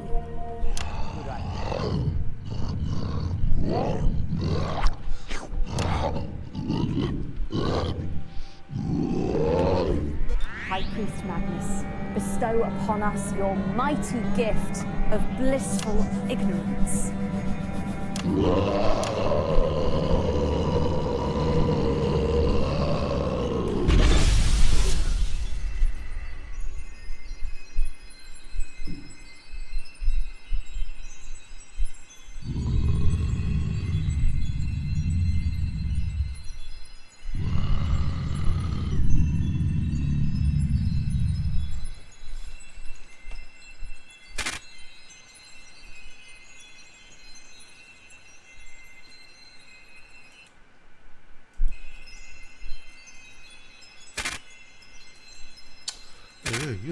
You so disgusting. 赶快跑哦！好恶心哦！赶快跑，赶快跑！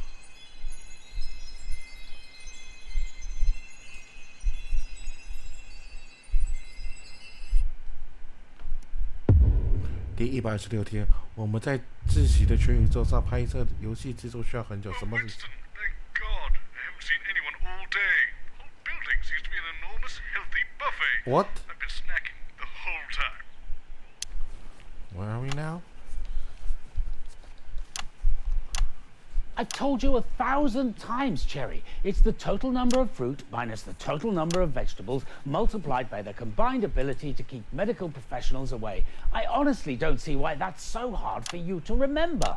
If you could just wait here, please, Dr. Mandarin. The host will be with you shortly. Not him. I'm sorry, Dr. Mandarin. Wait, no, please, no!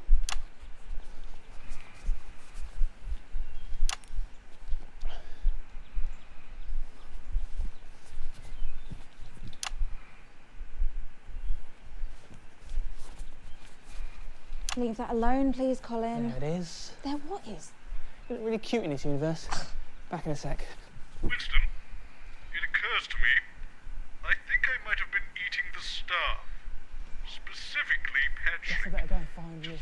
Don't tell anyone, all right? What's happened to her? No idea. Colin can handle it. He handles everything else. Anyway, Lemony Donaldson, this is Dr. Charles Mandarin. Ah, of course. Lemony Donaldson, professionally sour. Lemony Sorry I'm late. Colin left me in the dressing room again. Professor Mandarin. Actually, it's Doctor, apparently. Either is fine. And we're going live in 10. Colin! Shit. 5, 4, 3. Good evening. I'm Lemony Donaldson. And I'm Mango Wolf. It's the 13th of March 1985, and this is a Channel One of Your 5-a-Day special event, hosted by your National Nightly Fruit team. In a bowl, nestled on an occasional table in Chittlebury, Dr. Charles Mandarin and his succulently named Gesticulation Collective have been working on a secret project. They claim their ambulatory device will finally enable us all to grow our own arms and legs, whatever they are. Tonight, live on Channel One, we'll be putting that world-changing claim to the test.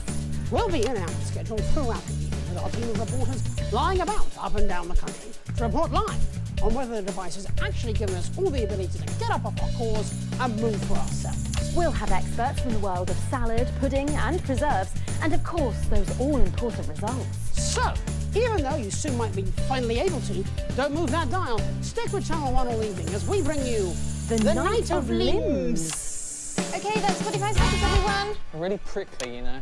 Funny, I was going to say the same thing to Lemony. I don't know what you mean. I have the rind of a young, fresh peach. Well, you should probably give it back to her. When we come back, we'll do the questions about your device, Dr. Mandarin. Okay. I'll need my presentation, though. Yes, I believe we're just getting it ready now. Oh.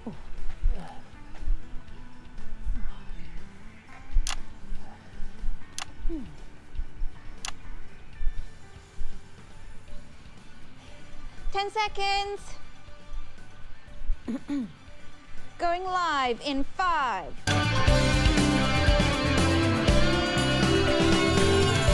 Welcome back. In just a few minutes, the scrumptious machine behind me will be activated and maybe, just maybe, we will all finally find ourselves freed from our bowls. But first, let's meet the man behind the movement, Dr. Charles Mandarin. Hello. Dr. Mandarin, this whole notion of granting fruit self-driven momentum, that's a little far-fetched, surely. Not at all, Lemony.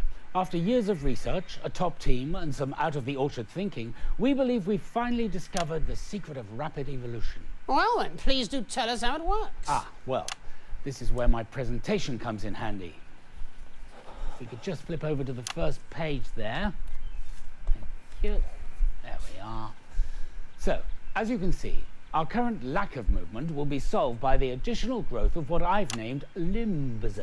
These limbs will be subdivided into 2 categories. The first pair, we're calling them arms, will allow for more complex tasks and interactions with the environment. The second, currently called legs, are stronger but less precise and will enable us to change our location unaided. Wow, that is quite the claim.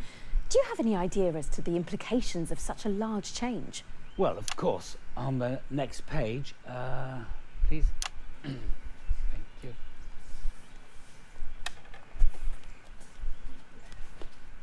So, as you can see, we expect a significant increase in productivity for the average fruit. The capabilities of these limbs is really quite extraordinary. Yes, if we can work out how to use them. Dr. Mandarin, this seems like dramatic, life-altering science. But have you run tests?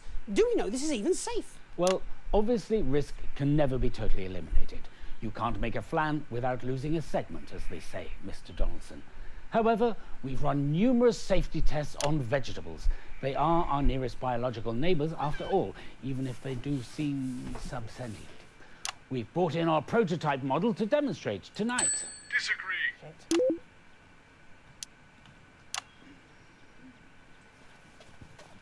Oh, wow, well, that is impressive. And it all works without damaging the poor vegetable. Well, we're more than 87% confident that any pain felt was minimal at most. Right then. Well, thank you for that, Dr. Mandarin. Now let's get that thing out of here, shall we? Whew, dirt, let's give me the pips. We were hoping to go live to the new government presentation cushion for a special message from the Prime Ministers, Peach Clement and Julia Limesbury, but unfortunately he's got a bit pickled and she's worried he'll just take the piss. So I think we're just going to make our way over to the machine. Oh, careful, Colin. Colin, I can't see. Watch it! Just down here, Colin. I seem to be stuck under. Oh. Colin, don't forget about Cherry.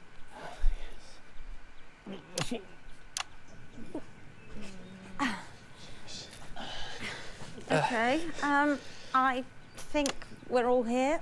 I can't really see, so there's that. Who's here? I'm here. Me, Cherry Mims, 24 hours old. My favourite places are refrigerators, vineyards and black forests. Also, I'm here. As am I. Good. Let's get the countdown started then. Cherry? Yes, sure. Okay, starting at 10. 9, 8, 7, 6. Come on, Colin. 5, 4, 3, 2, 1. Could you press that for me, please? For Christ's sake.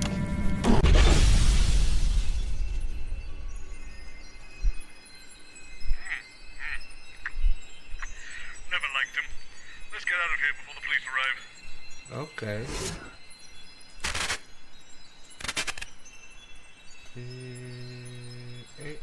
Go.1、2、3、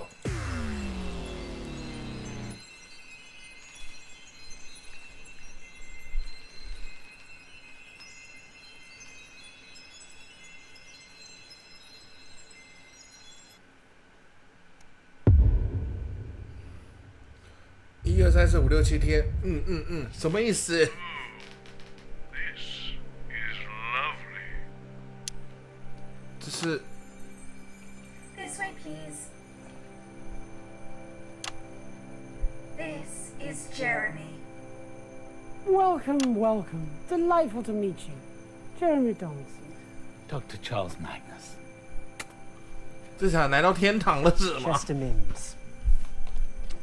324. My favourite Guangons are Garglax, Kitterkill, and Peng. Fascinating. Shall we? Oh, yeah. 这是来到天堂了是吗 This is excellent. Leave that alone, please, Colin. Robo Jetty. Brilliant. This is the future then. It's the present, Colin. Are you feeling all right? Do you need to visit the bliss space? Bliss space? How much that cost? You're so funny. Where is the bliss space? Same place it's always been. She was more helpful as a human. Don't be technophobic, please, Colin. The uploaded are just as human as everyone else. Is everyone in the future this sickeningly nice? I guess we'll find that out tomorrow. So not in the next 5 minutes or... Colin, you brighten my day, and I love you. Nice, kind, happy, fine. Right. Ease. Sorry I'm late. Perfect. I got caught up at the House of Sensation. No apology required. You're here on time. This is Dr. Charles Magnus. And this? Chester Mims, 324. My favourite... 10 seconds. I'll kiss you later. No need. I'm not much of one for formalities. 5, 4, 3. Good evening, friends. I'm Jeremy Donaldson. It's another beautiful day. And I'm Megan Wolfe. It's the 13th of March in the year 3751, and this is a galaxy-wide broadcast on Interstellar Wave Range 1. Humanity, as we know it today, is of course lovely. War, inequality, sickness, crime, and death. These have long been just story beats in cautionary tales we tell our infant clones. But let us never forget that in our primitive past, these were accepted as inescapable parts of everyday life. And tonight, according to our guests, we will all be able to experience a long-forgotten sensation thanks to this, their despondency device. Welcome, friends, with love, to The Night of Tears. About 40 seconds back. Oh, Jenny, you look lovely. New wheels. Temporary. I should get my body back next week. There was a hold-up. Apparently it's still only 7 years old, but it'll be back the next Giving's Day. Oh, same one? Pretty much. A bit taller this time, I hope. How long does Find Mine need? No more than a minute. Wonderful. This gives us all a little time to get to know each other before the experiment.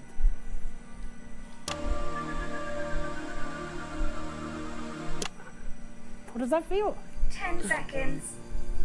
I don't know. Going in 5, 4, 3. Welcome, friends, with love, to the Night of Tears. In just a few minutes, the impressive machine next to me will be activated. But before that, let's all adore the man behind the misery, Dr. Charles Magnus. Hello. So, Dr. Magnus, if your experiment works, and I, for one, believe that it will, tonight, for the first time in more than a millennium, human beings within range will experience what the history books have called sadness. Is that correct? You are indeed absolutely correct. By analysing the surviving musical compositions and the literary works from before the fall, we believe we can artificially induce this long-forgotten sensation, or at least something close to it, dissatisfaction, angst, or ennui. I've got to confess, I'm a little scared, Dr. Magnus. Oh, there's really no need to be afraid. We've set up the machine to automatically switch off after an hour, in case we become so sad we can't lift up our arms. Goodness, can sadness do that? No one remembers, Megan. That's what makes this project so exciting. And you are Dr. Magnus's assistant. Chester Mims, 324. My preferred atmosphere is 78% nitrogen, 21% oxygen, and 1% other stuff. Exactly how sad will your device make us, Dr. Magnus?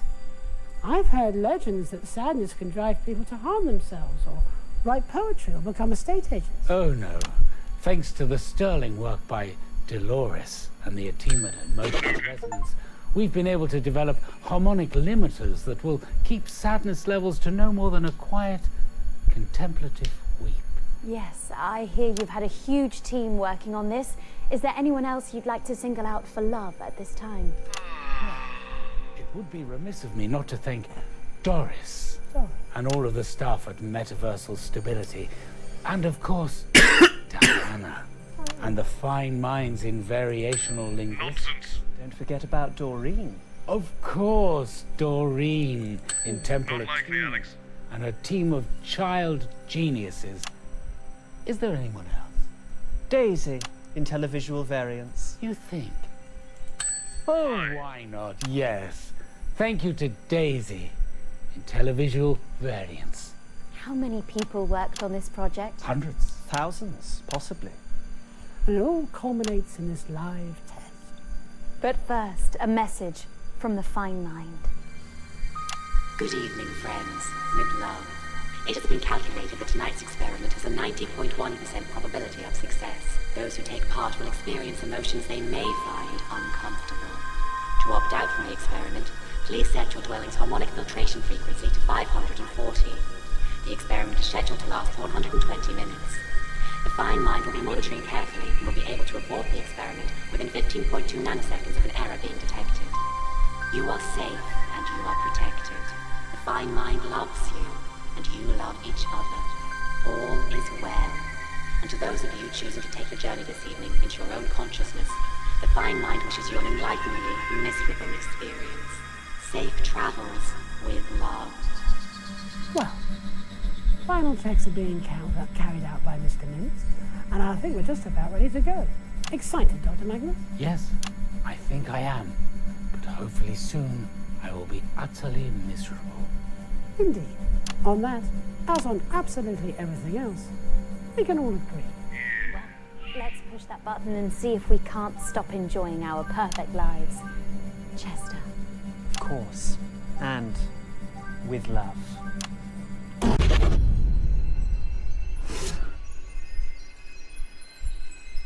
bloody done, Winston. We've done it. I've got her details now, and I've added it to the Rolodex. You can call Professor Dolores Klein for the next loop whenever you're ready. Or you could keep exploring other universes, I suppose. Universes? We just have the last universes we haven't discovered. OK? 我们还有最后一个宇宙还没有去探索，把它探索完吧 Let's go!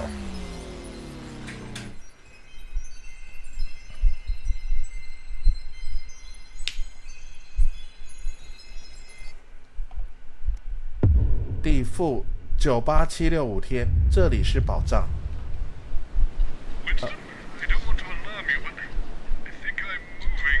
哦，哦，来到。I told thee 1,000 times, Chester. It'd be the number of blind dates I've been on. 哇，遇到海盗了。 Mermaids, followed by the number of pucks on me left hand before the hook. That is the date me childhood sweetheart married. The 遇到虎克船长 the 喽 age of ship's cat was when it got drowned. The number of conversations I've had with the pirate king and the exact time. 我记得在海上来进行转播，我的天哪！ Yes, Captain Magnus. Sorry, Captain Magnus. Brace your seat yourself there. They'll be with you when they're ready. Oh my god. Fuck off, Chester. Not you. Yarr. Best be leaving that alone, Colin. Oh, I like this. This could be fun. We're not in the business of fun, boy.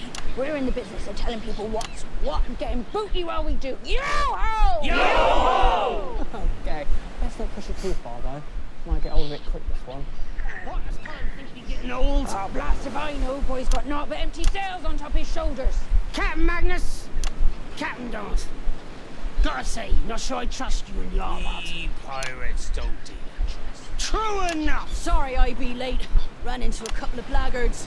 Had to teach them a thing or two about manners. You must be Captain Wolf. Always thought it was strange there was the two.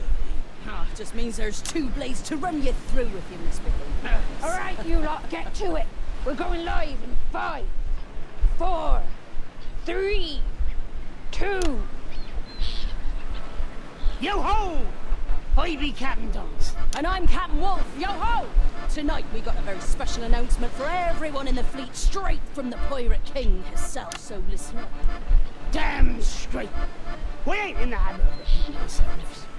Deep in Dreadfist Cove, in an island that can't be found, Captain Magnus has been working on something that will change the pirate's life for good.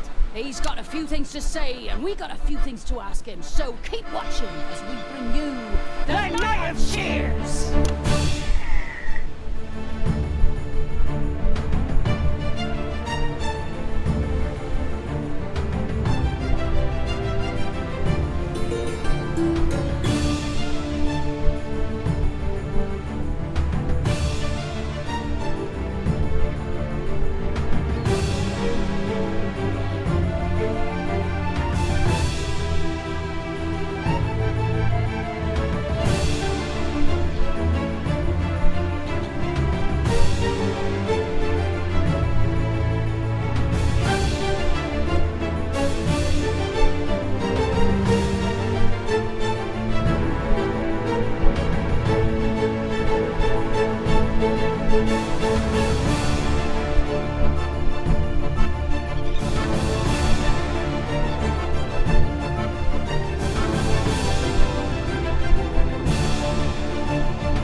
Only got a few minutes till the machine behind me gets activated. So, tell us, Captain Magnus, what does it do? Well, Captain Wolf, as you know, we pirates love to say, yo-ho! Yo-ho! Well, my Euphoria device will increase the number of hoes. Soon we'll all be saying, yo-ho-ho! I don't trust it! What if it overloads? We could end up saying, yo-ho-ho-ho! Or, yo-ho-ho-ho-ho-ho-ho-ho! Well, that's too many O's! I don't want to be saying yo-ho-ho-ho-ho-ho-ho! We're not gonna be saying yo-ho-ho-ho-ho-ho-ho! We're just gonna be saying yo-ho-ho! One more ho, alright? Well, it better work, because one way or not, another tonight, you be the entertainment. Don't you worry. We done appropriate preparations. The test will go plenty well. And then I think we'll need to discuss the terms of respect. How about you tell us all how it all works? Captain Donaldson, you are funny. Why would I tell you how my device does what it does? If I did that, that'd be the first moment I got a knife in me back.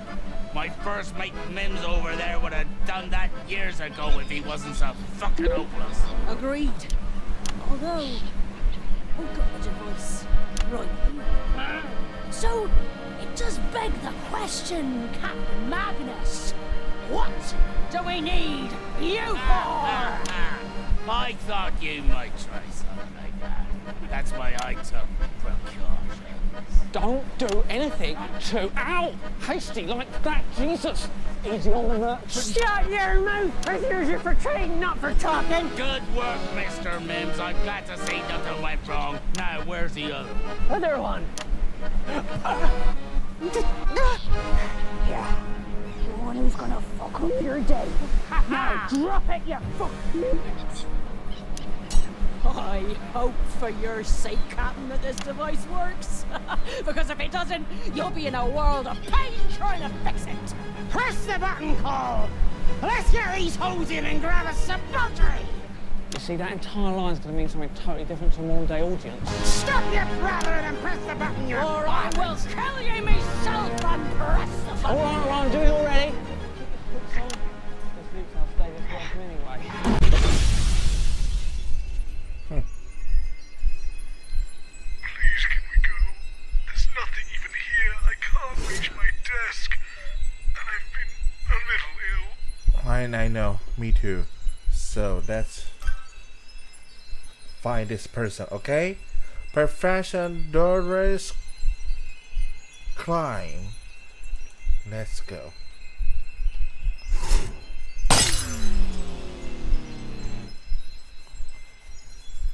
哇，他这破掉了。Professor Doris Klein。第126天，爱情故事和爵士乐。Thank goodness we're back from the multiverse.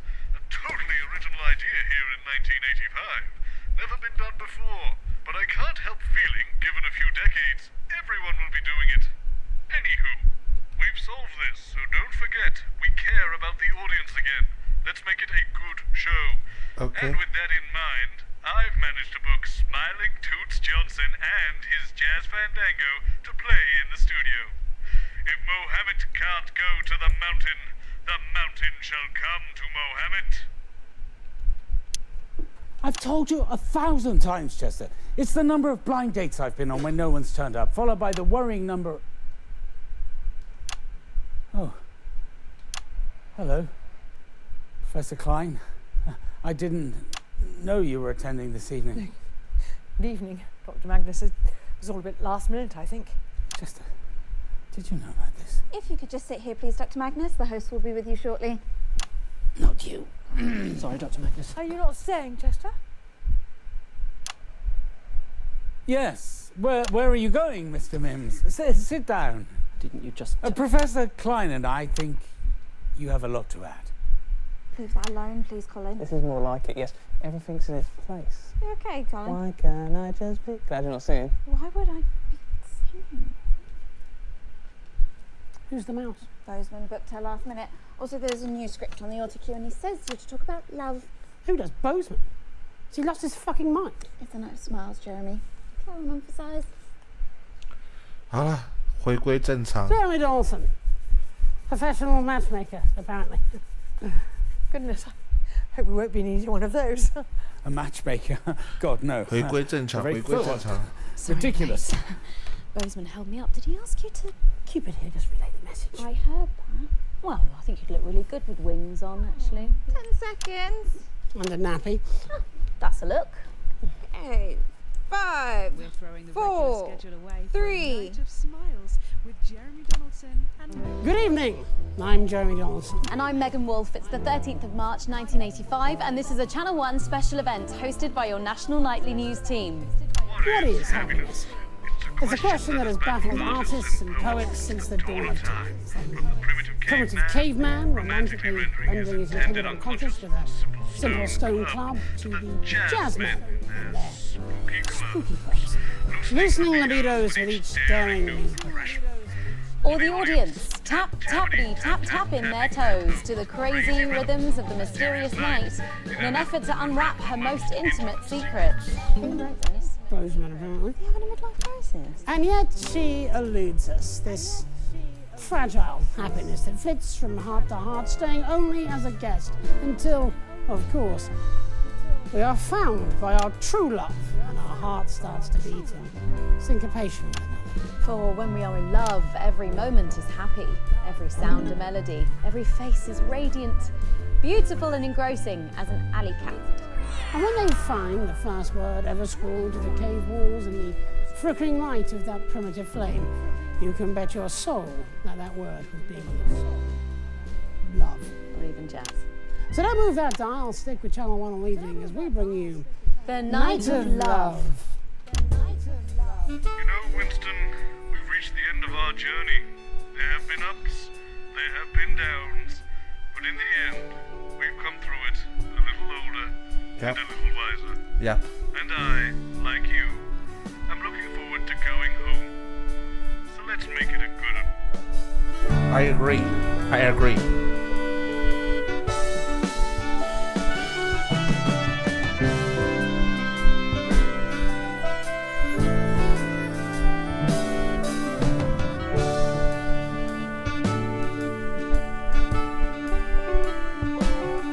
Ah, 要准备玩完了这个 DLC 呀。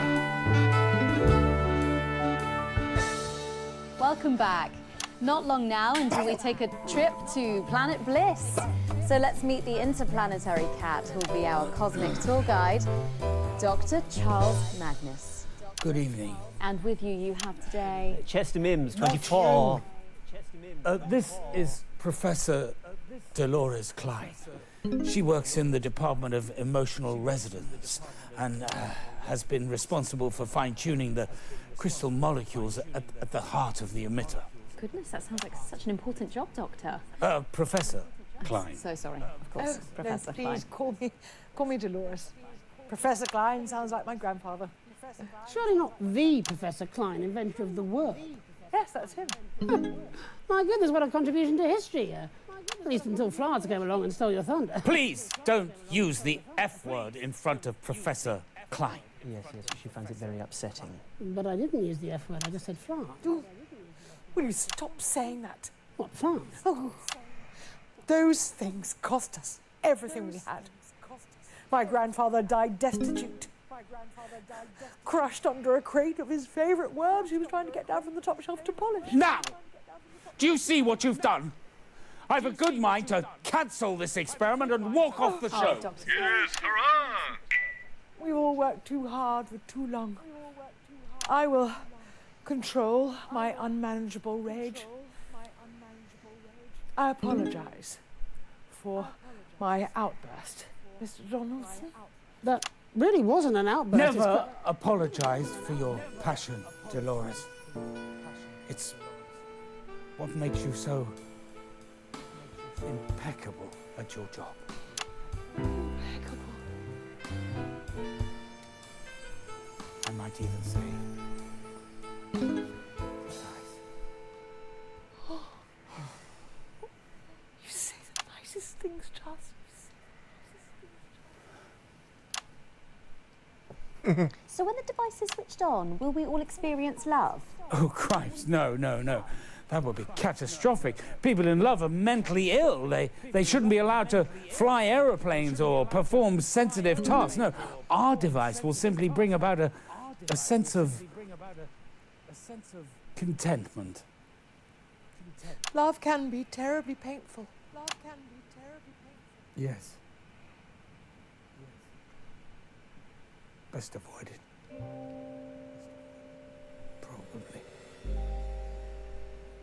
There's enough subtext there to fill a poetry book, but apparently we are going to lift the needle from the grooves of the record of love and take a trip downriver to the white waters of Advanced HQ for the sounds and stylings of the country's most powerful couple.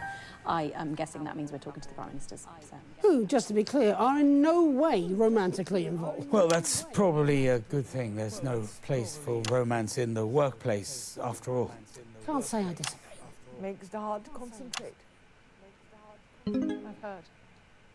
Yes. So have I. That's what I've heard too. Let's go to that message now. Good evening, everybody. On behalf of Advanced Julia and I just wanted to wish all of you the very best of luck with tonight's groundbreaking experiment. When this project landed on my desk, I just knew it deserved to be funded. After all, what could possibly be better than increased happiness? And now, here's a little something what I wrote earlier, especially for tonight. It's a love poem, which I want to dedicate to everyone at the Happiness Project and, of course, Mrs. C. So it's a big well done from us to Dr. Magnus and the entire team at the Happiness Collective. And now here's Peter and his poem, if you're quite sure. Absolutely, I spent all afternoon on this. Christ, I'm nervous. I'm not much of a poet, ladies and gentlemen. Are you okay? Come on, Clement, stop fuck-arsing around and let's get the gimlets smiling. True love don't come along every day. So when it does, you should make hay. If that man gets you dripping, say yes to the whipping, as his famous old man used to say.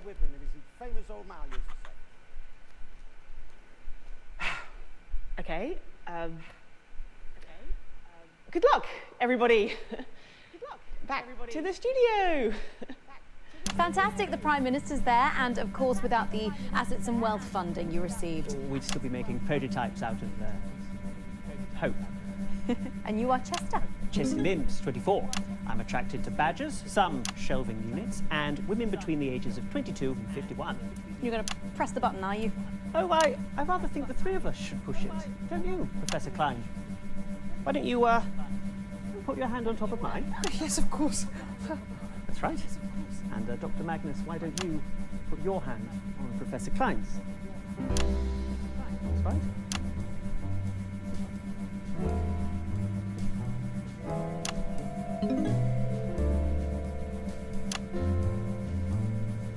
Go on, man. Tell her. This is what we've been waiting for. You're all right, Charles. I feel a bit dizzy, if I'm honest. Do you need to sit down? No. No, I think I need to say something. Something I should have said a long time ago. Well, perhaps you should say it during the break, Dr. Magnus. No, you're right. How silly of me. What was I thinking? Okay, I think we're going to get a counter on the screen there. We're going in 10, 9, 8, 7. Come on, Dr. Magnus. 5, 4, 3, 2, 1.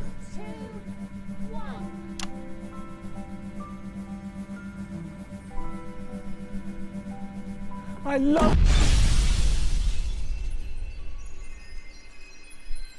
Well, Winston, I'm sorry. We've exhausted each and every one of my ideas. We even traversed through multiple parallel universes, and we still couldn't solve this thing. I suppose we'll just have to get used to this tortured existence, trapped in time.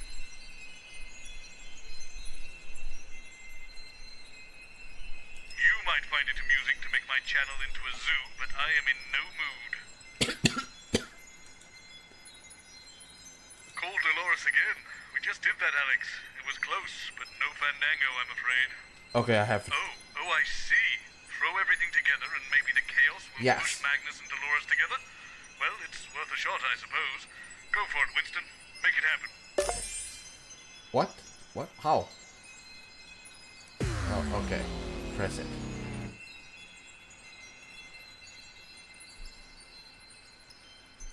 准备截止啦，各位，准备截止了。第126天，所有美好的事物 ，Let's go。 Right, could you all gather on set, please? Jenny, what's going on? Oh, hello, Robert. Jeremy, Miss Wolf, assembled guests. All right there, Bobby. Good evening, Mr. Algebra. I've gathered you all here to help me with a televisual experiment. Why us? You were available. I'm between shoots. I have a book to promote. Whereas I've been up since 5 yelling at my staff at my capital restaurant, but I'm here too because I'm not fucking lazy. I'm just here to break hearts and sell garden furniture. Could we all please just focus? Sorry, Bobster. Tonight's television program is entitled The Night of Smiles, ostensibly because we're testing the Euphoria device. But this is a ruse. There is but one aim and one aim alone for tonight's program. Ratings. No. Love. Oh, how gorgeous.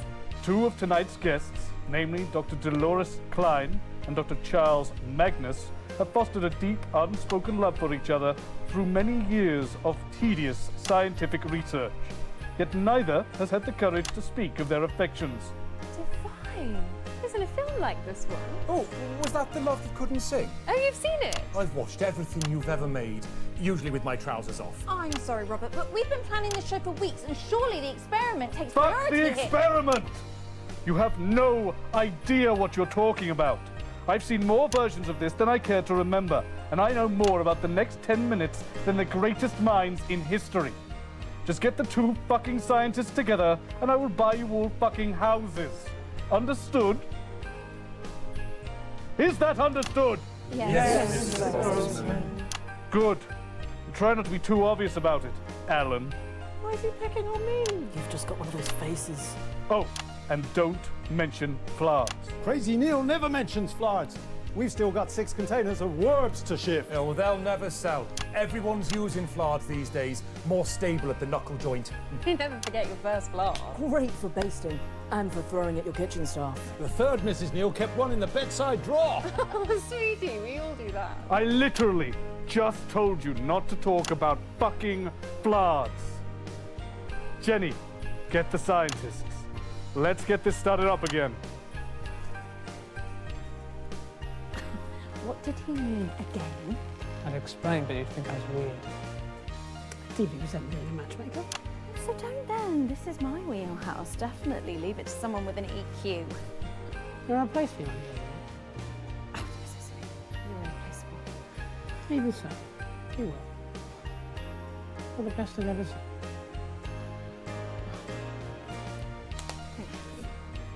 Okay, if we could clear the sofa, please.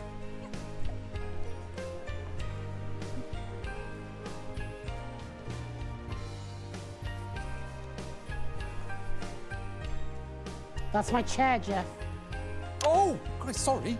Right you are. Room for one. Yes. Sorry, no, of course, yeah. Not in the staff room now, Jeff. I think there's room here.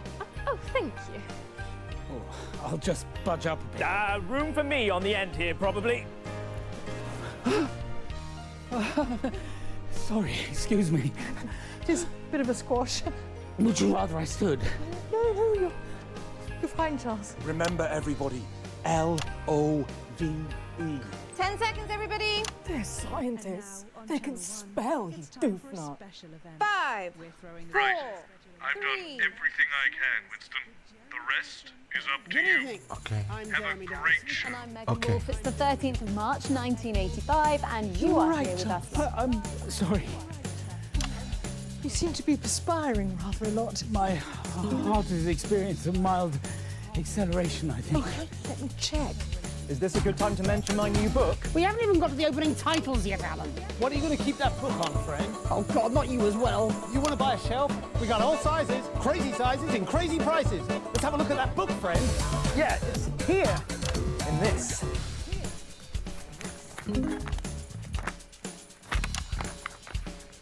What is that? You, come here. Come here. What is that? Do you know? Nah, too crazy for me. You're a maths guy. What a What? They wanted the dimensions in They're inches, aren't they? Your heart rate is extremely fast. Are you all right, Charles?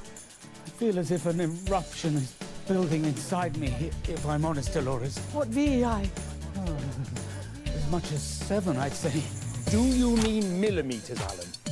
What? Do you mean millimeters? Oh, I see what's happened there. Fucking useless! My book! Oh, I'm sorry, everybody. I'm sorry. I just needed a bit of a... Oh, yes, Yes, I'm feeling a bit better now. Oh, please watch out for my tiny book. Doctor, are you quite all right? Yes, I think it's just a little anxiety. Oh. From me?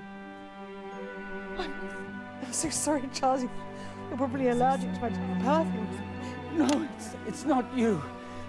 You smell like a puppy on a fresh spring morning or an orchard in bloom. It's not you, Dolores. It's probably just the experiment. You know, it's times like these you could really use a flard. Fucking algebra. Oh my There God. it is. Sorry, probably my accent. I said, it's at times like these you could really use a flard. Oh, fuck's sake! What's fucking wrong with you? What? Look, what is your problem with flards anyway? Floods destroy my family. Wash my hands! Oh, Charles, you saved me. And I always will, Dolores, if you let me. I love you, Dolores. Even if it did take a mild workplace accident to enable me to say it.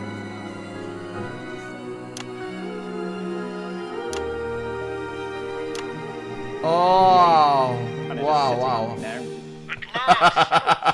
So sorry. Sorry.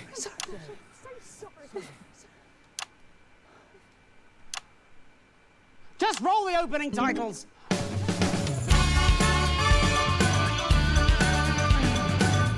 Well, Winston, this menagerie of chaos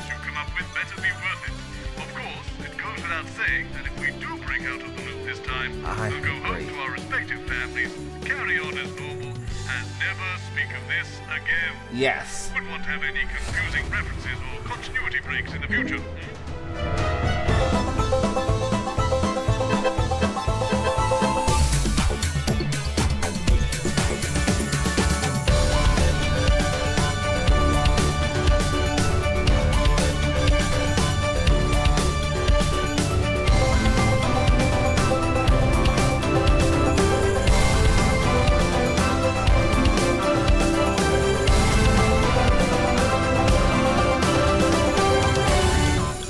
Welcome back to the Night of Smiles. The machine behind us will make you all happier. Believe it? Neither do I. But let's press the button anyway and see what happens. Wow, yes, let's do that. I think we can get a counter on the screen here. There it is, and we're going in 10, 9, come on everyone, 8, 7, come on, Magnus. 4, 3, 2, 8. Dr. Magnus? I'm sorry, Chester. I'm sorry, everyone. The experiment cannot proceed. Finally. Woo! What are you talking about, old boy? Don't worry about it. I've been a fraud for years. My real name's just Neil. This device is a fraud. A paper tiger. No, Dr. Magnus, we've attuned everything. It doesn't matter. We don't need a machine to bring us happiness any more than we would want someone to eat for us or laugh for us. We don't need a euphoria device. Happiness is everywhere, already, and it's different for everyone. For me, it's how I feel when I look into Dr. Klein's eyes. And at her meticulous research. But for you, it might be a particular view at sunset, or the darkness of a theater just before a play is about to begin, or your mother's cooking, or all of these things, or a million other things. We don't need anything to make us happy. We just have to go out and grasp it. Just inhibit the machine. Yes, Dr. Magnus.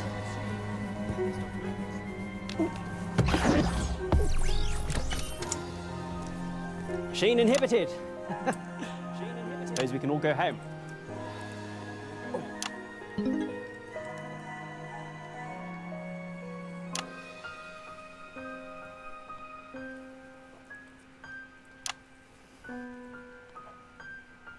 So there you have it. If you want happiness, go out and get it. So what now? We're going to the CFL? Really? Okay, if you say so. We apologise for the change in tonight's schedule, which was mainly caused by, well, by love, I suppose. The universe is probably safer, and our boss owns us a house. So, all in all, a good evening. But it's about to get even better as we have a treat in store. It's all the highlights from today's semi-finals of the Feline Football Championships. So let's go to that now. Jolly good show there, Alex. Jolly good.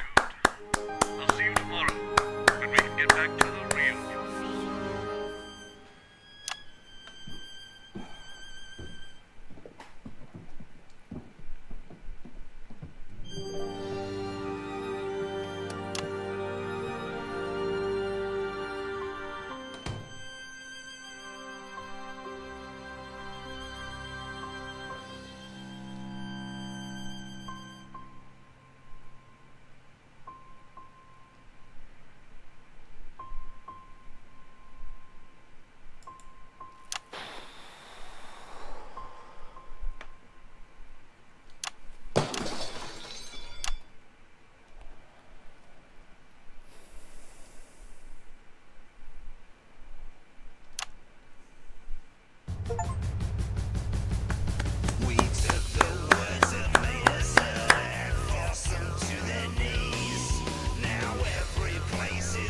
safe.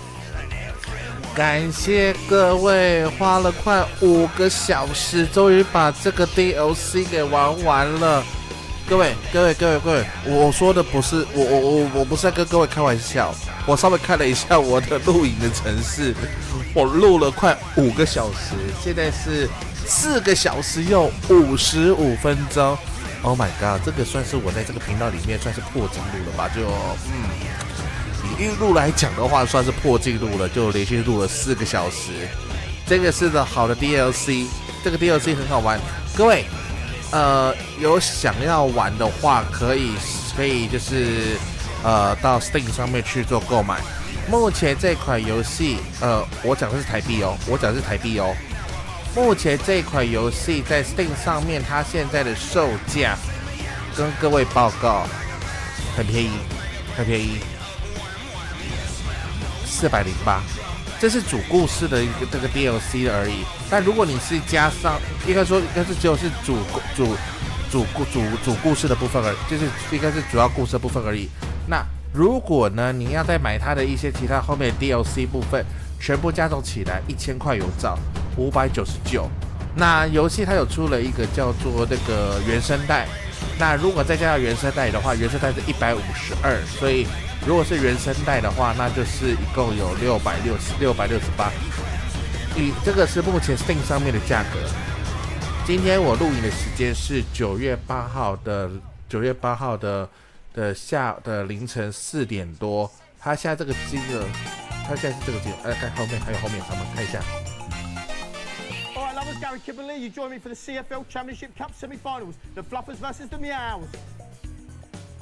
7 minutes on the clock. The Duke with the first goal of the game, a flick of the tail nonchalantly into the net. As you can see, Duchess in support. Any part of the ball crosses the line, it's a goal.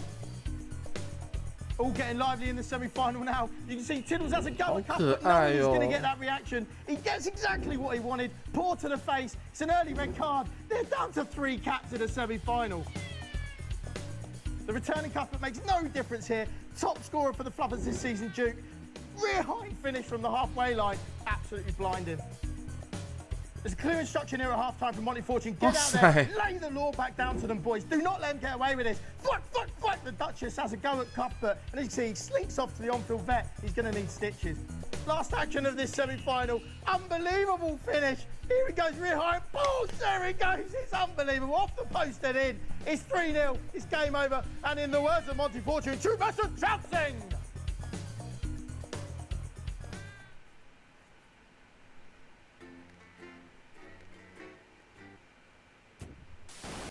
Good evening, I'm Megan Wolf. And I'm Jeremy Dawes. 好，时间呢蛮晚的，以我现在录影的时间来讲呢，算蛮晚的，快凌晨5点了。很感谢各位今天来看这个游戏的实况，虽然是预录的，但是很感谢各位来看这个实况。那今天呢，我们就正式的把这个不予播出的这个实况全部结束，所以今天呢，就算是我们不予播出以目前来讲的最后一集，除非他后续有出新的 DLC， 我们才有办法说就是再去玩他的新的 DLC。所以以目前来讲的话，目前这个是最后一集。那从下个影片开始呢，我们就会再玩一个新的游戏，有可能有些游戏是已经出了一段时间，有可能我后面才玩的。但是下一次开始做游戏呢，都是会就是下次我们玩一个新的游戏。而至于会玩什么游戏呢，请各位敬请期待啦。好，感谢各位的收看，那我们就先来下播。